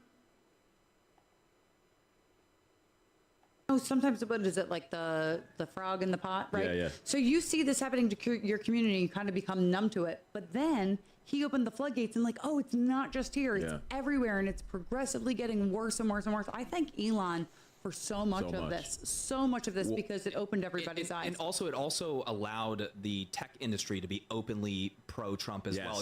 I have a friend that's pretty high up in tech, and he's always sending me people that are leaders in the tech industry openly supporting Donald Trump. We weren't seeing this stuff in 2020. No, we weren't seeing this stuff in 2016. This is a massive shift. This speaks to the same thing that we were talking about in like Philadelphia, how you see a lot of people with Trump flags and stuff like that. Totally. And that was absolutely unacceptable in 2020. Yeah. Right.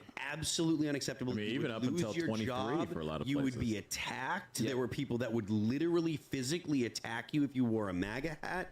And the fact that that changed was it gave people the permission, social permission, to say, I'm going to vote for Donald Trump. They don't have to go out and put a flag up. They don't have to wear a MAGA hat. They don't have to put stickers up. But they did feel like, okay, I'm not going to be treated like a pariah if people find out that I voted for Donald Trump. It's comfortable enough to where Lisa's kid is going around trick-or-treating. I knew you were going to say trick-or-treating as Donald Trump. Come on. I mean, Come on. In Philadelphia. People were loving it. All sorts of people were They loving were it. taking. They were lining up to take pictures with her. At least Shut up. 7 different houses asked to take pictures with my daughter. Her daughter, by the way, dressed up as Trump wearing a mask.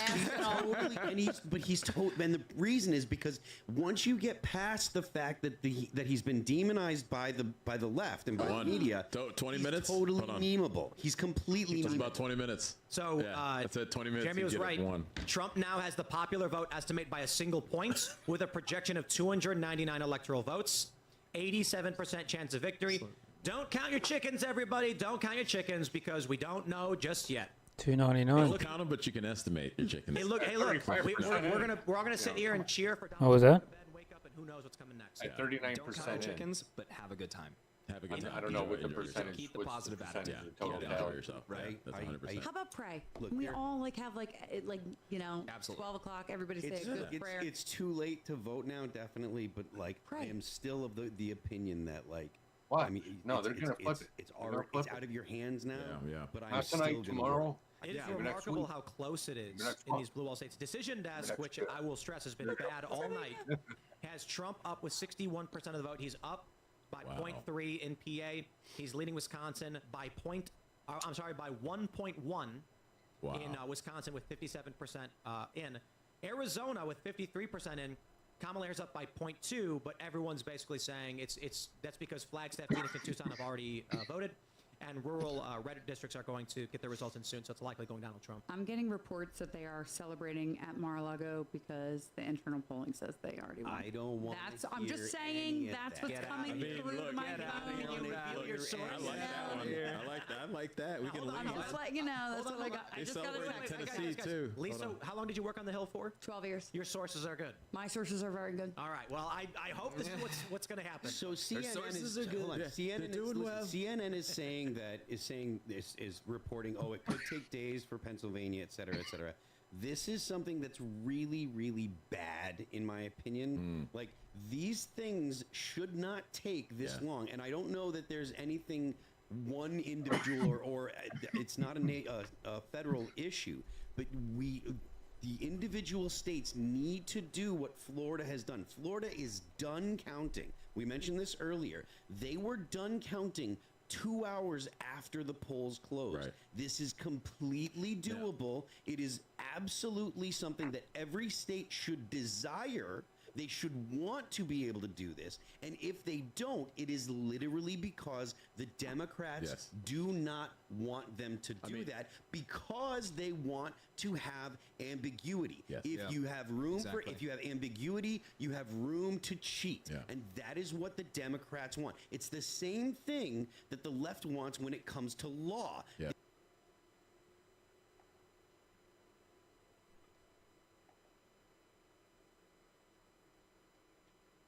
Hard. Yeah. Like, how complicated is this? I think Pennsylvania does this on purpose. So, Mike, again, you guys have been following it. Julie, actually, I'll go to Julie, you first on this one. Feeling good, feeling very good, feeling excellent, feeling amazing. What are your sources telling you? Because now what's happening is you're starting to get the stories about the Kamala Harris campaign really starting to melt down and freak out about the numbers that are coming out of Pennsylvania. Some of the counties she really needed to do well in, Lackawanna County and others, she's really underperforming in those areas. So those were sort of the counties that people were starting to watch. Yeah. So in the Wisconsin, we got a glitch on the decision headquarters website, but I still think Wisconsin looks really good for Trump. I mean, this is really pulling away. And in Georgia, Trump is at the same number of votes that Biden won in 2020. And I think there's a 250,000 vote difference between Kamala and Trump at this point. So this is really starting to get away from Harris, and you're starting to see the media reports on this now on Twitter.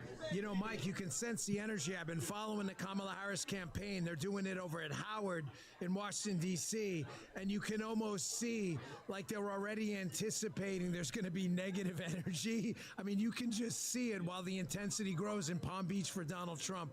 Your thoughts? You got a little bottle of bubbly there, huh? I like that. I was feeling good about Pennsylvania. We're up 120,000 votes there. Are you feeling good about Pennsylvania? Right now. Okay. But you know, there's still a lot of left to play there. But one thing that I'll point out about Kamala doing her, spending the night at Howard, there's actually something kind of ominous about her being at Howard for this, which is that Howard University set up a new legal center for Sherilyn Ifill, who is the former head of legal for the NAACP, specifically to pursue the Jamie Raskin Fourth Amendment disqualification. I think it's called the Center for Law and Democracy at Howard. It was set up late last year to make the argument to the Supreme Court that the 14th Amendment should have disqualified Trump. And then Raskin was upset that the Supreme Court granted the immunity ruling. And that's when he made that speech, that one at Politics and Prose in D.C., saying we're going to need to nullify the vote, citing the Article 3 of the 14th Amendment. And then he turned to Sherilyn Ifill at Howard University saying, and that's why I'm so glad Sherilyn Ifill set up this new center specifically on the 14th Amendment to disqualify Trump. And that is where Kamala is. So if she loses tonight, she's literally right there at the center working to disqualify Trump in January. Sorry, go ahead, Avita. No, I was Everyone can look this up. It's the 14th Amendment Center at Howard University. And everything you've been saying all night, Mike, it's just like they want to tear down our institutions. They want to tear down who we are as a country, which is really ironic because they keep telling us, you guys want to tear down democracy. If Donald Trump wins, it's the end of the world. Can you... Oh, okay, all right, no worries. Could you just, for the viewers, just give us a picture of what it will look like institution-wise if Kamala, and it's not looking like this, but if Kamala does win or if the Democrats have their way, what are we going to see be torn down? Well, so they've redefined democracy to mean a consensus of institutions rather than a consensus of individuals. They argue that it's Trump who's tearing down the institutions because populism is essentially a revolt against institutions that are failing the people. The institutions serve as that middle ground between the people and their government. They call institutions things like the news media. Yeah. So if you attack the news media, if you undermine public faith and confidence in the news media, you are attacking the institutions. This is actually how the National Science Foundation, the Defense Department, the State Department, and the web of NGOs in the censorship industry all define democracy as being the consensus of institutions. And so what they say is that disinformation is an attack on democracy because it's an attack on institutions like the news media, the science, and government agencies. Well, democracy is the people. I think what you would see under a Harris reign is instead of the institutions earning the trust of the people, they will forcibly install it through censorship, through legal action against X and Rumble, through locking up journalists like they did to Steve Bannon. When they threw Steve Bannon in jail, the prosecutors specifically cited the reach of War Room, how many audience members it reached, its distribution, as the reason that it was important to put Steve Bannon in prison because as a journalist, he reached so many people. I think you're going to see that on steroids with the gleeful prosecutor of Kamala Harris. Everyone right now is at the top. We just hit 4 hours streaming. Ben Cyber, I have the 45-second clip of Kamala Harris detailing the power that she has with the stroke of a pen to ruin a person's life, and how she can, and almost getting off on the fact that she can economically bankrupt someone, she can ruin their reputation in their community, she can force them to sell their home, their spouses may leave them because they can no longer financially support themselves, and that she has the power to bring them back to life by dismissing the charges. And that's a rogue prosecutor who may potentially be in charge of the presidency. So everything runs through the Justice Department, whether it's the CIA, the Defense Department, the Department of Labor. There's any reform. If you want to enforce a congressional subpoena, you need the Justice Department to enforce it. So, that is the threat is that anyone who opposes the institutions will be propped up as a gatekeeper for the regime. And so they will be able to do the extra constitutional things that the government pays them to do, but cannot do itself. And so what you would see is effectively a propping up of corrupt institutions rather than the necessary tearing down and reforming and building them back up, build back better for the institutions. Yeah. But the Democrats did make Tucker Carlson election night live from Mar-a-Lago with special guests, and he's got Elon Musk on right now. Yeah, I saw him. I saw before. Like organic. He had JFK and a few others on, and Dana White. Wow, really? Dana Cool. Dana White. Well, they're the dream team, man. Shut down some Amish farmers, which really made them pretty upset. You just need to be able to channel that, the fact that they're upset. Like, well, there's a thing you can do about it, which is for voting, and we're happy to, transfer you. They're allowed to ride in bands as long as they're not driving the van. So, we just make sure we bring them to the polls and they vote how they want to vote. Which is going to be like 99.9%. There you go. To be a young person and not just be a Trump supporter, but be a Republican in general. And so you see that sort of stigma has come off of Gen Z, and that's why. At least 100. So these are raw milk producers. Yeah. So you endorsed Trump within minutes of him being shot. I mean, how many? I mean, it was literally minutes, I think, as I remember. Yeah. And then you just went more all in than I've ever seen anybody ever go. Yeah. What was did you ever doubt, or did you just decide to go all in and you just did it? I mean, my philosophy is you play to win. You don't play by half measure. Ooh, so interesting. Yeah, I mean, I was with the team every day, 7 days a week, just working the early votes in Pennsylvania and other swing states. First registrations. First, like, if people don't register, they can't vote. So the initial focus was just maximizing registrations, and then once the registration deadline was over, just getting the early votes.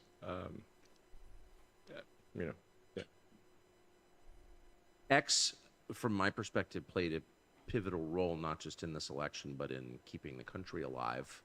Yeah, well, X is, I think, the one place where you can find out the truth. Yes. And the only place. Yeah. So how much pressure, to the extent you can say, has there been on you to shut it down or to censor it? Well, I mean, apart from the multiple Democrats saying that I should go, they want to put me in jail, take away all government contracts from my companies, nationalize my companies, deport me as an illegal, and have me arrested because I'm apparently Putin's best friend. Nothing besides those things. So you saw Rachel Maddow sort of casually, who's the single most popular media figure on the left. Yeah. For the record, say just sort of casually, well, Elon Musk will obviously need to be separated from his companies. You know, he can't be a government. He can't hold government contracts going forward. Like, how do you respond to that? Rachel Maddow is a crazy person. You know, she's just frothing at the mouth, crazy fascist, basically. Dressed as sort of pretending to be a liberal, but she's just really like I can't imagine imagine if she was in charge, actually in a position of political power. What a nightmare that would be. Well, many would die. Yes. So do you expect the pressure will lessen now that Trump? I mean, we'll see. I mean, certainly last time President Trump was elected, I mean, I think they tried to impeach him within like 20 minutes of him taking office. Yes. This time, I don't know. We'll see. They may. I don't think they'll be quite as intense as last time, because I think we actually have a decent chance here of a significant victory, not a small victory. Yes. And at the point at which you clearly just have the public mandate, then you have the public mandate. I mean, I think the numbers I've seen, we're close to winning the popular vote in addition to the electoral vote, even Yes. though there's basically been zero campaigning in California, which is the biggest state in the country. So, sometimes people say, "Oh, the Republican didn't win the popular vote." I'm like, that's because he wasn't trying. If you Right. actually try to win the popular vote, I think you do it. Yeah. Yeah, it doesn't take that much. I think it made a big difference that President Trump and soon-to-be Vice President Vance went on lengthy podcasts. Yes. I think this makes it, this really makes a difference because people look at like Joe Rogan's podcast, which is great, and Lex Friedman's and the All In podcast, and to a reasonable-minded, smart person who's not like hardcore one way or the other, they just listen to someone talk for a few hours, and they that's how they decide whether you're a good person, whether they like Yes. you, and especially like Rogan's podcast, 3 hours long. I mean, you could. This is why I actually posted on X the nothing would do more damage to Kamala's campaign than going on Joe Rogan because she'd run out of non sequiturs after about 45 minutes. You can't hide in 3 hours. Yeah, like hour 2 and 3 would be a complete melted puddle of nonsense. So it would just be absolute game Complete over. melted That's why I puddle of shouldn't go on. nonsense. So I mean, how does but Trump? But on the hand, Trump he's there and there's no talking points. He's just being a normal person. He's having a conversation, and doing 3 hours of Rogan, no What problem. do you think of him? You spent a lot of time with him in the last several months. I think he's a very interesting, funny person, and much maligned by the media, obviously, and he's withstood a lot, and I think he's. You mentioned that as you mentioned, I endorsed him immediately after he was shot because Students with ADHD save 10 hours study. And on that note, good night, everybody, or good morning. It's 7:05 here in Minsk. Looks like Trump's winning. Let's hope when I wake up, he was still winning, not like last time. I hope so too. Thanks for tuning in, everybody. See you on. No, there's no show this Sunday. This is it. No show this Sunday. No show this Sunday. We're no having a day off. You should put this on there as a premiere. I'll put something up. I'm going to do a video about the Nubians, so I'll put that up. There you go. Thank you, Dave. Good night. Talk to you later. Someday. Yes, probably. What are you doing now? Gonna sit here and monitor the situations. Oh, Situation. I'll call you when I get home. Dave, Good I'm night. in the situation room monitoring the situation. Yeah, hang on, just stay there. Good night, everybody.